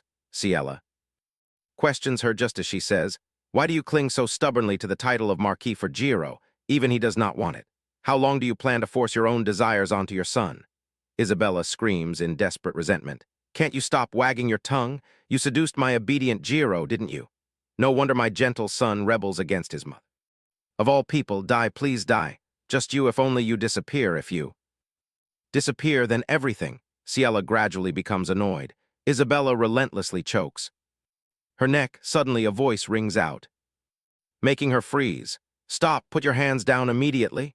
It is the priest of the temple. Madam, such behavior in this sacred temple cannot be tolerated, regardless of the reason. Please tell me in detail what is happening. Others also begin to speak up. Is what I see correct? I see it clearly as well. The madam is choking the young miss. Isabella hurriedly explains. It is a misunderstanding, father. My life is threatened by the labyrinth, so that is merely an act of self-defense. And completely justified? Ciela speaks up. It is useless. Isabella, the priests observe everything from the very beginning. Priest agrees with her. Young Miss Laverin is correct. Although we are outside the labyrinth, I can still see inside. Though we cannot interfere with what happens inside, all of us priests witness your words and actions, madam. The entire empire. Examine this matter with gravity. Isabella explains in terror, it is not. Like that, I am wronged. Let me go, I am set up. You are all being deceived. Suddenly, the door flies open, and the person who walks in is none other than Geno's. Priest steps forward to stop him. My apologies, but outsiders cannot freely enter or leave at this moment. Suddenly, black petals fall from the sky, mesmerizing anyone who sees them. So it is the Duke, please come in. Ciela asks Lord Flechty how. He is here. Geno's frowns and commands. What are you doing? Take the madam away and everyone else get out. Let go of me. Where are you taking me? Immediately. She is hypnotized. He hurriedly runs to Ciela's side. Ciela, are you hurt anywhere? I am fine, but why are you here, Lord J? Because I feel the strong aura of the spirit, so I come because I worry you might be in danger. I only borrow its power for a bit. I make you worry for nothing. He gently supports her. Lean on me, Ciela thinks blankly. Since I am also inside the labyrinth, it drains quite a lot of my mental power. I am very confident, but since it has been a long time since I last opened the labyrinth, I use up all my energy. Even so, she says in a soft voice, I am very glad that Geno's arrives. He secretly feels shy. At her gratitude, he scoops her up in his arms, gently saying, I am truly happy if I can be by your side. Now that everything is over, do not worry anymore and rest well. Afterward, Ciela is taken back to her room, holding a hot cup of tea. She reflects. Perhaps because her emotions are so agitated, Isabella completely forgets about the poison. Fortunately, thanks to that, things are resolved much more smoothly than I think. It will be difficult for her to escape punishment, since there are plenty of witnesses and evidence, but what if Jiro is also arrested as an accomplice? What should we do then? Suddenly, a familiar voice rings out. Ciela, why don't you try to stop thinking for a moment while resting? You already work so hard today and everything ends well, so I am fine now. Lord J, on the contrary, I feel quite relieved. Even Geno's takes her hand to comfort her. Indeed, what you say is very true. For this incident, it is highly likely that Isabella will face severe punishment and she will probably Be stripped of the Laverin name as well. But to me right now, the young miss before. My eyes is far more important than those matters. Wait, G, she cries out softly. Genos is displeased to see her neck injured. Is this also her doing? I am sorry, I should have arrived a bit earlier. Before this wound is left. No, that is not true. You arrive at the perfect time. Did you just say the perfect time? That. That is because it is a very precise moment, neither too early nor too late. She wonders what on earth she is saying right now. Genos gazes at her intently, so she quickly changes the subject. Over there, please bring me some more nourishing food like that one over there. And the candies are brought over. I think it is better if I can always be by your side, young miss. Are you not by my side in your PX state? There are quite a few disadvantages when in that state. It seems it would be better to have a fundamental solution. I hear that in the Laverin family, if the head of the house is a woman, there is a custom to bring the husband in to marry into her family. Pardon me, Gino speaks again. However, the problem is that the crown prince cannot marry into another family. If so, then I truly have no choice but to get engaged as a duke. Ciela blushes, flustered. Moment, do you know what you are saying right now? But young miss, I am the one who says that even without a contract, I will still be by your side. You know what that means, Lord J, as you say, you are the crown prince of the Empire of Arantham. Although there have been no external activities until now, this is an important period to care for the Empire, and above all, Lord J, you look coolest when you cherish the Empire as the crown prince. Therefore, what Lord J needs to do now is to solidify your position as the crown prince. What do you think? She secretly thinks. Making excuses to this extent should be enough, right? Gino says, indeed, the young miss is very correct. I need to build up my power as the crown prince and also try to change the law. The crown prince can also marry into another family after all. Ciela is annoyed. Please stop joking, my lord. I am being very serious. Your answers always surprise me, because sometimes you reply in ways I cannot predict. I think there is nothing I do not know about you, yet it seems I always see a new side of you. She wonders if she is still hiding many things, such as being the master of the Shadow Guild. Perhaps there are still sides of me that you do not know yet. Even so, the one who understands me best is surely Lord J. Of course it is, because I watch you from a very long time ago. Long enough to say that? Then you must be tired. Please rest for today. What does he mean by saying that? She should have asked right then, but she is simply too exhausted for it. A peaceful night passes. A few days later, at a tea party, Ciela pays her respects politely. Ciela Laverin pays her respects to the imperial consort. Please sit down, young Miss Laverin. Yes, it is my utmost honor to be able to meet you again. I, too, am delighted to meet you again. Please make yourself comfortable. Young miss, I hear that because of this incident you have suffered greatly. To dare harm a talented, meritorious subject with such abilities like you. Here, are you hurt anywhere? Ciela smiles gently and replies, thanks to the priests finding me in time, I do not suffer any major injuries. Thank you for your concern. Not only the temple, but all the citizens of the Empire are also furious over this incident. Isabella will be banished from the Empire, therefore do not worry too much. Thank you, Imperial Consort. She secretly thinks that when she receives the Imperial Consort's invitation, she does not know the reason and is quite nervous, but the atmosphere is not too bad. The unpleasant feeling she felt that day is completely gone, to the point that the scrutinizing expression directed at her and Tyrael at that time is merely a figment of her imagination, just like a person. Others, even so, she must not let her guard down. Suddenly, the Imperial Consort laughs. Goodness, I am here to congratulate the Summer Star, so why has our conversation turned into this? The scroll that the young miss displayed at the Luminous Merchant Guild. Thinking back, it truly is a magnificent invention. I am not the one who directly created it, but merely sponsored it. The scroll invention proposed by the mage named Ale was actually ignored by the entire world, dismissed as impossible. Ciela only listens in silence. If it were not for you, young miss, who discovered its potential and bravely invested in it, it would never have seen the light of day. Thanks to that, the lives of the Empire's people will become more prosperous. Your foresight and execution are truly worthy of envy. However, for a lady such as yourself, it seems one thing is still missing. If there is a shortcoming, what might it be? The imperial consort hesitates for a moment. Indeed. If I say it like that, it will only stress you, won't it? Even so, is it not true, Your Highness? I suppose I am being a bit mischievous. Clearly, there is one thing you need right now. Even though you have raised the name of Laverin this much, you have yet to attain the title of young Marquis. Prepare yourself immediately for the succession ceremony for the title of young Marquis. Shocked by the proposal, she gasps in utter astonishment. Are you saying I should prepare for the succession ceremony right now? To reassure the empire, which is currently in turmoil from this incident, it is best to quickly secure your position. I understand your meaning, but the current head of the family has not yet accepted me as the young Marquis. If it is because of his approval, do not worry. Young Miss the Imperial Palace has already sent an official decree directly announcing the succession ceremony. For the title of young Marquis, yes, directly from the Imperial Palace. Since it is a sudden succession ceremony, I will help you prepare. I hope you will become a fine person who suits me well. Night falls, and Ciela ponders quietly.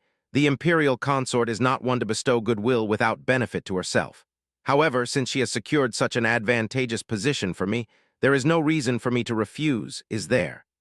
The air in the castle courtyard is filled with the hubbub of voices when suddenly a familiar voice rings out, drawing her back to reality. You have finally returned. Young Miss Ciela has come inside. It has been so long since we last saw everyone. What about my father? The Marquis is so shocked by this incident that he is currently living in seclusion. Is that so? Then shall I send him my regards?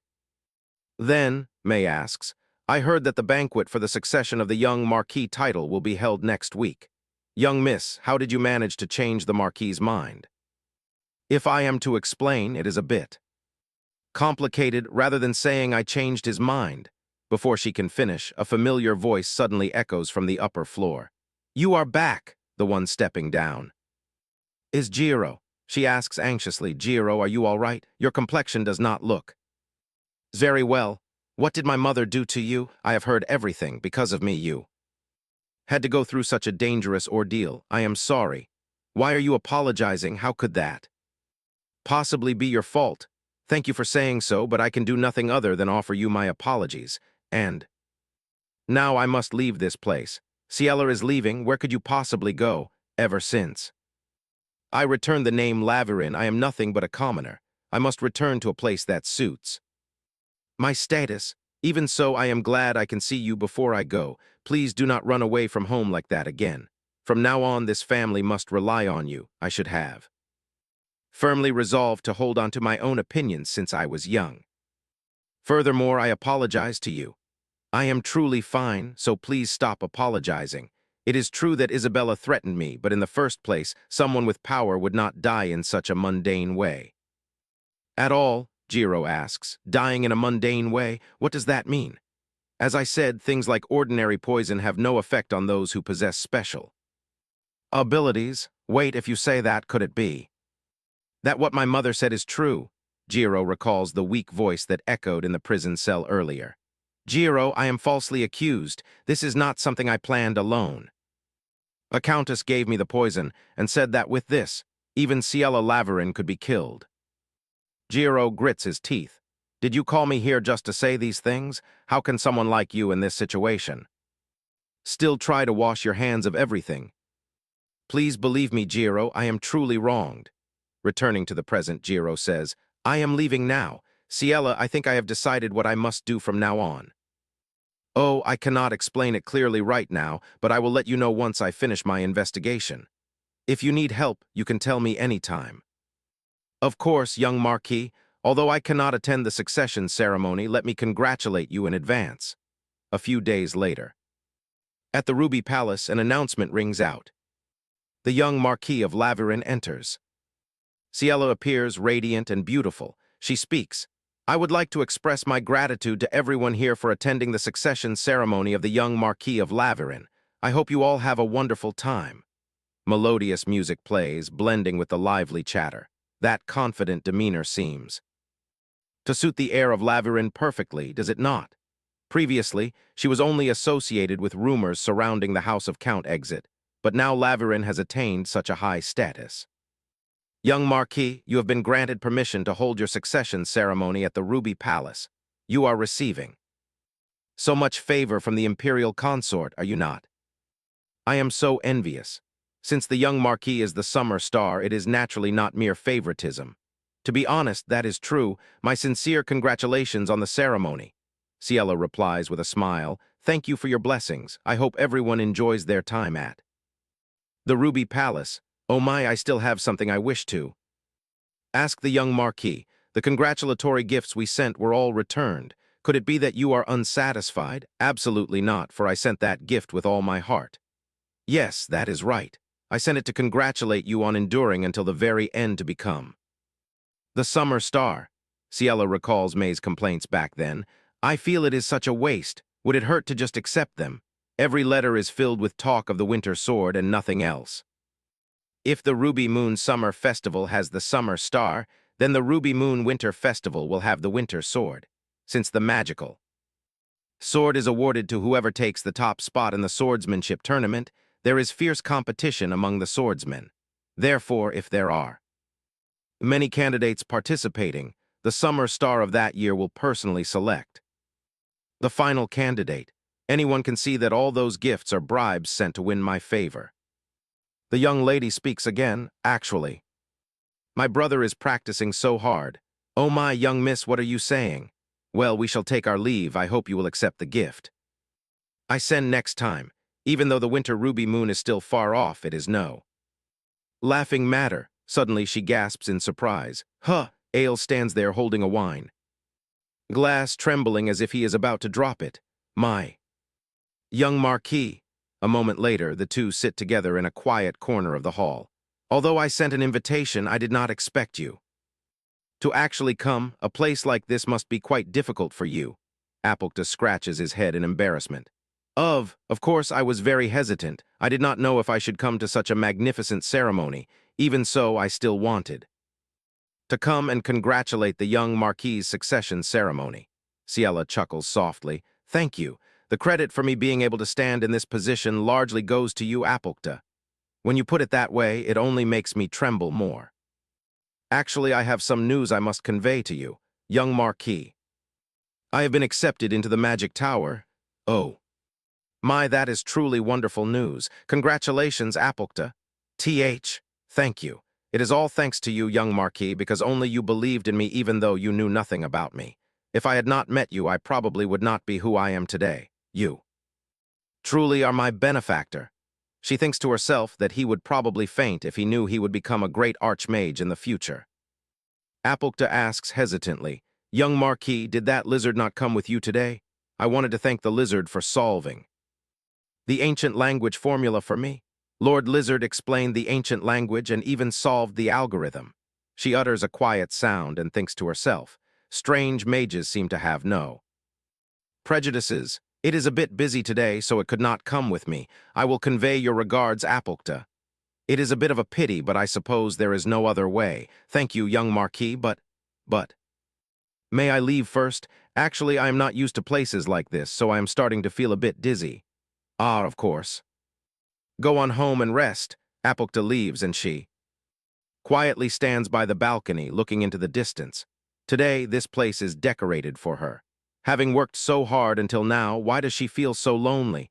Perhaps it is because, despite receiving congratulations from so many people, she cannot receive congratulations from the one she truly desires. Her father still refuses to acknowledge her even now. Jiro is not here. These are the people she wants to receive congratulations from the most. Since the imperial family's surveillance is too strict, there is probably no other choice. It is clearly a joyous day, yet her mind is restless, right at this moment. Every eye turns toward the outside.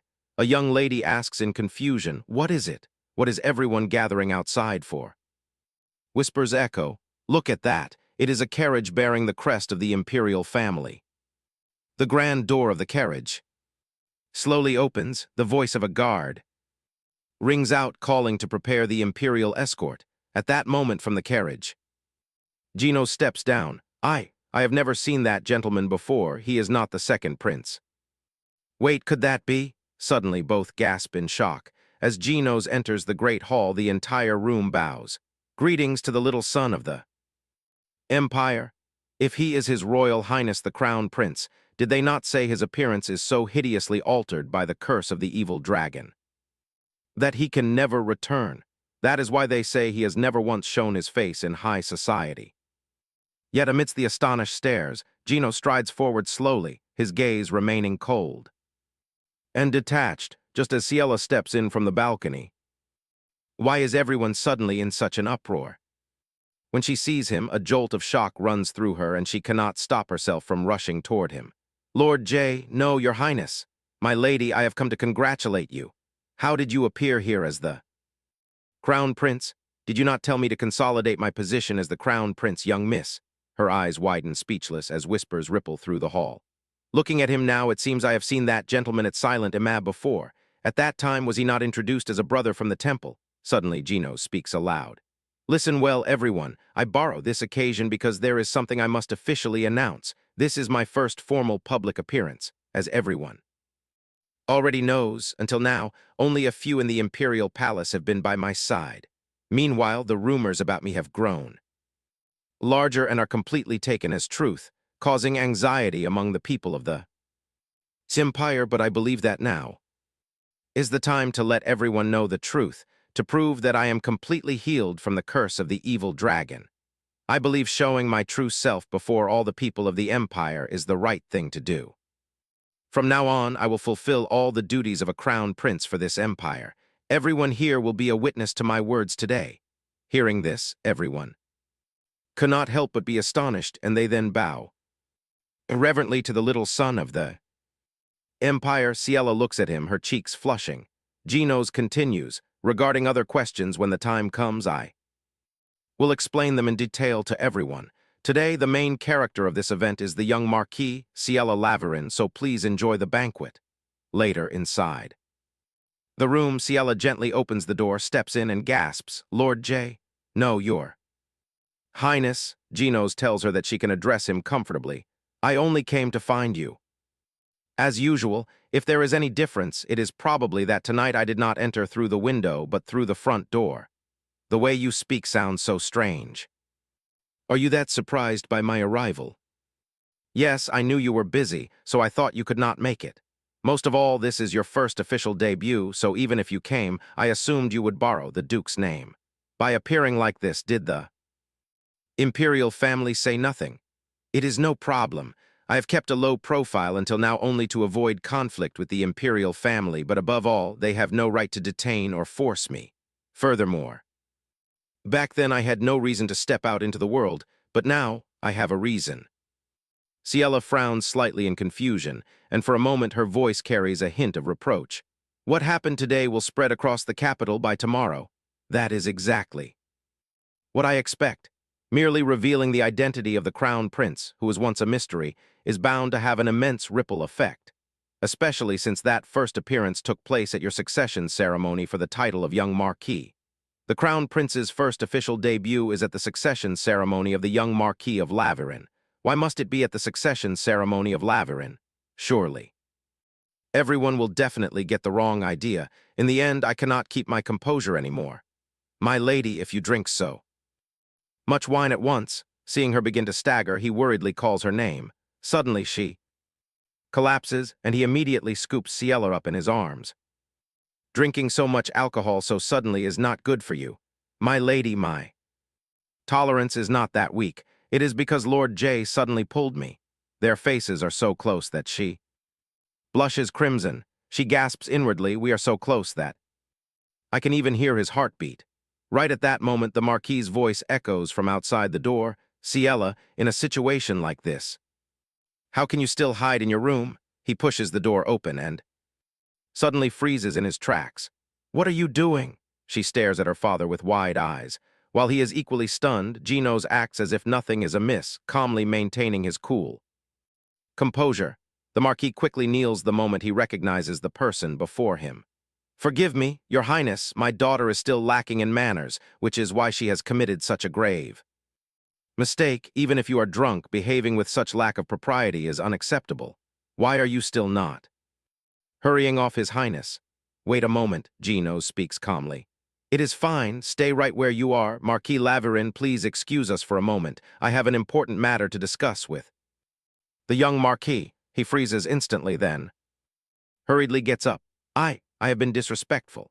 He pulls Ciela closer to him. The sudden gesture makes her freeze. What if father misunderstands? The Marquis steps outside, his mind filled with questions. In the grand hall, the whispers still do not cease. A young master says, "What is this? Did the Crown Prince also spend time with young Miss Laverin before?" "Ah, yes. When was that? Before the festival, right? He escorted young Miss to Rim Salon. If so, does that mean they have known each other since then?"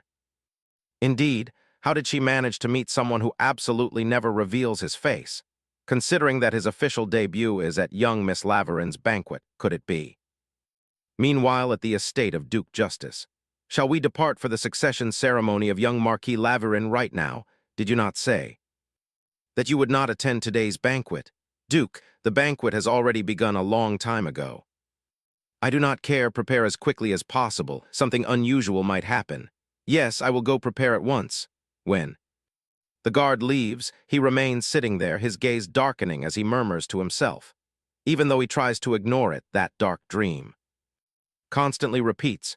Every tragedy in that dream begins with Ciela Laverin's death. All the citizens of the empire fall one by one, and in the end, even his own life is lost. Could it be that Ciela Laverin? If it is her, does she know something about this? Returning to Ciela, she sits on Gino's lap, their faces intimately close to each other. Ciela blushes and speaks. Lord J, it seems I need to return to the banquet. Is that so? You must return indeed. Ciela thinks to herself, I almost got swept away by the atmosphere without even realizing it. Gino says, in the future I will be able to meet you properly as the Crown Prince. If that happens, then perhaps I can stay by your side a little longer. To stay by Ciela Laverin's side as the Crown Prince, not as the black-haired Duke forgotten by everyone over time. He gently takes her hand. Ciela looks at him in surprise. Naturally, there will be many political alliances and scrutinizing eyes surrounding us. Thus, you might feel tense at first, but I will strive to the very end to make the day you walk by my side feel like second nature. Therefore, please wait for the day I can officially request to escort you. With that, Gino's turns and leaves, leaving Ciela gazing after him. Now we must return to the Imperial Palace, correct? Yes, Your Highness, she thinks. Lord J says he is surprised because she often shows him a fresh side of her. I, too, am frequently surprised by the many faces he shows, and whenever I realize that my heart is truly leaning one direction amidst all those images, my feelings become quite strange. Gino's turns back to bid Ciela farewell. Then I shall depart, young Marquis Laverin. Yes. Thank you for your visit. Suddenly the little hedgehog speaks up. My lady, she responds in surprise. Little hedgehog. HMPH, speaking of that evil dragon who hit me with a brush like that, he just wanted to look cool. Do not slander Lord J. Why does this fake spirit sound so unlike a spirit? What about me? I helped you at the temple last time. And what about before that? You tried to trick me into believing you could foresee the future. You said that dreadful man would be my partner, yet that Duvan could not even show up today. It is not a lie. I saw it with my own eyes. Is that so, Mr. Swindler? Suddenly, voice calls out her name. She quickly hides the little hedgehog behind her back. Duke Justice, I thought you were unable to come. I came because I have something to say. In any case, I sense the evil dragon's presence in the royal carriage that just passed. He is not using his black-haired Duke persona today, is he? It seems you two no longer have any intention of hiding your relationship. She stammers, that. Rubrit continues, let us change locations first as I have an important question to ask you. Afterward, the two sit down together. She thinks in quiet anxiety, why is the atmosphere so tense? What on earth does he intend to bring up to discuss? Looking at Rubrit, he remains lost in thought. Ciela speaks up, so I wonder what. The reason is for you to seek me out in such haste, to see if you are safe and sound. You say you came to check if I am safe. Indeed, do not make me repeat myself. Could it be because of the incident from a few days ago? That has already been completely resolved, so you do not need to worry. You know that an ability user does not die from such trivial matters. Such concern is unnecessary. You should just enjoy today's banquet to the fullest. Wait, Ciela, what I am worried about is not that. This might sound a bit strange, but recently I have been dreaming a very ominous dream. Normally, does everyone not occasionally have nightmares? What is truly surprising is that the Duke, who is barred from the Winter Swordsmanship Tournament for the sake of fairness, is also afraid of such things. Think what you wish, but this is a story I want you to hear more than anyone else. Why does the Duke insist on telling his dream? To her, Rupert speaks to her. That is because of this ominous dream. It all begins with your death. Do you mean that in the dream I married Duvan Exit and died because of him, and both the Exit and Laverin families were wiped out by the order of the Crown Prince? What? He continues to recount the nightmare. After that, I died. Ultimately, even Tyrael Puritina's life ended, and the one behind all of this is him, under the guise of Letty. She opens her eyes wide in quiet shock. What Rupert is describing now is the original plot of the novel, without a single detail out of place. Is such a thing even possible? Even though this is indeed the novel's world, he explains his reason for seeking her out. And somehow, I have a feeling that if it is you, you can explain this dream. That is why I sought you out. Is it possible that you already know about this? Ciela is astonished. Setting aside whether such a thing is possible, he immediately came to find her. Just how sharp is Rupert's intuition? Duke, my engagement with the young master of the Exit family has been annulled long ago.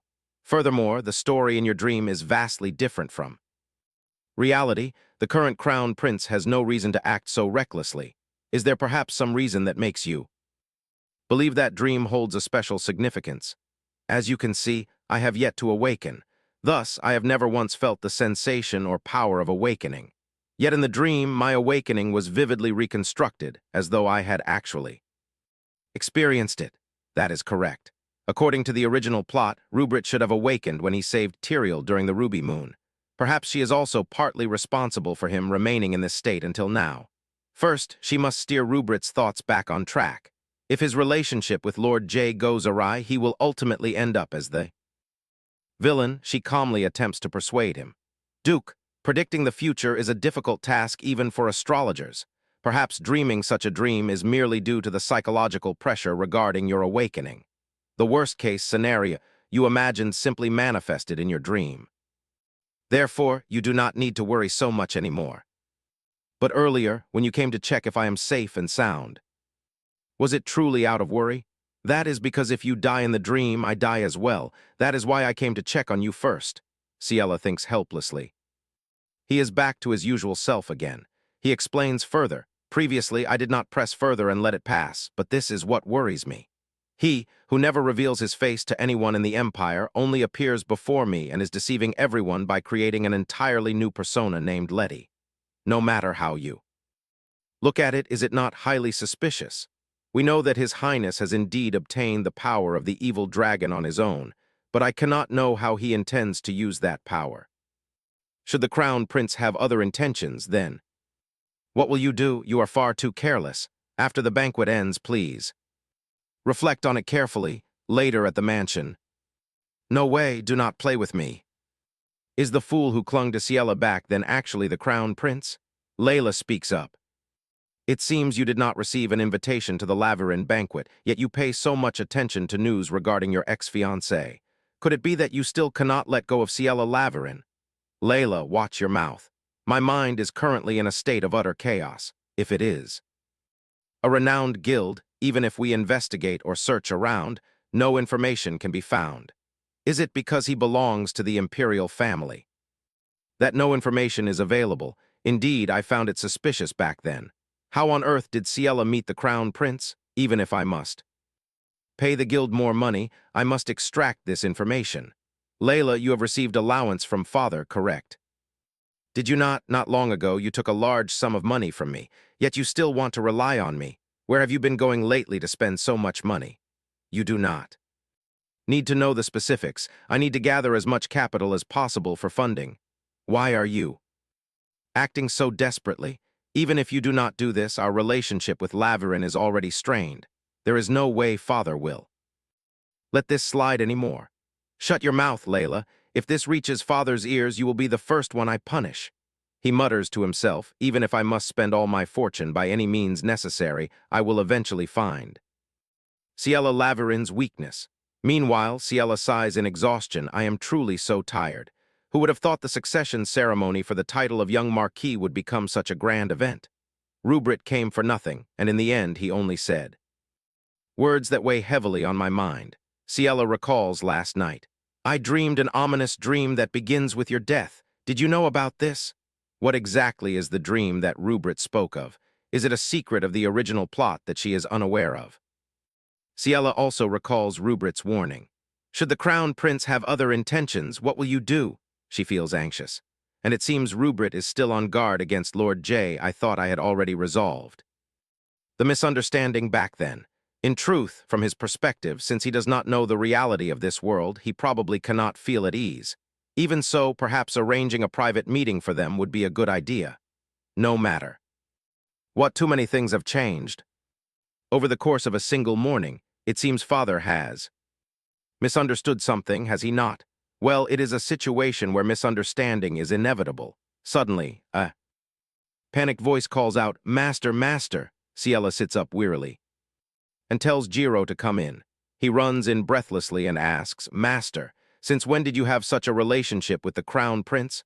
Why did you not say a single word to me? I cannot believe you kept such a secret from me, Master. Jiro. He has always been sincere. It is simply due to his personal status that he comes to offer congratulations. Stop guessing. That cursed teddy bear, looking at it now. Or rather, it looks exactly like the Crown Prince. How can they be so cruel to me? The Empire's #1 intelligence merchant is going too far. Stop it. Anyway, I have also prepared a commemorative gift for the young Marquis. You are surprised to see that the gift is the teddy bear I commissioned before. It just so happens that it is finished and is perfect to be a congratulatory gift, he says happily upon receiving the drawing of the black lizard. Although she thinks it is unique, the real thing turns out to be quite cute as well. Master is also pleased, right? Ciela gently cradles the teddy bear, feeling highly satisfied. The engagement is annulled. The Luminous Merchant Guild is constantly winning victories, and now she is a young Marquis. It turns out everything she wished for has been achieved. Ciela thinks to herself, yes, Letty is absolutely right. I have changed so many things with my own strength, so I should not be too bound by the original plot. Suddenly, a voice rings out. Excuse me, Master, the client you are in charge of has arrived. The client who usually comes for love counseling. He has not been here in a long time. Could there be a problem? She sincerely gave him an entire dating course. So it does not seem like there is any issue, she thinks. Is that so? He insists on having a talk. His face looking like his love life is progressing beautifully. Later in the reception room, Ciela and Gino's are both disguised to conceal their identities. Ciela speaks up. How do you feel about the dating course I proposed last time? Gino's replies, Indeed, I quite like it, especially the green grape tart, and the sunset scenery is also breathtaking. And it is truly beautiful. Ciela thinks to herself, they say one can tell just by looking at someone's expression, and it turns out to be true. Today he seems like a completely different person. The counseling session seems to have gone so well, so why is he visiting again today? It is my honor to recommend it to you. It seems the date was a success, and I'm also happy for you. Dear guest, how may I assist you today? Well, everything seems to be going well, but there is one thing that troubles me. What is it? When we are alone, the young lady seems to avoid me strangely. She wants to know more. Could you be a bit more specific and elaborate? For instance, if our hands touch or we get physically close, it is as if she is trying to escape from the situation. Could it be that you are the type who enjoys skinship? It seems I have spoken out of turn. Forget what I just said. Please wait a moment. I will resolve your worries. Nothing is impossible for this prestigious guild. Then she walks over to the bookshelf, selects a few necessary volumes, returns, and gently places them on the table. These are books that are highly worth referencing. Didn't you say last time that love is not something you can learn from books? And Now I think I am past the stage of needing to learn. Things like this. Despite his words, he still picks them up to read. Suddenly his face blushes crimson. Ciela says, the love you have experienced so far might be slightly different from what is in these books. Ginos asks her shyly, aren't you embarrassed? How can we do this before marriage? But you are not just casually dating her, are you? If you are thinking of marriage, learning this is absolutely necessary. Have you ever thought about family planning? He awkwardly replies, maybe 2 boys and 3 girls. Is she shocked to her very core? Dear young lady who is secretly in love, run away quickly. He asks if there is any problem. She forces a smile. It is nothing, dear guest. He suddenly stands up, clutching the book and bows. Then I will try to refer to them. Oh, and there is one important thing. More important than skinship is understanding the other person's heart. Usually when conversing with that young lady, look closely into her eyes. He asks, her eyes. Yes, just by looking at her eyes, you can know what she wants to say and what she desires. After that, everything will flow naturally. I will also. Keep that in mind. Obviously, hiding one's appearance and voice with artifacts is not enough. Hearing such words from someone who even wears a mask is indeed a strange piece of advice. His words feel like a double-edged sword stabbing straight into her heart, yet out of professional duty, she still cheerfully bids him farewell. I hope to hear good news from you. After Ginos leaves, Ciela reverts to her original appearance, letting out a sigh of relief as she puts down her disguise tools. Every time she comes to the guild, she is bound to get dragged into something. If this matter is truly over, she will never accept trivial commissions again. Even so, she feels a bit anxious. After hearing his story, she realizes she pushed him quite far away that day. What if Lord J has similar worries? Now is really not the time to be giving advice on other people's love lives, is it? Right at night, inside the imperial palace, a voice echoes. What the imperial consort said is absolutely correct. After offering free healing to the poor households, those who receive it realize that the purification ability has increased significantly. Everyone praises me so, I am very happy. Hearing this, the imperial consort smiles and gently places her hand on her chin. Miss Puratina, do not forget that you are also born with the blood of one of the 4 families that protect the imperial family. Did I not promise that I would help so you would not have to hide under the shadow of Laverin again? The reason I gave the summer star to Miss Laverin is that Miss Puratina must take on a much more important responsibility for the empire than the summer star. The crown prince did very well in this situation. On the contrary, I should be the one to thank him. Hearing this, Tyriel's eyes immediately light up. The imperial consort continues. From now on, I will create stories among the people. Ever since Puratina, who possesses the purification ability, began entering the palace, the cursed crown prince has shown a completely recovered appearance.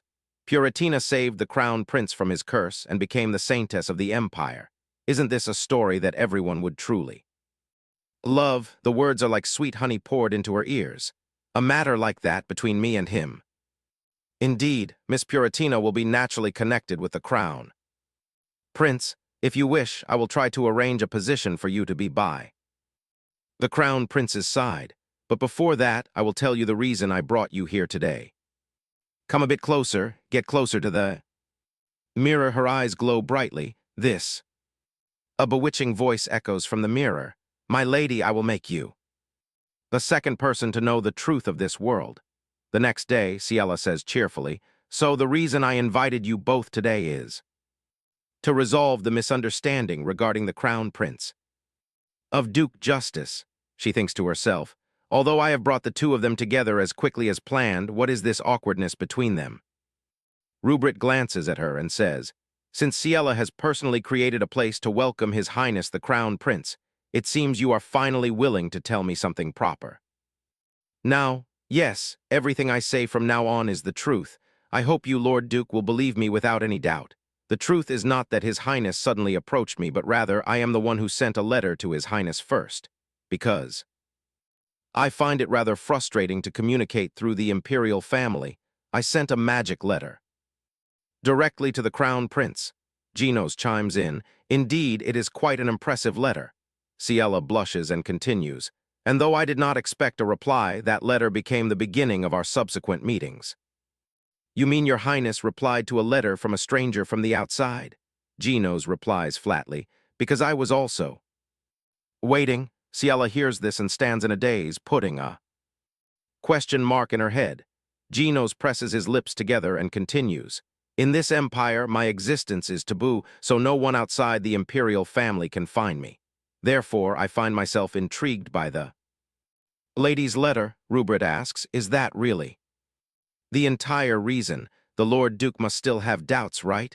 Very well, I will show you.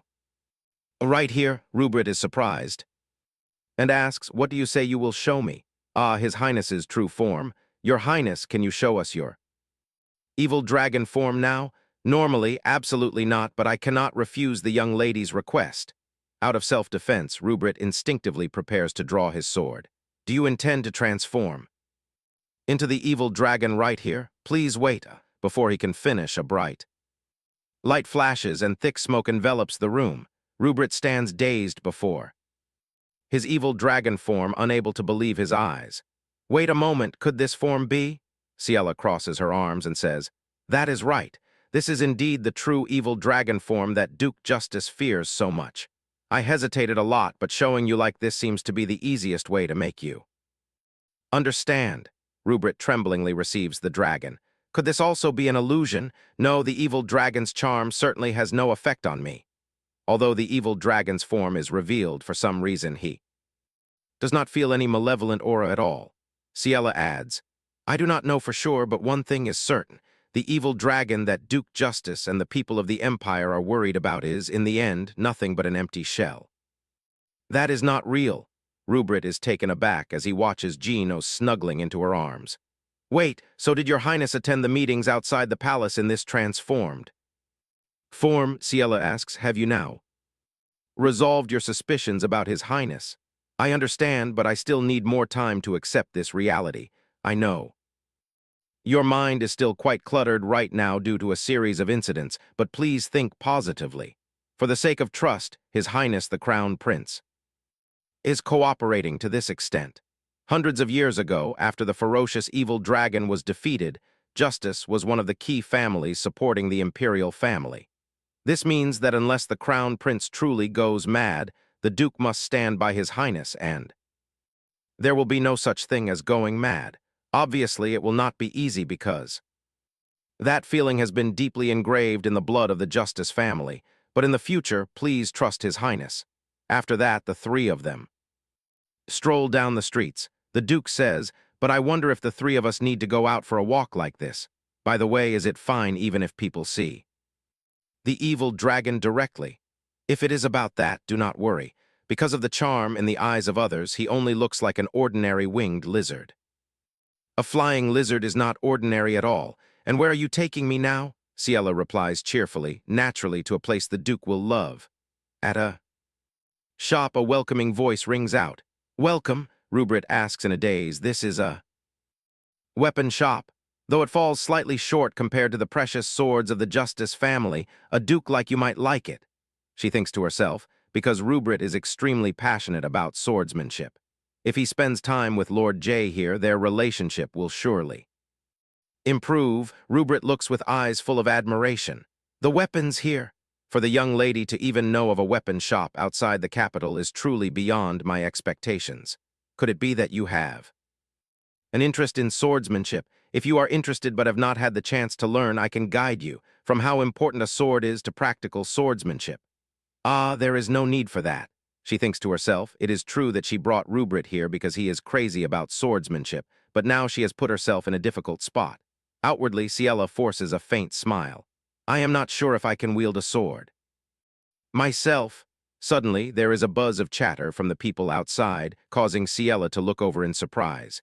If only I could meet His Highness the Crown Prince in real life too, that would be wonderful. I can meet His Highness in person at the Ruby Moon Swordsmanship Tournament, right? Now that you are standing next to his fiancée, who has to cheer for the Winter Sword, how can you say things like that? Anyway, is it true that the Crown Prince's curse has been completely lifted? Yes, it is true that the curse was originally very severe. I heard Miss Puratina is constantly by his side to purify him even until now. No wonder Miss Puratina frequently visits the imperial palace, so that is the reason. I think it is a beautiful story about a cursed prince and the savior who healed him. Ciela is secretly shocked. What? What on earth does this mean? Genos pulls her hand to say something. Ciela soothes him. I know the truth is not like that, Lord J, but she originally thought that the original story must have gone in a different direction. She does not understand how a rumor so identical to the original plot could appear. Rubrit silently watches the two of them, then aggressively marches over to the two young ladies to demand an explanation. Hey, who are you to stick your nose into other people's business? Rubrit removes the hood from his head, revealing his identity. I honestly do not want to interfere like this, but you are speaking such absurd nonsense. Recognizing him, they hurriedly bow their heads in a panic. Duke Justice gets straight to the point. Enough with the greetings, I want to hear what you were discussing just now. Is it true that Puratina has purified the crown? Prince, if you mean that matter. Ah, yes, I heard that Miss Puratina has purified His Highness the Crown Prince's curse. This can surely be considered a destined match of historical proportions. If it is not a groundless rumor spread by you, then surely you can tell me where you heard this from. Well, I am certain last night I was at the temple. At the temple, do you mean? The source of this story is from the temple's side. What is with this reaction? She continues. So that is clear, but... She snaps out of her thoughts.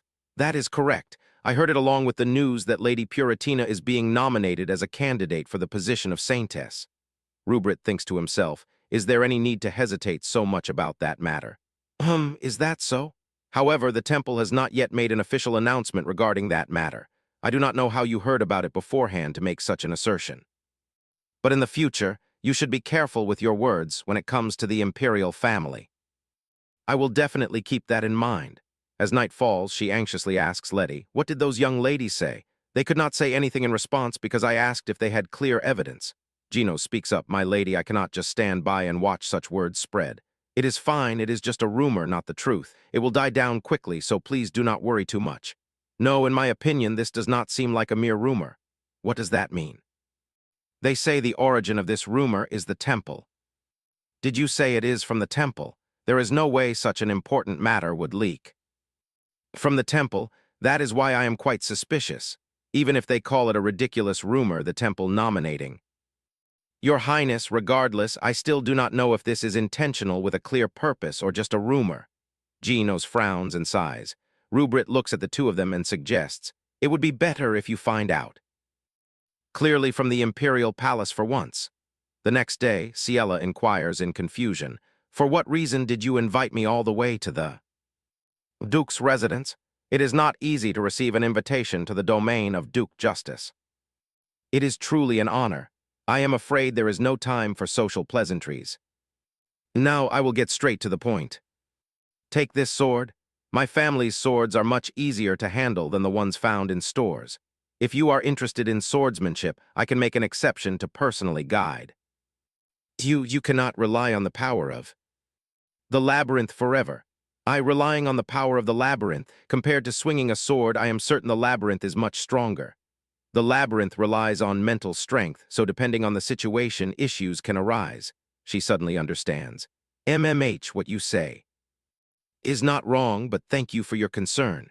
However, currently, rather than myself, I am more worried about His Highness at the Imperial Palace. Why don't we try going to the Imperial Palace or the temple together? Rubrit reassures her.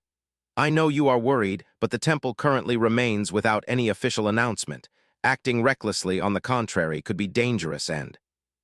I am only asking this as a precaution, Ciela replies. Yes, is the Crown Prince truly the only one in the imperial family who can do it? If you mean charm, then yes. That is correct. Why do you suddenly ask such a thing? Yesterday, because it was unverified, I did not mention it, but no matter how I think about it, it is indeed strange.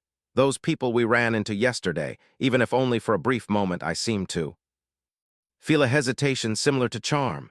She thinks to herself, charm is not an ability brought down by the evil dragon's curse upon the imperial family, but rather Lord J's unique power. Therefore, no one else should be able to use that power. Ciela asks curiously, will you tell me in detail about the power you felt yesterday? To me, Scene change, the imperial consort speaks. It has been a while, Crown Prince, you have never visited me even once, yet you come all the way here in person. Are you in such a hurry that you fabricate something that does not even exist? Something that does not exist? I do not know what the Crown Prince means by that. Is that so? Suddenly another voice rings out. Well, if it isn't Imperial Brother, I do not know how long it has been since the last time we met at the Imperial Palace. The second prince, Seth Ru Ethem, sends his greetings. To Imperial Brother, it has been a long time, brother. I thought my brother would rot in his room for the rest of his life. You look much better now. I have been so worried about you all this time. Genos asks, is what you call being worried constantly sending people to my room and monitoring me all this time? Ah, seriously, how can you consider the protection granted by the imperial family as monitoring? It sounds quite hurtful. You cannot consider locking me up out of fear of the evil dragon's curse as protection, can you? If anyone hears this, they would think the majestic crown prince of the empire is locked in a dark dungeon or something. If you want, you can step outside at any time, and if we are unfortunate, the imperial palace could perhaps be leveled by the power of the evil dragon, but staying cooped up in that place and not coming out is your own choice. The prince is correct. Since you remained so silent, I thought you were content with that place. However, without me knowing when or for what reason, you have begun to frequently leave your quarters. The fact that you seem to have no intention of hiding the reason behind this is truly unexpected, Genos asks in a cold voice. So that is why you created that groundless rumor. You call it a groundless rumor? I wonder what you have heard after all. Is it the rumor between me and Lady Puratina? Do you think I do not know who orchestrated such a thing? After all, who was the one who saved me from that horrific curse? That does not even exist. Answer me immediately. Do you truly believe there is no curse in that bloodline? I know what your intentions are in doing this, but whatever they may be, you had better carefully consider the consequences it might bring. That night at the palace, Seth says, he really ran straight to the imperial palace, just as Mother said. The guy who until now remained silent while letting the world turn is now openly showing such hostility. No need to pay attention to it, for I already have a plan. The prince only needs to focus on the winter swordsmanship tournament. Everyone in the empire will surely find out soon his true, disgusting nature, until the day the ruby moon rises. Just thinking about it drives me mad with excitement. In the palace corridor, Genos quietly walks. He thinks, if I resolve myself, I can handle this situation immediately, but I should not complicate this matter externally. As for the rumors, it will be fine if I step forward directly. But there is only one thing I cannot comprehend, even though she recently tried to change her image while participating in the healing at the slums. People surely still know what Puratina did in the past. So how on earth could a groundless rumor spread so quickly? By chance, Tyrael runs into Genos. She shyly calls out, Your Highness Genos, greetings, the little son of the Empire, he asks. For what business does the young lady come to the Imperial Palace at this hour? Recently, there are things to do, so I frequently stop by the Imperial Palace. Today, because of the purification, I also just finished my work at the temple and carriage. I do not think that is a reason for you to wander around the Imperial Palace at this hour. Go back before you cause a scene. I truly wanted to meet and greet you again. Actually, I am very sorry that the marriage between your highness and me fell through. It would have been wonderful if we had properly greeted each other in Rima. If only I had known sooner that you are such a good person. Genos showcases clear annoyance on his face. Can a story in a place I do not even know of be considered a marriage talk? And have you not already held an engagement ceremony? Anyway, and with the fiancé of my friend at that, Tyrael tries to justify herself. That is a misunderstanding. Ciela always said she wanted to annul the engagement, so she used me, in order to grasp young Master Exit's weakness. Genos interrupts. I want to stop hearing such nonsense. No matter what you spread, my feelings for Lady Ciela will remain the same. And if you speak so carelessly of Lady Ciela in front of me ever again, I truly will not let It slide, now even your highness, is being deceived by Ciela. Do you truly not remember? The one who purified the curse and saved your highness is none other than me. Gino stares intensely into her eyes. Wait, this is... Her pupils turn red, just like someone under the influence of charm. Is this the origin of the hesitation that Duke Justice mentioned? Is there really someone else besides me who can use the power of charm? Tyrael clutches her head and cries out, "What must I do?" To make you, what must I do? I will return immediately. I apologize for being rude. That person. I must go meet that person. I cannot go on like this. He watches her departing figure with an angry face at the mansion of Ciela. At this moment, she is fast asleep, her hands tightly clutching the black teddy bear. In her dream, rain begins to fall. In the midst of a desolate forest, Ciela is lying on the ground before slowly waking up. Ciela caresses the hedgehog and says, "What should I do? It seems I cannot completely shield you." It lets out a soft cry. She walks through the curtain of rain and suddenly discovers something. "Ah, bear with me a little longer. I will take you to a warm place right now. If we stay in this cave, we will be fine for now. It is so cold." Suddenly there is a rustling sound of footsteps inside the cave. It is from when he is just a young boy. He stands there, looking expressionlessly at the person curled up on the ground. With an expressionless face, Ciela hugs the little hedgehog close, despite shivering from the cold herself. He rubs the back of his neck. Not knowing what to do, Genos has no choice but to use a bit of magic and places his hand near her forehead. After a while, Ciela rubs her eyes and wakes up. Noticing someone is there, she immediately draws closer. "Was it you who saved me?" "It is not like that. I just want to thank you. You truly are a good person. If you do not mind, could you please treat this hedgehog for me? It seems to be quite severely injured. I want to help it." Genos looks indifferently at the hedgehog. He only coldly says he does not want to. "This is none of my business. But if you leave it like this, it might die. Look, it looks like it is in a lot of pain. Please. I beg of you. You really tire me out. What did you say? You are being too much." "There, don't you think the little hedgehog is very pitiful?" Ciela looks at him with sparkling eyes, and in the end, he gives in to her wish. She looks at the hedgehog happily squirming in her hands and feels incredibly happy. In just a blink of an eye, it looks completely healthy. "Thank you so much. About that, is this hedgehog yours?" "No, today is the first time we met. This little one seems to be all alone, so I plan to take it with me. I will call you Little Hedgehog. How does that sound? As long as you like it, even though I do not know how you got here, but go back home quickly, and also do not return here.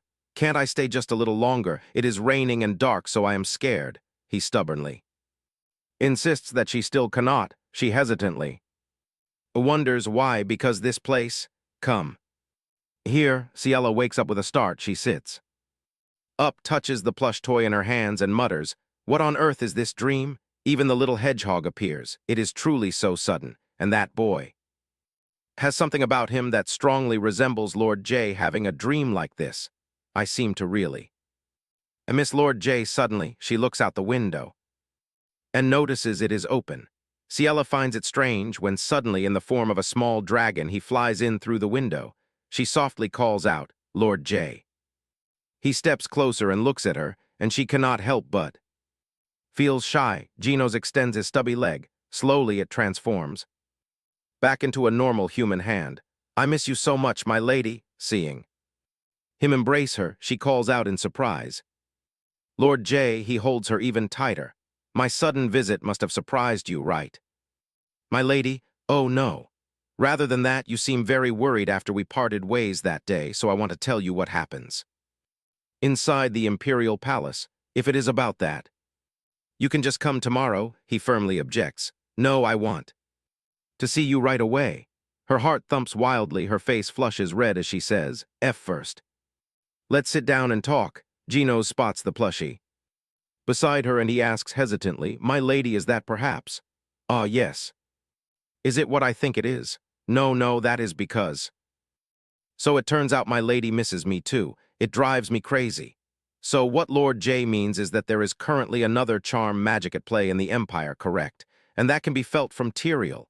Yes, that does not seem like a mere lie. Either, in the novel, no one other than Lord J can use charm. Am I missing something? Lord J, is it true that no one else in the imperial family can use charm? Anymore, as far as I know, no, but I am certain those two are the key culprits behind all this. To uncover the exact details, I must personally secure my position in the imperial palace and keep a close eye on it.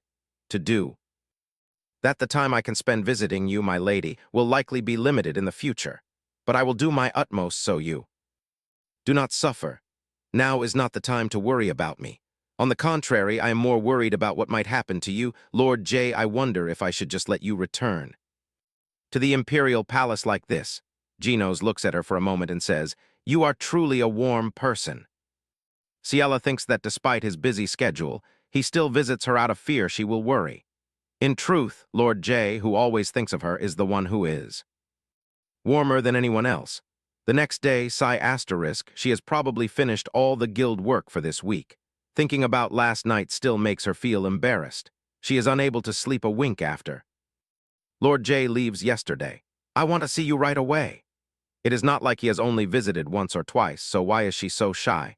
But usually he is in his PX form, and now that he wants to meet her in his true form instead, no wonder she is flustered. Stop thinking. Suddenly the door flies open along with a shout.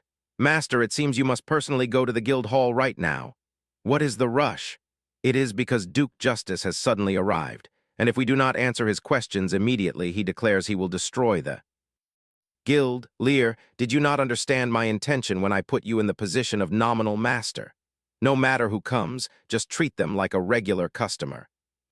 Then, it seems he is not here as a mere ordinary customer, master. Duke Justice also serves as the advisor in charge of maintaining security in the capital. He is someone who can quietly eliminate shady guilds for security purposes.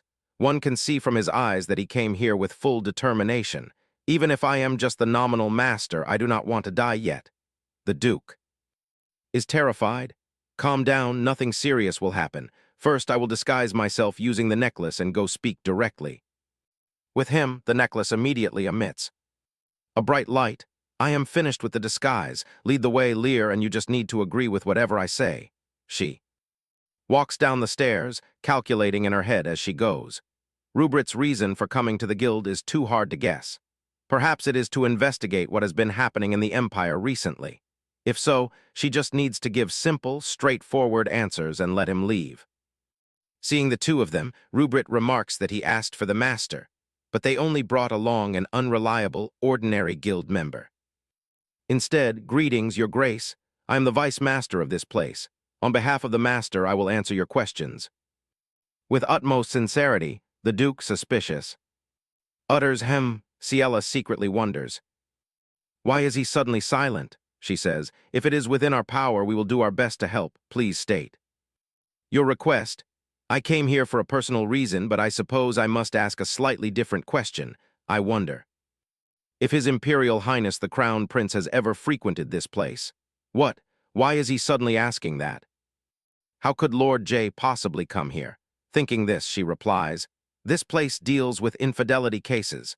I can assure you there is no way a member of the imperial family would be involved with a place like this. He emphasizes once more, so you mean His Imperial Highness has never been here? If so, then it is the young Marquis Lavin who frequents this place.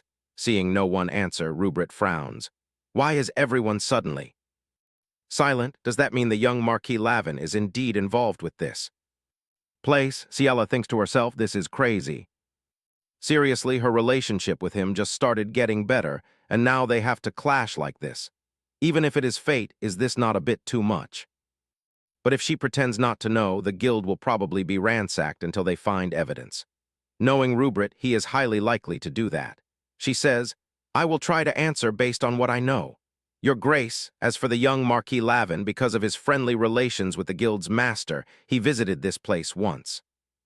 This is to say, he came because of his acquaintance with the guild master. The Duke turns to Lear. Master, is that true? Yes, that is correct. Due to a personal friendship with me, he paid a brief visit once. What an interesting young lady. Is that so? Thanks to this, I have learned some useful information.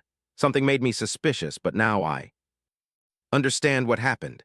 She holds her head, clueless about what is going on. What information? She cannot follow the logic at all. What on earth did he find? Out, the Duke says, there is probably no need to investigate here any further. Then I shall take my leave. Lear and Ciela can only watch Rupert leave, utterly speechless. He is truly unpredictable. Suddenly bringing up Lord J out of nowhere, he acted as if he was absolutely sure Lord J had been to this place. Could there still be remnants of the evil dragon's aura on her? Lur is still worried. I was seriously scared to death. The guild members quickly look for things to block the door. I do not want to be reported to the Empire again. In any case, it seems we must be cautious for the time being. All right, that is also a good idea. Suddenly, Ciela orders. Let's temporarily close down the guild. What? Are you absolutely sure you want to close the guild? No, that is absolutely impossible. What am I supposed to eat to survive? I do not even have a place to stay. Everyone, calm down first. Everyone, pack your bags quickly. Let's prepare to relocate our base before anything else is exposed. At Count Exit's mansion, a voice rings out. I heard you insisted on coming here. Since you used to be a Lavin, you must know well the relationship between our family and Lavirin, right? However, since you persistently applied for the servant position, I wonder what your reason for coming here is. Jiro replies, I absolutely have no other motives. I came here to seek revenge against the Lavin family. Count Exit, I no longer hold any good feelings toward Lavirin, the place that abandoned my mother and discarded me. So this is the document you brought to prove your loyalty, is it? Yes, sir. I am certain that this confidential document is enough to prove my loyalty. I personally stole all of it from the Lavirin family. Layla says doubtfully, can we trust someone who betrayed the family that raised him his entire life? Jiro counters, raised me. That place I was nothing but used. At this moment, Duvan speaks up. It is true, those of Lavirin are inherently that kind of people. It seems our mutual interests happen to align perfectly. And there is nothing wrong with having one more person, is there? An errand boy, it does not seem like a bad idea. Very well, the document seems reliable, too. From now on, as a member of the Exit family, you must perform your duties faithfully. Jira replies, yes, I will do my absolute best. Our family has many rules to follow, so keep that in mind. Yes, I understand. Well, the most important thing is not to go against my wishes. Even if I trust you completely, I will not tolerate that. But since you are here, sooner or later you will praise the S family anyway.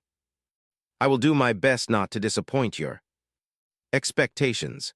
How amusing, young master. I never expected the day would come when I could order around someone I almost called my brother. Well, this is where you will work from now on. Jiro silently thinks, just wait a little longer, until I expose all of Exit's crimes. I hope the things I uncover will be of great help to you. At the Marquis's mansion, Ciela lets out a troubled sigh. Seeing this, May asks, you have sighed so many times already. My lady, what on earth is troubling you so much? It is nothing. My mind is in a mess, but there is nowhere to vent. I cannot speak of the suspicious occurrences in the Imperial Palace or the matters of the Guild at all. I cannot talk about any of it. I know what you are worrying about, my lady.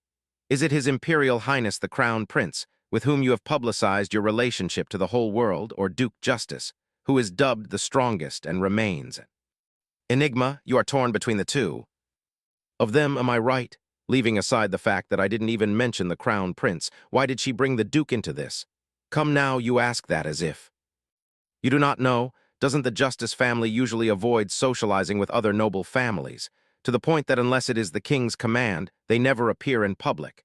Yet such a man personally comes to our mansion and even shows up at the banquets you attend. It is glaringly obvious that the Duke has feelings for you, my lady. Others might see it that way, but Rupert is simply chasing after the aura of the evil dragon, which is why he approached me. And due to his stubborn nature, we keep running into each other. May speaks again, but surely Duke Justice must be worrying a lot.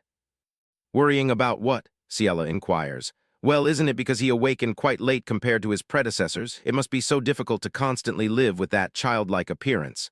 I am trying to forget that. Why is it so late? Ah, how would I know that? According to the original novel, Rupert should be pining after Tyrael by now, but there seems to Be no sign of that at all. Perhaps the deviation from the original storyline is connected to what happened recently. Later, she goes to meet Rubrit thinking to herself, asterisk, what could Rubrit want from me this time? May went into a total frenzy just because you arrived. At this hour, it has been a while, Duke Justice. What brings you here today? I have something to discuss regarding the matter of the recent rumors. Did you find out something about the charm you noticed that day? Indeed. I tried investigating the people we met at the weapon shop. I am certain they were brainwashed, similar to when they were under the charm. However, I tried meeting that young lady once more, but it turns out she seems completely unable to recall the events of that day. If we think back on that day, other than saying she heard it at the temple, she could not give any precise answers, correct? Yes, the chances are high that this charm is still incomplete. On the contrary, it is quite weak and seems unfinished. I believe we should continue the investigation for now. To do that, I need your help, my lady. Pardon, you need my help. I want to ask you to mobilize as many of your guild members as possible to gather information from the shadows. Excuse me, the Duke continues, around. That is not difficult for you, young miss, you. The master of the guild that fakes romantic evidence. Ciela opens her eyes wide in shock. The master of the CL Guild. Why do you suddenly say such a strange thing? Although I did receive help in the past regarding the annulment of my engagement. The Duke stands up, pointing out the faked romance between C and the Luminous Merchant Guild. You are the master of both, and they are actually one and the same, are they not? Did I say something wrong? She stammers. No, why do you suddenly say something so bizarre? There is no need to beat around the bush or feel awkward anymore, because I have long been certain that you are the master of that place. Grasping the habits and movements of one's opponent is the very foundation of swordsmanship, including even the blink of an eye or every micro-movement of the hand. For a member of the Duke of Justice's family who bears the duty of guarding the Empire, this is only natural. Ciela thinks to herself, there is truly no way to make excuses anymore. Just how obstinate and sharp-witted are you? He bluntly states that the evidence does not end there. Ciela, the aura of the evil dragon lingers all over that guild. Surely you have frequently visited the guild together with His Highness in that tiny form. At this point, she cannot deny it any longer. I admit to the guild, but His Highness knows absolutely nothing about it, and he has never been there. You say His Highness has never stopped by, even though the aura of the evil dragon fills the entire guild like that. She bows her head. Yes, I swear, not even once. If you sense the evil dragon's aura at the guild, perhaps it is because he was too close to me. Ciela, do you think the evil dragon's aura is perfume, that it can spread just by being close? If so, the answer seems to be only one. While you were unaware, the Crown Prince visited as a guest. But our guild verifies the identity of every single client. There is no one whom I do not know. Wait, speaking of which, there is only one single person whose identity I do not know. Namely, the man who often came to seek relationship advice. Ciela recalls walking down the street with Genos, enjoying the sweets she wanted, and only now does she realize that the dating spots she recommended to that man are identical to the places she and Lord J visited together afterward. At that time, she thought it was just a coincidence, since it was merely a list of popular spots she chose at random. And also, the fact that the date and time were left blank when he first came to the guild. If it was due to charm magic, it can be explained. She recalls Genos' words. At this place, I received a letter from a certain young lady. I am certain I would not deceive anyone, so I wonder if she considers me as someone special. Ciela blushes deeply with embarrassment. Were there really so many clues? Was it because of the charm magic that I failed to connect them at all? Letty sees this and asks in curiosity, Hey, Ciela, your face turns from red to pale. Are you hurting somewhere? Ah, Duke. Please keep this a secret from His Highness without fail, although it is not a difficult task. There is a reason why the Crown Prince must not know. Ah. Yes, indeed, you could say that. Then I leave it to you. I will see, depending on your behavior, master, really, when night comes. Ciela keeps thrashing her hands against the bed and screams. Seriously, the more I think about it, the more embarrassing it gets. I even recommended books back then. No way, surely Lord J still does not know that I am the master of the guild. I just must not get caught. May appears out of nowhere and asks, "What must not be revealed?" Startling Ciela. "Why did you not knock? May, you scared me. I have been knocking continuously for a while now. Though, well, I guess I was deep in thought for a moment, so I did not hear. Is there something wrong? It is today's schedule.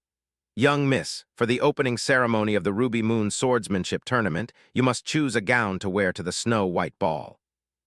My mind is a bit messy right now, so I am not in the mood to choose outfits. Can you not just prepare what I normally wear? Are you really planning to carelessly choose a gown to wear to such an important ball? This ball is officially attended by all nobles and royalty. That means you will inevitably appear before everyone, and everyone will pay attention. To you, all the key figures of the Empire are also coming. Perhaps some of them have also been brainwashed, and we might find a clue during this ball. Well, then we must prepare as soon as possible. Who knows, what if the Crown Prince tells you that you two have something important to discuss? Speaking of which, how am I supposed to face Lord J in this state? In front of a room, two servants stand guard, while inside, Genos is deep in thought.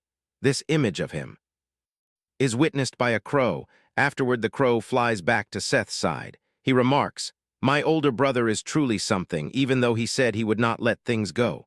Contrary to those words, his side is quite peaceful, is it not? Even so, the young Marquis Laverin, he recalls the imperial consort's words. This ball is an important opportunity. Ciela Laverin separate her from the Crown Prince. But Seth still does not understand why the daughter of a marquis is so important. The power of the labyrinth can emanate from that small body, but at most, it can only control the minds of one or two people, is it not? What if we can amplify that power?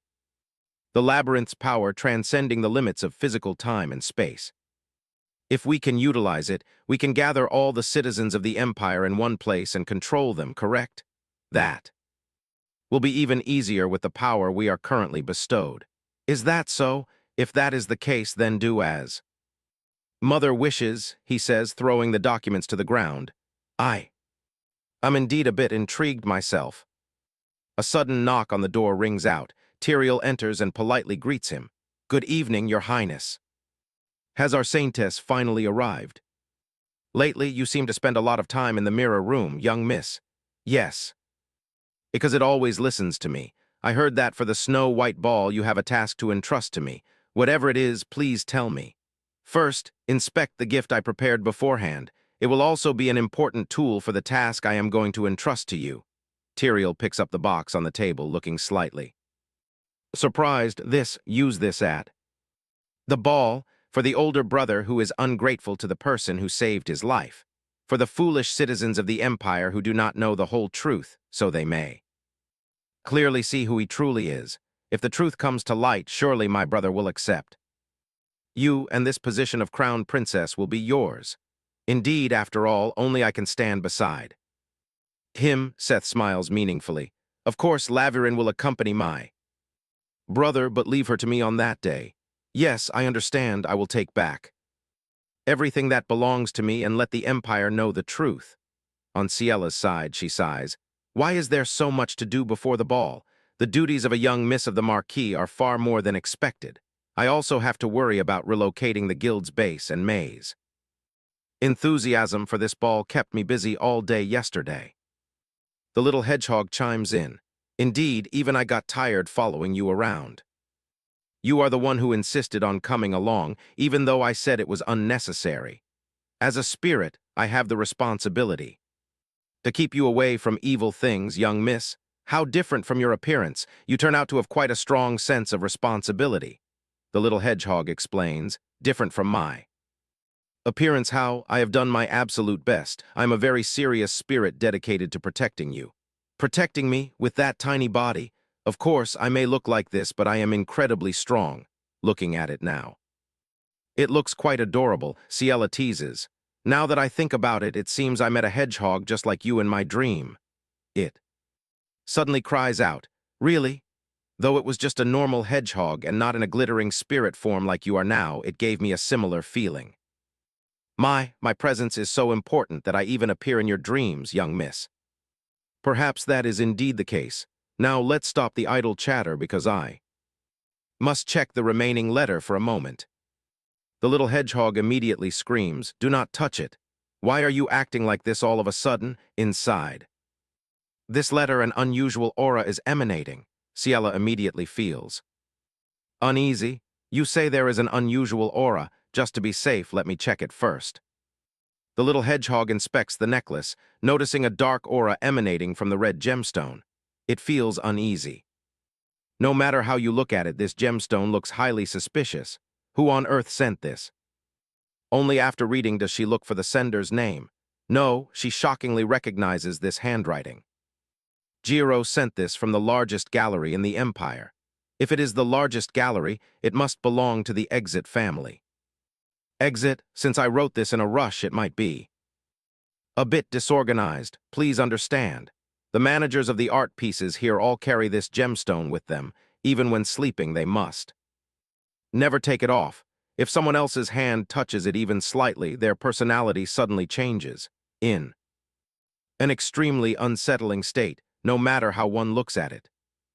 It is highly bizarre. Their obedience and loyalty are suspiciously high. If it were merely due to good training, it would not be like this. I send the necklace I received as my share to you, because you are the only one I can trust and entrust this to. Obviously, I do not know what will happen to me if I lose this, but time is running out. You must investigate this necklace. Ciela is extremely worried. Just what kind of dangerous work are you doing? You said you had something to do. Was the day you left actually to go there? The little hedgehog reports.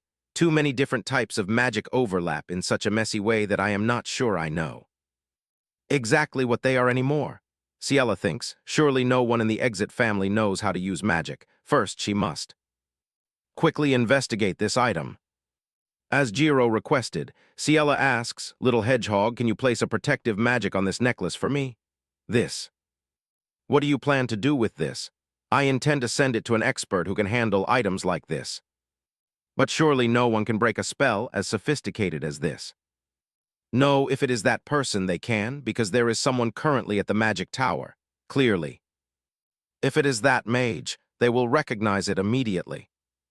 Inside the carriage, Ciela is discussing with Rubrit. He asks, "Is that how it is?" "Yes, to verify it accurately first, I have sent someone to investigate. I will let you know as soon as I receive a response. If that object is indeed related to the brainwashing at the temple, the scale of this matter might be larger than expected. Indeed, it could be a danger not only to us but also to the entire empire. Then please identify the person carrying the suspicious aura during today's ball. As for me, I will look to see if anyone is carrying that gemstone. You seem very eager to sneakily investigate the ball. If it is the brilliant master of a certain guild, it is surely a familiar task. Why suddenly? Why does he bring that up again? I do not say anything wrong, do I? Ciela thinks to herself. In any case, his actions are far too blatant. So many eyes are watching. We must go inside quickly, and I must stay alert around everyone I meet. At the ball, inside the manor, the young ladies and gentlemen are elegantly dressed, and the atmosphere is incredibly lively. Ciela takes a look around before turning to Rubrit. No one looks particularly suspicious, do they? I check carefully, but I still do not see anything resembling that gemstone. It is the same on your end. No one carries any unusual aura. By the way, Ciela, I am thinking I need to distance myself from you a bit. Ciela finds this puzzling. Why is that? Do you ask because you truly do not know? The sheer number of people approaching you and chattering endlessly distracts me from observing our surroundings. Because I am the summer star, receiving attention during the winter sword event is naturally inevitable. He notices other young ladies eyeing her direction. And there, it looks like more are heading this way. Indeed, acting together seems impossible now. There is no sign that anything will happen immediately, so I will split up and monitor the main character, Tyrael Puratina, from here. I understand, Duke. The banquet is decorated most grandly. After observing for a long while, Ciela admits those words are indeed not wrong. I can feel everyone watching my every expression and action intently. if this continues, moving around freely at the banquet. Might just be impossible. Afterward, Ciela steps out onto the balcony.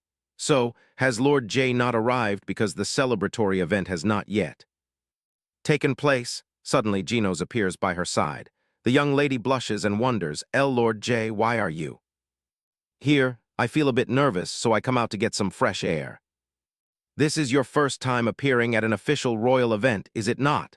She silently thinks to herself, never expecting to run into him so unexpectedly like this. That is not the reason why I am nervous. Today is the first time the young miss and I meet again after a long time. Suddenly, he wraps his arms around her. I miss you, yet contrary to her thoughts, she feels her feelings for Lord J are even firmer. She hugs him tightly, reflecting silently. From the very moment I send that unbelievable letter, Lord J is already serious. Naturally, I already know of Lord J's feelings, but this affection begins even earlier than I think. The more I learn about him, the more I realize I have no choice but to admit it. To me, Lord J, Ciela decides to express her feelings. I think I will tell you now. About what? She replies with a smile. About my feelings. I like you, Lord J. This snow-white ball is not only a place to announce the opening of the Winter Swordsmanship Tournament, but also a place to define the person who is important to oneself. Hearing Ciela's confession, he stares at her and replies, so it turns out the young miss also knows about that. If a pair of lovers share a kiss under the mistletoe, they are destined to be together for the rest of their lives. With those words, Genos gently caresses her hair. Is it all right for the young miss and me a kiss right now? They exchange an affectionate gaze. She agrees and replies, yes, you may. Saying this, she closes her eyes and stands slightly on her tiptoes. Genos leans down to place a sweet kiss upon Ciela's lips. The two hold each other tightly, and the atmosphere becomes incredibly romantic. Meanwhile, in the drawing room with the ruby, noble young ladies gather to chat. Tyrael is praised. It is truly wonderful, young Miss Puratina. Your relief work must not be easy. I would not even dare to think about it. Rubrit stands outside, silently contemplating. I do not see her. It turns out she prepares a private place beforehand. So far, it is still just a normal conversation, which is to say a bit boring with absolutely no abnormalities felt. They speak again. But visiting a filthy and dangerous area like the slums, no matter how I think about it, I still do not understand. Could it be because of the time you live there, as a child, that you are naturally familiar with it, young miss? Tyrael calmly sets her teacup down. Why don't you try saying that? Again, outside, Rubrit senses something unusual. This aura. She stands up, her face filled with displeasure at being looked down upon. Rubrit thinks, this overwhelming power is vastly different from what I sense at the weapon shop. It is clearly identical to the Crown Prince's evil dragon aura. If it feels slightly different before, it now becomes completely identical. Young miss who speaks just now feels a bit strange. What is this black aura enveloping her body? The rest are also affected, their bodies refusing to obey, and in the eyes of the young ladies, only empty soullessness remains. They begin to bow and salute. Saintess of the Empire, please forgive my impudent remarks. Tyrael looks at this crowd with a look of contempt, then returns to her fake smile. I will forgive you with my compassionate heart. Indeed. Saintess, you truly are the savior of the Empire. Rubrit is worried outside. After the brainwashing is complete, returning to normal or that terrible aura vanishing in an instant, all of it disappears like a lie. Is such a thing truly possible? It seems this is no longer the incomplete power it is before. Though only for a brief moment, this aura is enough to overwhelm even me. Where on earth does Puratina obtain such power?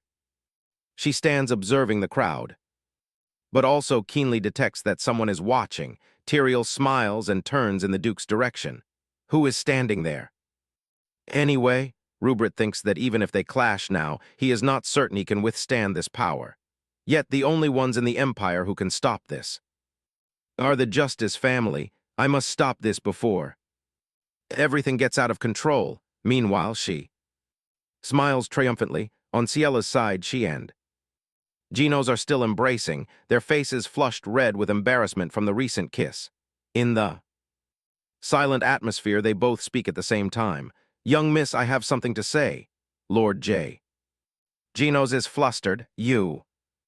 Go first." "No, Lord J, please speak first." Finally, he asks, "From today on, are we lovers?" She replies, "Yes, thank you for permitting me. I also thank you for waiting for my response. Compared to the time I wait, this is nothing at all, the young miss must know." But is that truly so? To their surprise, someone suddenly interrupts their conversation. "Your Highness, you must prepare for the opening ceremony immediately." He then blushes and stammers in embarrassment. I am sorry," Gino says. "I want to stay with you a bit longer, but it seems I can no longer be absent. I will seek you out as soon as the opening ceremony ends, so I can officially escort you before everyone." With that, he presses a kiss upon her hand. Ciela replies, "Yes, I will wait." She watches his departing figure. She remains silent for a moment, recalling what just happened. "Thank you for permitting me. It is deeply embarrassing, yet such a relief to honestly admit it. By the way, Lord J occasionally says strange things, words that sound as if we have known each other for a very long time. And what is he about to say earlier? Suddenly a voice rings out, "I cannot find you, young miss, so you are here." Ciela turns and sees that person is Seth. He continues, "Can you spare me a moment of your time?" Ciela is startled and gasps inwardly. The second prince. At this point in time, he is someone I must not let my guard down around. It is truly a bad time for us to run into each other alone. Like this, she curtsies. "It is an honor to meet you for the first time. I am Ciela Laverin, offering my greetings." To the second prince, "Very well, I also hear of who you are, the young miss of the Marquis Laverin family. Lately, are you not quite famous, such as running the merchant guild with the exclusive distribution of scrolls, and having a close relationship with my elder brother?" She wonders what he means by suddenly bringing this up. Seth steps closer. "To be honest, if it is the crown prince, anyone who meets him will naturally feel greedy, will they not? I understand your feelings, young miss, but if I specifically let you know in advance that my brother is not someone who can bring wealth and fame to you, I mean he is incapable of doing everything you think for you. Does he approach me just to utter such blatantly provocative words? It turns out he is not like the sophisticated type like the imperial consort." Ciela immediately replies, "I stay by the crown prince's side. Not because I desire wealth or fame, but because I love his warm heart. He is willing to do everything for me, and I can do everything for him as well." Seth is surprised by her assertion. "Do you think my brother can do everything for you?" Those words sound exactly as if, for your sake even, giving up the throne is something he can do. What on earth do you want? I will give you time to make a choice. If you become mine, I will give you everything you want. I am indeed quite pleased with you, young miss." Ciela feels displeased and wants to avoid him, but he tightly holds her, giving her no chance to push him away. He then utters a threat. "It is best to make a firm decision so you do not regret a wrong choice. You should know that this is the final opportunity for you, young miss." On this side, Rubrit coldly calls Puritina's name. "I do not expect the Duke to also have a hobby of eavesdropping on others' conversations." He looks at the young ladies and asks, "What do you do?" To them, "What do I do that you would ask such a thing? The power I just used, could it be that?" The Duke also needs the power of purification. Purification? Do not play dumb as if you cannot possibly know. Duke, it seems you have some misunderstanding, do you not? We are only listening to the advice of the Saintess. Yes, that is correct. If you behave rudely and without restraint toward the Saintess, there may be major issues in the future. Rubrit pays no heed and steps closer. The Saintess, that is something anyone can be chosen as without. Does it require a declaration from the temple or a prophecy? Having seen her in that state, can they still praise her as the Saintess? Hearing this, the young ladies fall silent. For a moment, then one young lady speaks. "I do not know what you mean. Clearly that," Tyrael chimes in, "indeed the fact that I am the Saintess." The Duke thinks to himself, so she is completely brainwashed. Both her state and the intensity of her brainwashing are entirely different from before. Tyrael says it seems necessary to give the Duke some private time to think, time for him to fully accept this reality. The Duke also quickly launches a counterattack, but her magic carries him to a strange place. What is this? How on earth did this happen? The labyrinth of Laverin is outside the Ruby Palace Hall. The Imperial Consort appears and speaks. Before the swordsmanship tournament begins, I offer my blessings to everyone of the Empire. Everyone raises their glasses in unison. Cheers to everyone. Genos stands beside her, his face devoid of any expression. The Imperial Consort looks over with confidence, especially since today marks the presence of the Empire's little son, the Crown Prince. We are delighted that the Crown Prince has escaped his curse and is here to raise a glass in celebration with us. This is truly a wonderful omen for the Empire, is it not? With the hope that this peace will last forever, and for the Saintess who saved the Crown Prince with all her might, everyone raises their glasses. Once more in toast, Genos frowns as he watches them. The Imperial Consort smiles and says, "Drink up quickly, everyone is waiting." Genos does not reply, only casting a cold glance at her. "Come now, Your Highness, raise your glass. Everyone is waiting for your address." She adds, Genos has no choice but to lift his glass.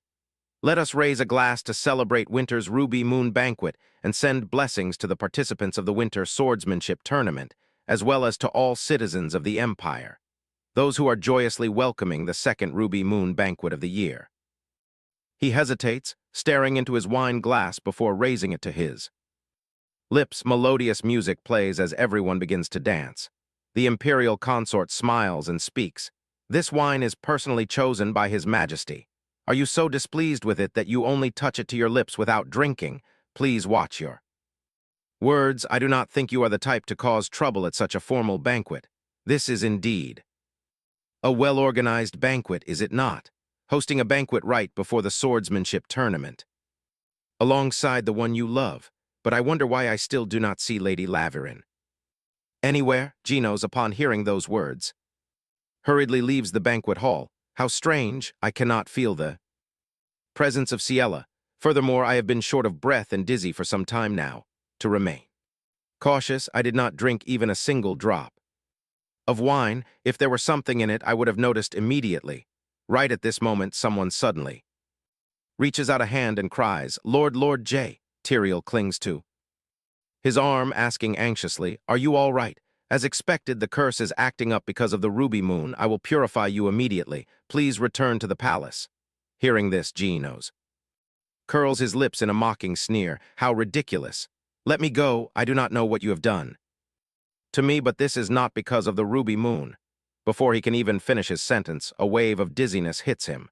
"Now is not the time to be stubborn. Your Highness, please listen to me. If I say that I can see the future, would you believe me? I have seen every possible future in the mirror. A new future where you love me and I also love you, and Ciela Laverin, who is jealous of our love, will plunge the entire Empire into peril. That person always manipulates those around her, then discards them when they are no longer of use. I cannot let you be used by her as I once was." She repeats the exact things she did to me. Genos feels astonished. What even? So she does not stop. "Now that I know of this future, I must tell everyone. I will expose Ciela Laverin, who is putting the Empire in danger, and prove that I am the only one who can save this chaotic era. You are dwelling in wild delusions. Your Highness needs time to accept this truth, does he not?" Immediately after, she flashes a sinister smile. A surge of black and red light erupts from her body, and at this point, Genos can no longer bear it and collapses. Tyrael smiles with satisfaction and says, "I will give you time to think inside the labyrinth I have prepared." As soon as she finishes speaking, the clinking of chains echoes. This is clearly the power of the Laverin labyrinth. How can Puratina control this power? Right at this moment, another person appears and cries out, "Lord J." Amidst the chaotic mess of chains, Ciela appears out of nowhere to support Genos's exhausted body. Yet, surprisingly, at this moment, he is in her form and frantically screams, "Lord J, are you all right?" He softly calls out, "See." She turns around in anger to Question Tyrael, what did you say to? Lord J, you are the one who caused all of this. You are the one who threw this world into chaos. Is it not so? My task is to set everything right, and he wants that too, it seems. She is no longer in her right mind. First, I must use the power of the labyrinth. To stop her, suddenly Gino staggers. He lets out a cry of pain. Ciela asks in panic, Lord J, is that you? Gino's can no longer stand. I am sorry, please forgive. Me, Tyrael speaks up and proposes, bring Lord J to me quickly, you cannot.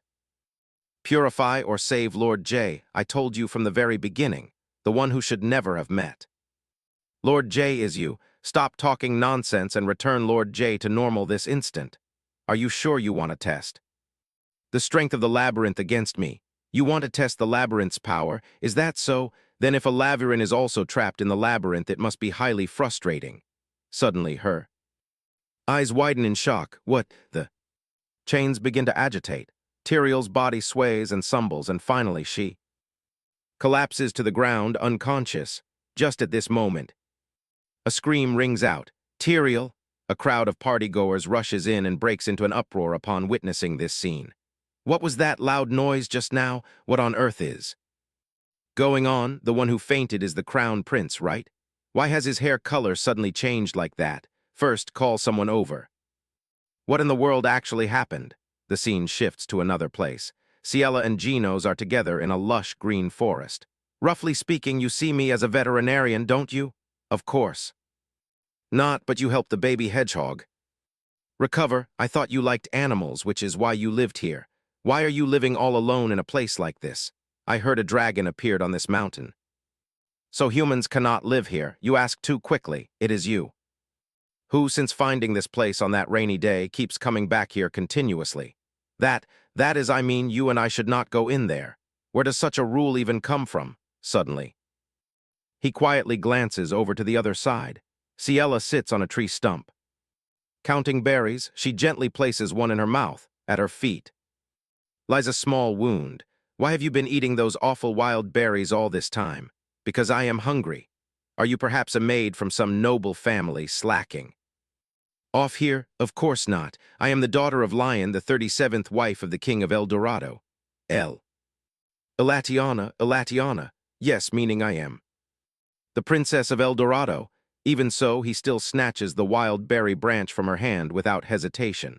Stop eating this stuff, what? No, why are you doing that? He turns and waves his hand.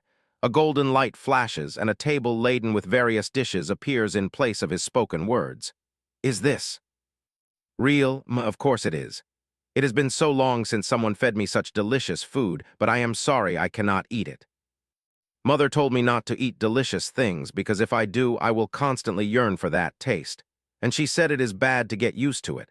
I was taught to yield all good things to my brother.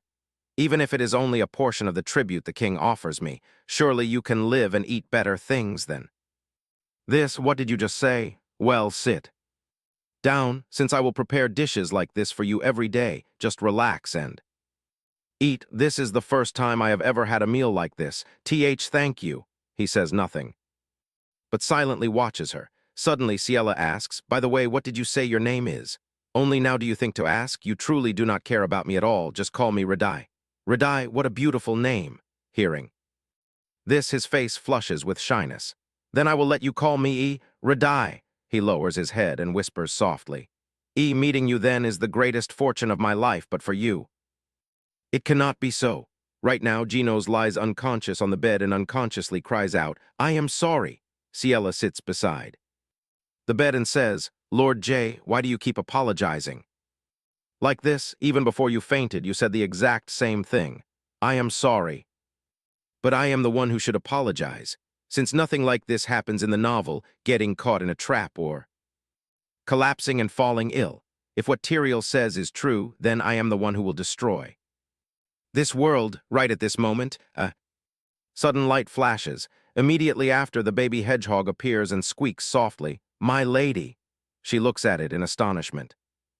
Little hedgehog, it seems I must tell you now, no matter what, I believe. I can no longer just stand by and watch like this. What do you mean by that? The truth is that you have been mistaken from the very beginning. This place is not the world you think it is. I mean, it is not the world inside the novel. The world in the novel, I have no idea what you are saying, my lady. You already know, you do not have to hide it from me. The fate of being bound to Duvan, exit and executed on the guillotine. That is the true nature of this place, which you know of. The baby hedgehog lands. Upon her outstretched hand, I am sorry, my lady, I can only say this much. To understand this better, you should hear it directly from the Crown Prince. On a beautiful sunny day, Ciela sits in the peaceful garden and recalls the words the baby hedgehog spoke that day. There is one thing I can say with absolute certainty. Everything that has happened so far is Radai's choice. Ah, no, the choice His Highness made for Ciela. Muses, Radai, I do not understand what the little hedgehog said at all. To make sense of everything, should I speak to Lord J about? The truth, May beside her asks anxiously. My lady, you do not look very well. What if you do not go to the palace today and just rest at home? No, His Highness has fallen ill. How can I sit still? Is there still no news from the palace today? No, there is none. If what you say is true, that His Highness fell ill right at the banquet, this must be a major event. But why is it so quiet? What on earth actually happened that day? Suddenly someone walks up and says, hey, can we continue talking? Why are you looking at me like so? At this moment, both of them seem to suddenly realize something. She shrieks, could it be Duke Justice? Indeed. Ciela, can you speak with me in private for a moment? Afterward, they both enter the room. Duke, what is wrong with you? He remains silent for a moment. Puratina showed me the labyrinth that day. Inside the labyrinth, the evil spirit waits, and from that very moment, time begins to swallow my existence.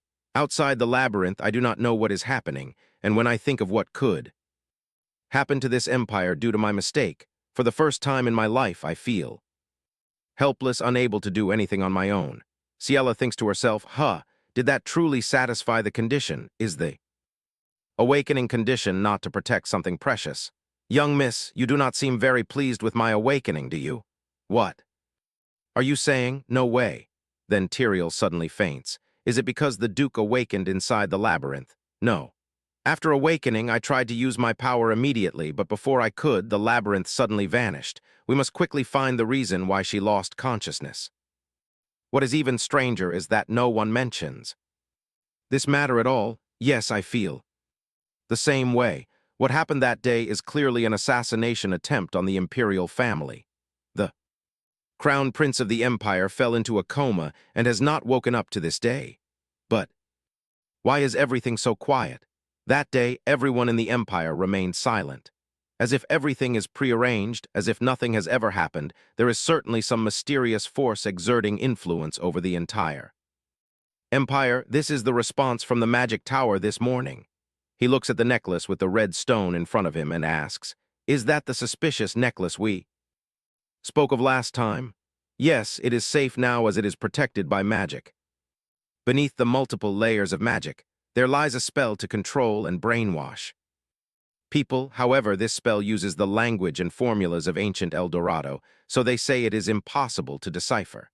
Why does ancient magic from El Dorado appear at this time? We cannot know for certain right now, but if it involves the imperial palace and the Duke's family, then this is likely no ordinary matter. If even magic cannot decipher this ancient spell, is there really no one in the Empire who can deal with it? There is one person. I will ask Lord J when he wakes up. Perhaps he knows a great deal.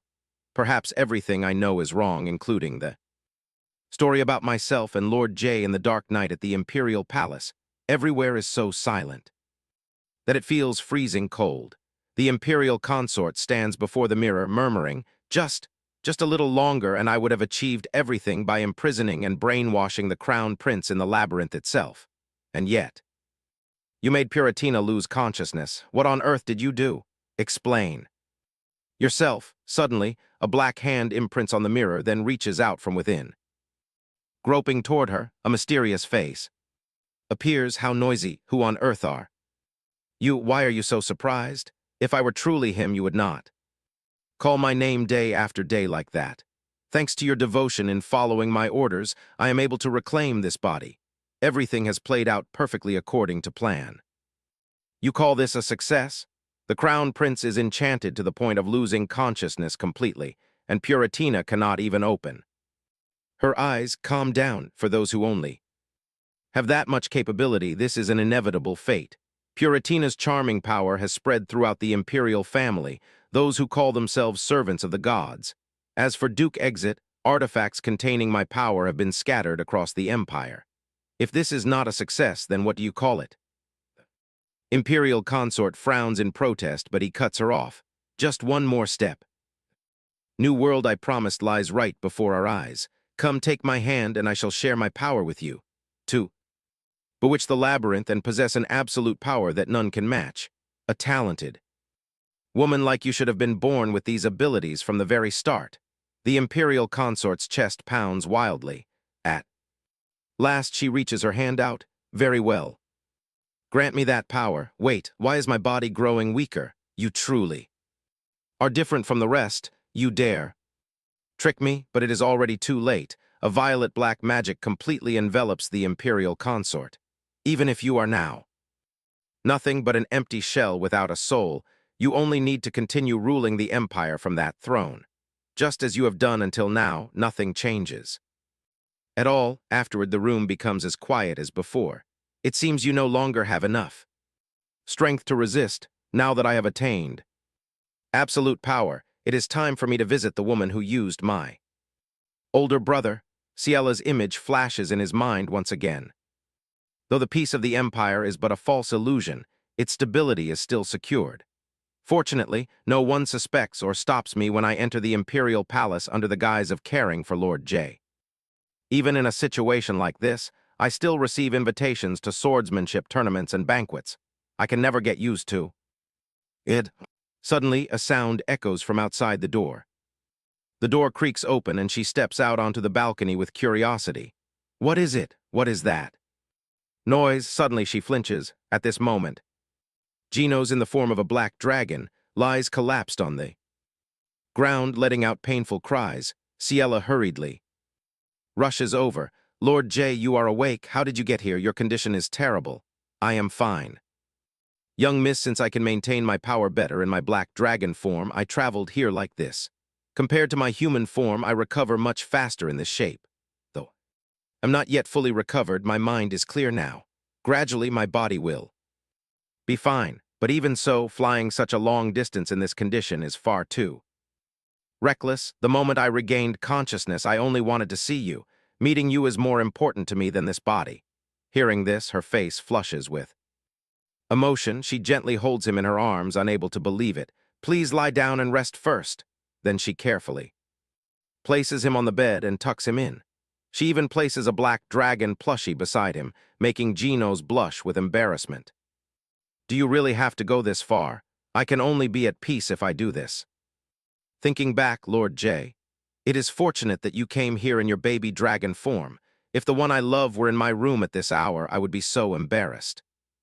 Hearing her words, his face grows even redder. Then suddenly a small puff echoes. Ciella asks aloud, why did you suddenly return to your human form? Didn't you say you would try to sleep a bit more? Genos replies, after hearing those words, I do not know why, but all my strength drained away. Ancient brainwashing magic, Ciella asks, is there something troubling you? I only just thought of someone who not only has deep knowledge of ancient magic, but also thoroughly understands El Dorado. It is clear that he is the one who brainwashed with magic, Ciella stammers. Could it be that person? Is that person's name El? Genos suddenly freezes. Tears stream down his face uncontrollably. How do you know that name? Ciella looks at his expression, her heart completely bewildered. Huh. Lord J. Even he does not expect his own tears to fall like this as he grasps her hand and asks, did you remember that name? Did something flash in your mind? At all, just a little bit, or just for a brief moment? No, it is just that when Lord J collapsed, you called out that name, so that is how I know. I thought he was calling my name at that time. According to the baby hedgehog, everything that is happening now is the choice that Prince Radai made for El. I am certain there is another person named El. Genos suddenly says, my heart is in a bit of turmoil. I have always looked forward to the day you could remember that name. But when this day actually arrives, I feel a little afraid. What do you mean by that? What does my remembering this person named El mean to you, Lord J? Genos frowns and says, I cannot say any more. With those words, a sharp pain strikes him. Ciela warns him anxiously, Lord J, you must not. You have truly pushed yourself too hard. I am sorry, my body is still unable to fully recover. She reassures him, you must rest. First, immediately a soft puff echoes. Genos reverts into his baby dragon form, resting in Ciela's arms. She silently realizes something. Ah, indeed, the absolute priority is for Lord J to recover first. This is the first time she has ever seen Lord J so emotionally shaken. Who on earth is this person named L whom I am supposed to remember? The scene shifts to a peaceful morning when a voice suddenly rings out. I wondered where you had gone, and here you are. The birthday feast is about to begin, so how are you still here? Don't tell me you went asleep at a time like this. After all, the one favored by the Dragon Lord is truly carefree. Ciela looks at him, wondering to herself, who is this person? Another voice speaks. Please rise, I shall escort you to the palace. She wonders what on earth is going on. The style of dress is vastly different from the Empire's attire. Furthermore, doesn't this face look a bit too youthful? He speaks again. Therefore, to be honest, I also wish to offer my greetings to the Dragon Lord. Today, you must create an opportunity for me. All right, and are you even listening to me? Don't tell me you intend to abandon your own brother. You only received a little of my attention, and already you act so haughtily. Is not allowed. Ciela is secretly astonished. Brother, but this person is not Jiro. I want to say something, but I cannot make a single sound. Just then, a servant enters to announce that he has arrived. Hearing this, he clicks his tongue in annoyance. Tusk, then everyone bows respectfully. The great sacred dragon Lord Apokta is waiting, Her Highness Princess Elatiana. Ciela gasps in surprise once more. What, Elatiana? Ciela runs ahead quickly, making the servants worry in her wake. Your Highness. Your Highness, running like that is very dangerous. Ciela thinks to herself that if she really is Elatiana, then the dragon named Letty. Nearby, the dragon asks where the princess is. Just as she arrives, she looks at him with a flushed face. He also looks at her and immediately approaches. He flashes a brilliant smile and says to Elatiana, Happy birthday. Ciela gasps internally. Sacred Dragon Apokta is so similar to Lord J's name, Letty. Not only his face, but even his name is the same. He says, I intend to come at the exact same age as you, but perhaps I should have appeared a bit older. Estimating the human form is indeed difficult. Suddenly, a voice rings out, Lord Apokta, but as you know, my sister's body is quite weak. I ask for permission to accompany everyone on the way to the banquet hall. He does not answer, only frowns and snorts coldly. Her brother speaks again. Today is not only Elatiana's coming-of-age ceremony, but also mine, for we are twins. Ciela is astonished once more. What is this just now? That oppressive feeling of knocks. I appreciate your kindness, but please wait a moment before moving to the palace, all right? I have some things to share privately with Elatiana. She thinks to herself that it is not merely a resemblance to Lord J, perhaps the one called is here. Ciela startles, awake and wonders, is all of this just a dream? No, this is likely not a simple dream, for it feels as vivid as though she is experiencing it firsthand, perhaps. Everything she has seen in her dreams until now is actually a part of a distant past she once lived. The scene shifts to the Magic Tower. Are these all the books related to El Dorado? Even in the Magic Tower's library, which is supposedly the largest, almost no records remain. El Dorado is a unique case. What could possibly be left after a disaster wiped out everything? Whatever the reason, do not get too deeply involved. The Magic Tower absolutely does not interfere in external affairs. Surely you do not forget this principle. He hesitates. But what if the Empire falls into danger because of this? If that is the case, then that is also the Empire's fate. Do not forget that the Magic Tower exists solely for research. Apil lowers his head in contemplation. The young Marquis asks him to investigate the history of ancient El Dorado, But when there are not even records of miracles, let alone history, it is not entirely true that there is no reconstruction after El Dorado, even if it is an evil dragon. It is eventually slain by the heroes, yet there are absolutely no records of what follows, which is truly bizarre. It is completely blank, as if someone intentionally destroys every single record. A few days later at the Colosseum in the capital, everyone chats in a lively manner. Sitting on this side, the Duke asks, "Are you curious about the history of El Dorado?" Ciela replies, "Yes, do you happen to know anything?" "Let me see. That is an era with very few surviving records, if there is only one thing passed down. It is merely the tale of its downfall, the story of a wicked woman who seduces the evil dragon and abuses its power. Because of that, a once prosperous empire perishes in the blink of an eye. Even among those few records, the stories vary, making them somewhat vague. You must have heard it at least once, right? Since every year during the Ruby Moon event, they stage a play based on that story. Ciela continues, "If it is the play, I have seen it, but it is slightly different from what I know." She sinks into thought, her head aching, as if it is about to burst when she tries to recall the events of El Dorado from her dream. What is this? Her memories and information are completely jumbled. Suddenly, a voice rings out. "Ciela, what is wrong?" "Lord J." "No, it is the Duke." The Duke stands up and says, "I am informed that you have awakened, but it seems you have not fully recovered." Genos replies, "That is why I can only appear in this form. It seems that while I am unconscious, you also go through quite a few things." He looks at her, noticing how tired she seems. "My lady, you look very tired. Are you all right?" "Yes, it is just a slight migraine. I am fine." She wants to tell Lord J about her dream immediately, but at this moment Genos speaks up. "Is it not incredibly strange, even though the crown prince is still unconscious, and the one called the Saintess is missing? No one seems to care. It feels as though everyone here is under the influence of brainwashing magic." Right at this moment, a voice announces, "Everyone, please take your seats. Next is the opening address by Her Highness the Empress." But the Empress looks completely hollow. The one who speaks is that mysterious person. "Congratulations on the opening of the swordsmanship tournament." One by one, the Duke, then Genos, and finally Ciela all display looks of shock. "Who is that person?" The voice continues to echo. "You cannot imagine how much I am looking forward to this day." He looks toward Ciela. "Is that not so, sister?" He immediately contradicts himself.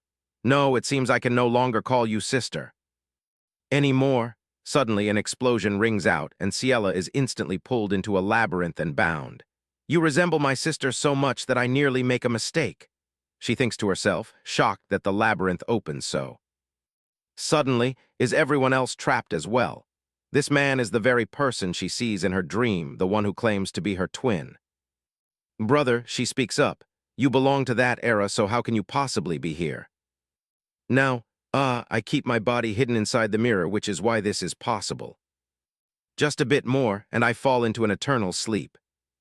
There, at the very moment of destruction, I hide my body inside the mirror and do nothing but wait for the day of my awakening. Even so, I must thank you. The variables you create lead Puratina and the Empress to me, and thanks to that, I am able to appear here. So you are the one who grants Tyrael the power of bewitchment and the labyrinth. It feels just like being scolded by my sister. I almost feel hurt to look so identical. Is indeed worthy of the sacred dragon's obsession." Ciela asks in surprise. "What? Ah, so you still do not know? Very well, it is because of that person that I must reveal the truth. Until now, surely quite a few people try to exploit you, do they not? No need to look far. The Empress, however, among those who approach to use you the most, this person is surely the one. Is that not so?" "Your Highness the Crown Prince," Ciela cries out in shock.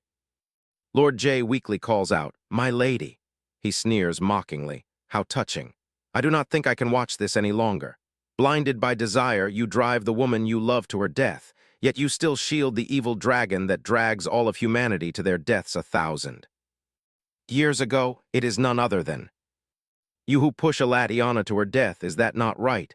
As if that is not enough, you now keep a substitute who looks exactly like my deceased sister by your side." Genos Furiously snarls, "Shut your mouth." It is undeniable, is it not?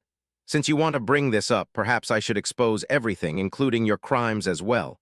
It is better to know beforehand the truth that you too are bound to be cast aside, once people lose interest. Ciela suddenly remembers. If there is no more interest, you are cast aside. Now that you have the sacred dragon by your side, the vassals may reluctantly obey you. But once the sacred dragon departs, every single one of them surely turns their back on you. Before that day arrives, take the hand of this brother of yours. Up until now, because you listen to me, you never make a single mistake.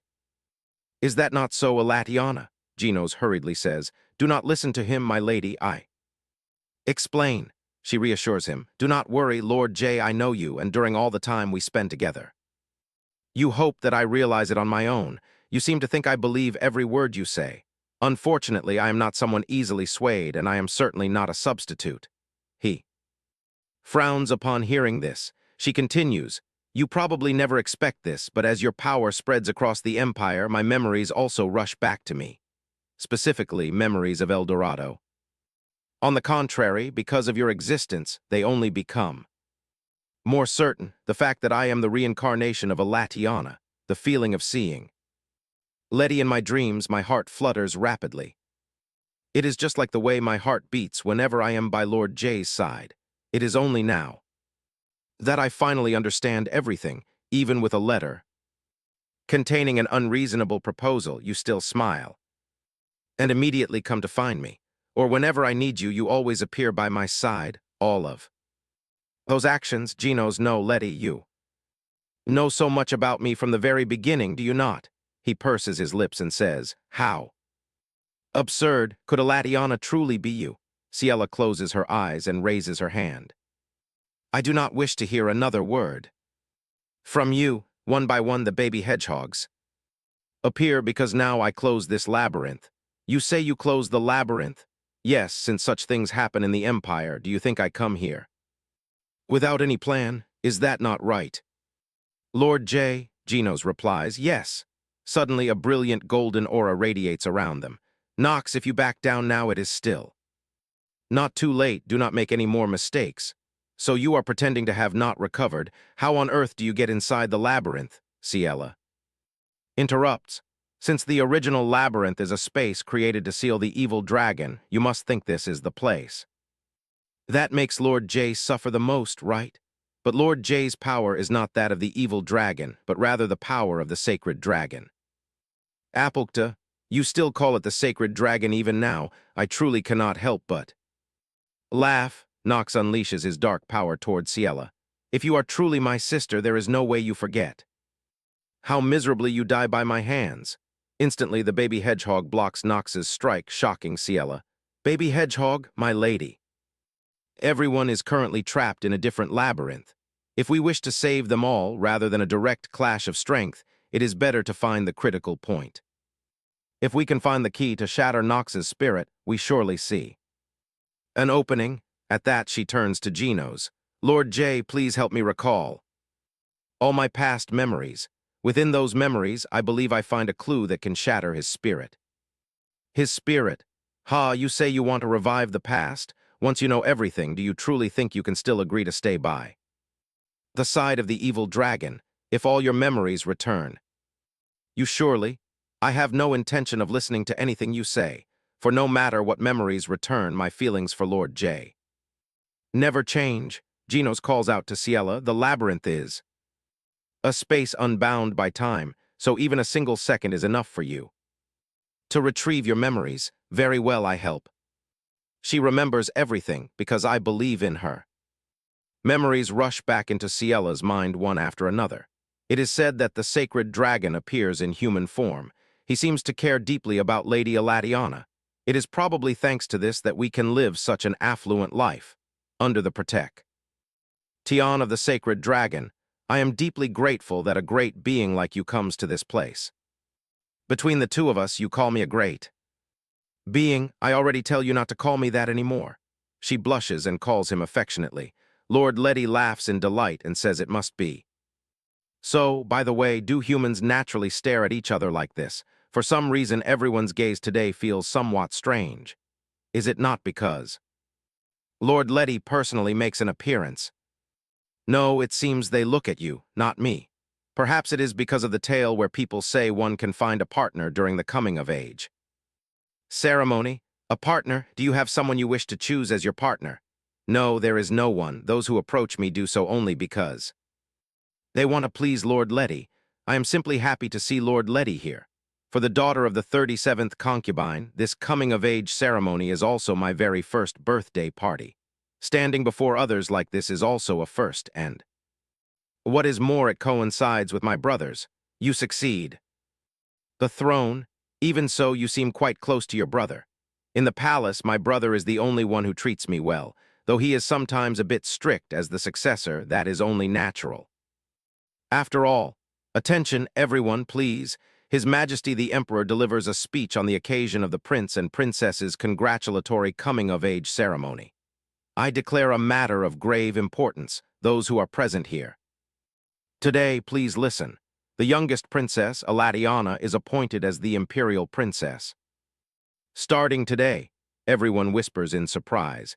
Is it not assumed all this time that Lord Knox is the one to take the position of crown prince? It must be because of the sacred dragon's favor. If we have his assistance, our El Dorado surely prospers without a doubt. Indeed, that does sound reasonable.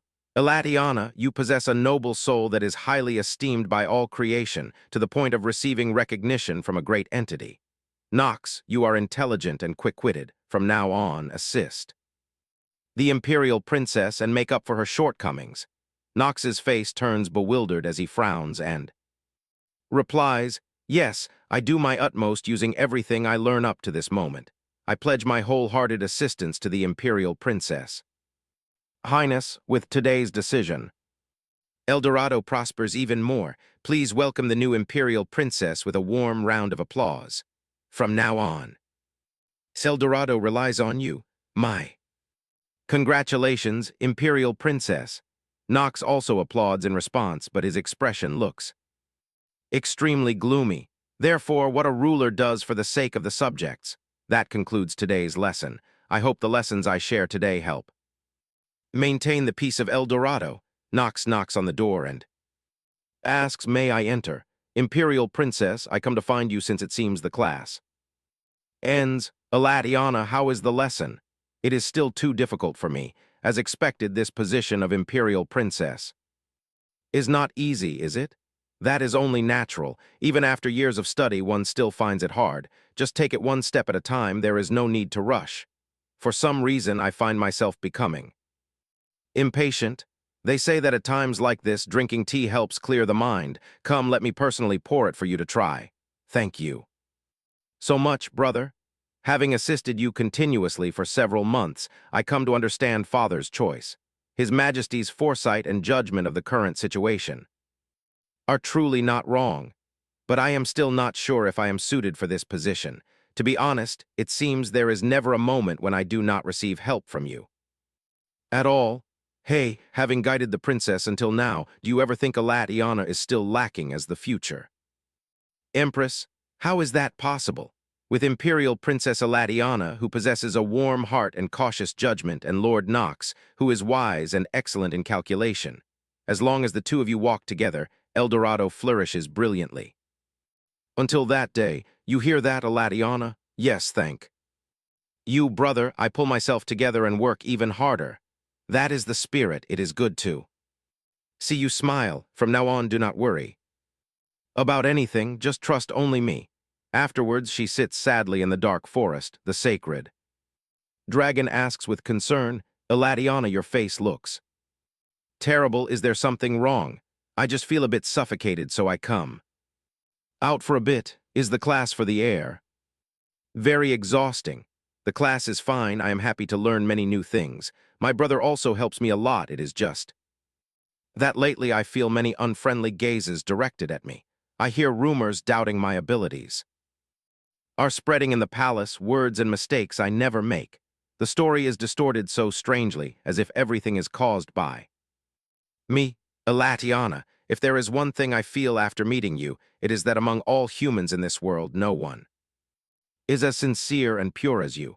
Until everyone understands that sincerity, I am always by your side, if only I can be by your side even in the palace, things are surely better. There is no other choice. You still have to protect the surrounding forest. Do not worry too much either. Perhaps because it is my first time, I am still quite clumsy. I protect this place only because of you. If you are exhausted at any time, you can tell me. Elatiana, after she returns, she is questioned by Nox. Where do you go without saying a single word? I only go out to clear my head a bit. I do not mean to make you worry. I am sorry. I am very worried because lately I see you pushing yourself too hard. Since childhood, you always concede everything to me.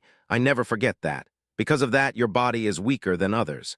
But I hope you understand you carry a massive responsibility. You also know how well your brother treats you continuously after you become the imperial princess. Therefore, do not forget that the most important thing is your health. Here, the tea you liked so much last time. Drink it and rest well. She receives the cup of tea, thanks him, and drinks it. If only everyone in the palace also trusts and loves me, just half as much as my brother. That is so wonderful, isn't it? I am always grateful to you. Right as she finishes speaking, Ciella's head spins. Immediately, she collapses onto the ground and Nox says, I help so that you do not need to worry in vain anymore. Just fall into a deep sleep, as always. This time you must also concede to me, right? After the sacred dragon learns the news, he screams, What on earth is going on? Nox replies, Elatiana suddenly faints. It seems she silently suffers from a severe illness. What kind of illness is it that even magic is powerless? We try everything, but still to no avail. It is not entirely hopeless. If we want to find that cure, we need the help of the sacred dragon. What is needed to formulate the medicine is a kind of herb that does not exist in El Dorado. On the days they bring the herb back from the faraway country, Elatiana's fever subsides. But on the days they cannot obtain it, Elatiana's breath is so fragile as if it stops at any moment. Then Nox reports, This is bad, sacred dragon. They make increasingly unreasonable demands as conditions to exchange the herbs. Without a doubt, they hold the herbs hostage to pressure us. A minor friction turns into war before anyone knows it. Everything happens too fast, to the point that no one has time to realize something is going wrong. Nox is the one who knows how to bind the people of El Dorado as one, and all of Apocta's efforts to save Elatiana. In the eyes of the Empire's citizens, that is no different from the absolute loyalty the sacred dragon has for Nox. And Elatiana opening her eyes is a year after all. Of that ends when Ciella wakes up. The sacred dragon immediately runs over. Elatiana, you wait for a long time, don't you? I bring the medicine back late. Saying this, he embraces her tightly. Every time Lord Letty comes, it is always accompanied by the smell of blood and gunpowder. It makes me afraid. Forgive me, I should wash clean before coming. Why does no one explain to me? I am not a fool either. During this time, too many things change. My brother becomes the emperor and the war has no end. Please tell me the truth. Does this war happen because of me? If everyone must suffer because of me, I prefer not to take this medicine anymore. What nonsense are you talking? Your body is not fully recovered yet. You need to continuously take the medicine. Your memories before you fainted do not return either, and your conscious time like now does not last long, so you still.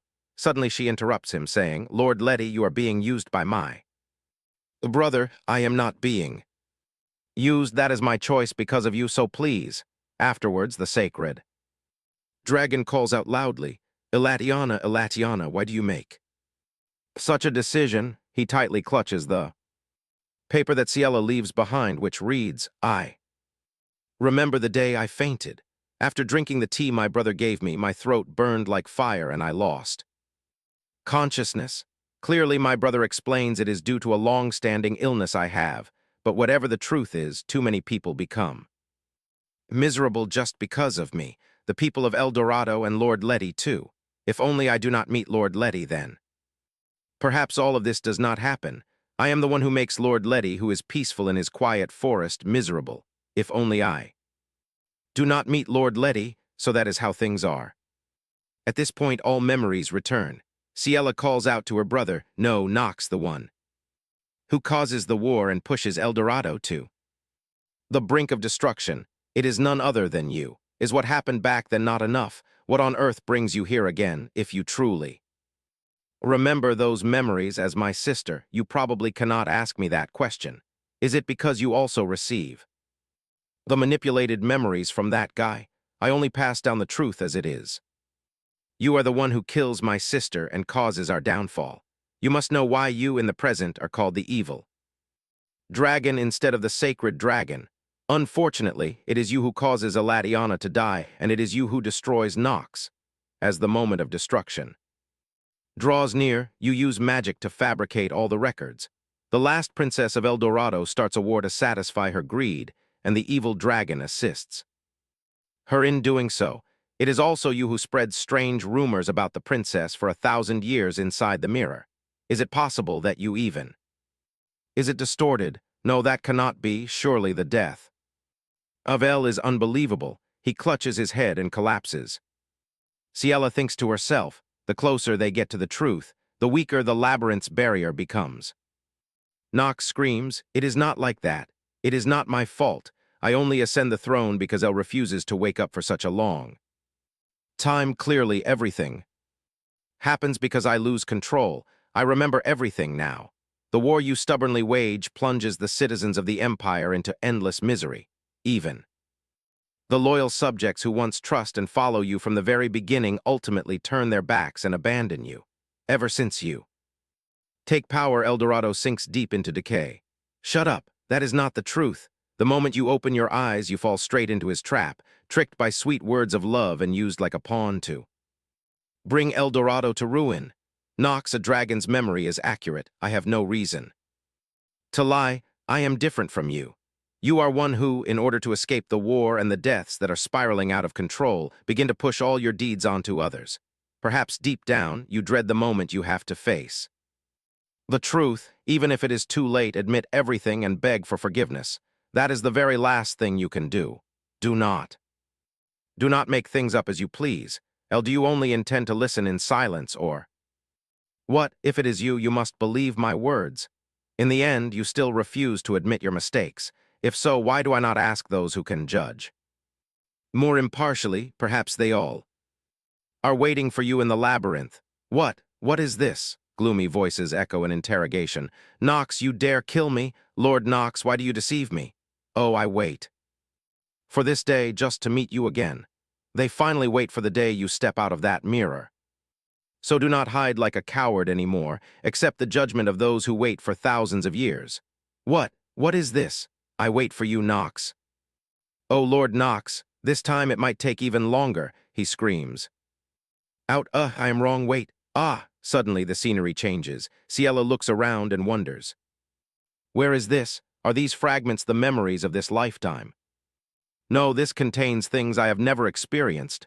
A voice resounds, Noel, these are indeed the things you experience as Ciela Laverin. Your life in the Argentine Empire this time is not the first. What? I am born again in human form, but I suffer because I cannot adapt to this body. Likewise, I realize that you also reincarnate as a young miss of the Marquis's house. Since then, I hide my true identity and silently watch you from afar. Because meeting me in your past life makes your life miserable, I do not want to cause you any more misfortune. However, while I try to stay away to minimize our ties as much as possible, despite trying to help from behind the scenes while keeping my identity hidden, the act of watching you become more and more unhappy still breaks my heart. Using time reversal magic is extremely dangerous, even with a dragon's power, but it is also my last remaining option. Even if the law states that death is irreversible, if it can help you live and exist like this, then it does not matter. This time I deeply wish to make you truly happy, but when the two timelines merge, an unexpected event occurs. You believe this place is a world inside a novel, and you already know of my existence as the Crown Prince. You send me a letter, right? Perhaps because the timelines overlap, you are accidentally cast into tangled memories. leading to a letter being sent that is rather irrelevant to the recipient. We already decide not to mention the letter anymore, and in the end, it is not sent to the wrong person. But how can I forget? That moment, I read that letter over and over again countless times. I also hesitate, wondering if meeting you again is the right thing to do, but I want to see you, make up for the time we miss, and say the words I have not yet spoken. That becomes my greatest desire. Perhaps I am a little selfish. Please forgive me for being like this. Ciela says, Lord J. No, Lord Letty. To me, that desire is never something to hate, to be able to continue.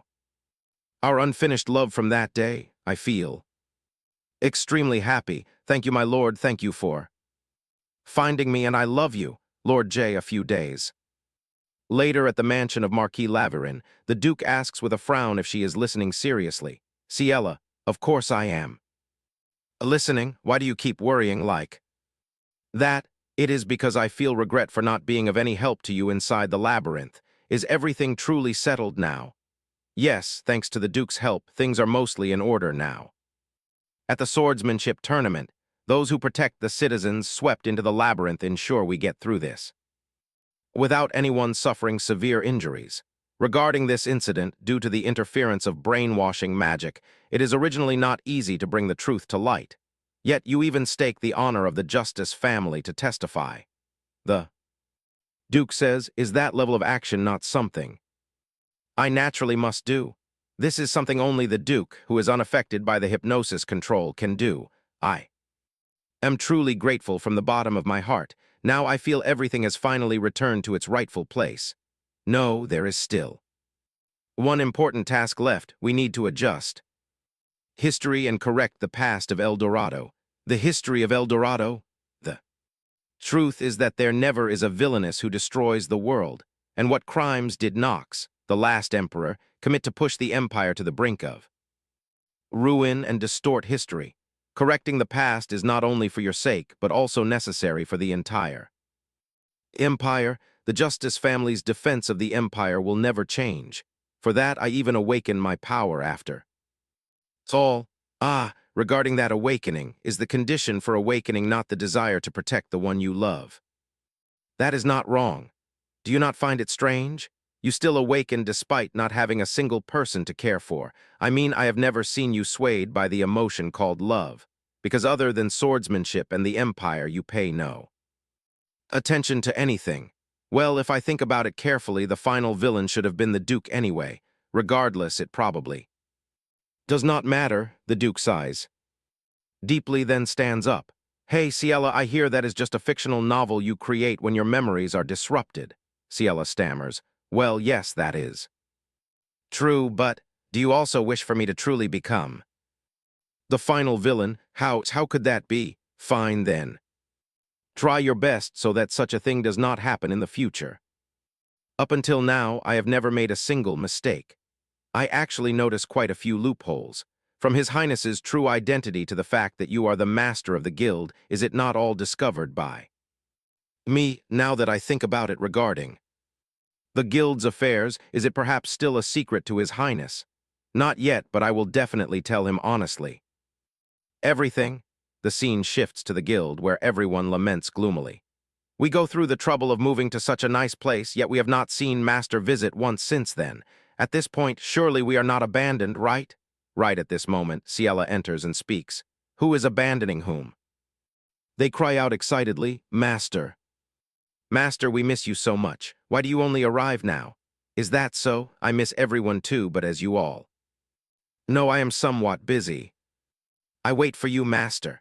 Letty, I also want to have an emotional reunion, but there are some important matters you need to review. As you instruct, we keep an eye on the Exit family while searching for Lord Giro.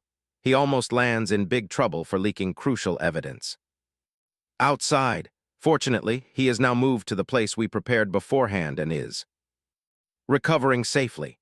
In the process, the Exit family's collusion with the Imperial Consort to distribute unverified items containing dangerous magic is finally exposed. Thus, the entire truth behind the recent incidents in the Empire is brought to light. It is a relief that Giro is safe. I am very grateful to everyone. You handle this perfectly. Thanks to the magic tower providing artifacts resistant to brainwashing magic, we resolve the matter safely. They also ask me to deliver this recording magic orb to Master when you visit. Ah, this recording. Orb is my first time using one, is the recording. Working properly, seeing him in the orb, Ciela gasps. Ale, he stammers in anxiety because he cannot contact her. I contact the luminous side, the distributors of the magic scrolls. Although I do not know when you will watch this, I still leave. This recording. Young Marquis, the magic tower always uses neutrality as an excuse to ignore everything happening in the Empire. But because of this incident, the mages who almost lose their loved ones have changed their perspective significantly. Everyone being safe is all thanks to the young Marquis. Ah, I still have work to do, so I cannot continue. In the future, I will visit you when you have good news. Ciela wonders in surprise. Good news as a member of the guild that quickly gathers information. I know very well what achievements Master has made and what position you are in. Letty continues, and now you are certainly not just the young Marquis, but will also become someone we do not dare stand alongside. Ciela blushes and thinks to herself, what is everyone talking about? No matter how my position or status changes, the fact that I am the leader of this guild remains unchanged. Do you not? No, quickly return to your work. No matter what I become, I will still exploit your labor.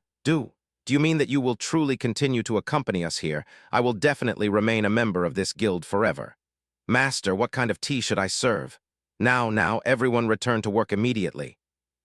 Yes, understood, Vice Master. A few days later, in the dungeon beneath the Imperial Palace. She is likely still in a state of incomplete consciousness. Are you truly all right, young Marquis Laverin? Yes, I am fine. Over here, my lord. Ever since that day, she keeps babbling nonsense, and other than that, she just sits blankly without any reaction. She looks like someone who loses her soul. Ciela thinks to herself, I hear that the Imperial Consort and the second prince are in a similar state. Is it that the souls stolen by Nox can never return? Thinking of this, Ciela looks at her and calls out, Tyrael. She instantly lunges forward. Ciela, as expected, you come to help me, you. You know how wronged I am. I only do as the Imperial Consort commands. Doing as commanded. The fact that you directly seek out the Imperial Consort and participate in all these plans, or knowing that the Crown Prince will be in danger on the day of the Snow-White Ball, yet you still harbor malice and approach him, you are fully aware of all your evil deeds which you commit of your own free will. No, it is not like that. There is some misunderstanding. Ah, that is right, Lord Nox. He says only I am the saintess, only I can save this empire. Waiting to die here like this is not what a saintess should do. You, in the end, still do not have a single shred of remorse. Even a sincere apology is absent. I will return now, and I likely have no reason to ever come back here again. Ciela, wait, the guard replies. I will take you out. Puratina, who bears grave sins, is to face immediate judgment under the laws of the Empire. She screams, no, please, no, please. Take me out of here on a peaceful day. The Emperor speaks. Regarding the unfortunate incident that occurred in the Imperial Palace recently, everyone here surely knows of it. This banquet today is to celebrate its resolution, restoring peace to the Empire, and to honor the Crown Prince and young Miss Laverin, who hold great merit in this matter. Furthermore, I wish to reward generously everyone who has strived through these trying times. I hope you all enjoy this banquet to your heart's content. And so, guests mingle, and a lively, bustling atmosphere fills the banquet hall. The Emperor walks over to Ciela and Genos. You have worked hard, young Miss Laverin. Your Majesty, I merely do my duty. I thank you for your grace. In truth, due to the conspiracy of the Imperial Consort and her faction, I was unable to control my own body. It is I who should be thanking you instead. More than that, there is something I have long wished to ask the young miss. When will the two of you get engaged?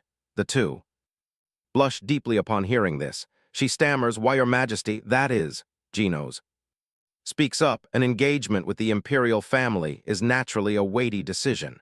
Asking for an answer right now might make the young miss feel uncomfortable, Your Majesty. The Emperor chuckles. Oh, Hearing you say that, it seems your mind is already made up from the start then. The truth is, once this matter is completely settled, I do intend to formally ask for the young Miss's hand. Afterward, the two walk out to the garden together. Genos asks, "The Emperor's sudden words must have flustered you, correct?" Young Miss, she replies shyly, "A little, yes. I can wait until you sort out your thoughts, so you do not need to worry too much. You know I am quite good at waiting." "No, there is no need for that. Lord J, you do not have to wait anymore. I do not want to hesitate any longer." Sharing this moment with her with a heart so full of trust makes him wonder if he is dreaming. Actually, at first, because I was so clumsy, I did not know how to properly express my feelings. It is a bit embarrassing to admit, but I once visited a guild for relationship counseling. There, I received a lot of advice about our relationship, and it helped me immensely. The counselor was a mysterious person who never showed their face from beginning to end. Ciela replies, "That is truly a miraculous coincidence. I also used to do relationship counseling. Of course, I was the one giving the advice. The client would sometimes say some strange things, as if learning how to love from a book, and other times diligently take notes because they wanted date spot recommendations. Sometimes they even asked me about physical intimacy. Perhaps they initially sought help because they received a letter about being cheated on." Hearing this, Genos' face turns completely red. She continues, "Because of the magic artifact, you probably did not recognize me, but I am the master of the CL Guild. So, the one who recommended those books was actually you, young miss. That was a misunderstanding. I mean, back then I did not know who the masked client was." Both blush with sheer embarrassment. Though it is a bit surprising, it is actually a good thing. After all, you have known of my sincere feelings from very early on. I suppose I have known for a very long time now, perhaps even 1,000 years ago. Throughout that vast stretch of time, we weather many moments together, through both sorrowful days and times of joy and happiness. In every single one of those moments, he is always by my side. And so, in the countless days yet to come, I can be absolutely certain that he will always remain with me, and that those moments will shine brilliantly and beautifully. The ceremony is crowded with attendees, but the most prominent are those who have journeyed alongside them. See May, Lear, Duke Rubrit, Ale, and her older brother Jiro. They witness the moment Genos and Ciela stand side by side, she in a magnificent wedding gown of a hue warmer than anything that has ever existed before. The story, "The Female Lead Cheated with My Fiance," ends here. Thank you for following the entire series. While waiting for the next series, please check out other stories on the Ku review channel to pass the time. Wishing you always stay happy and full of energy. Goodbye and see you again.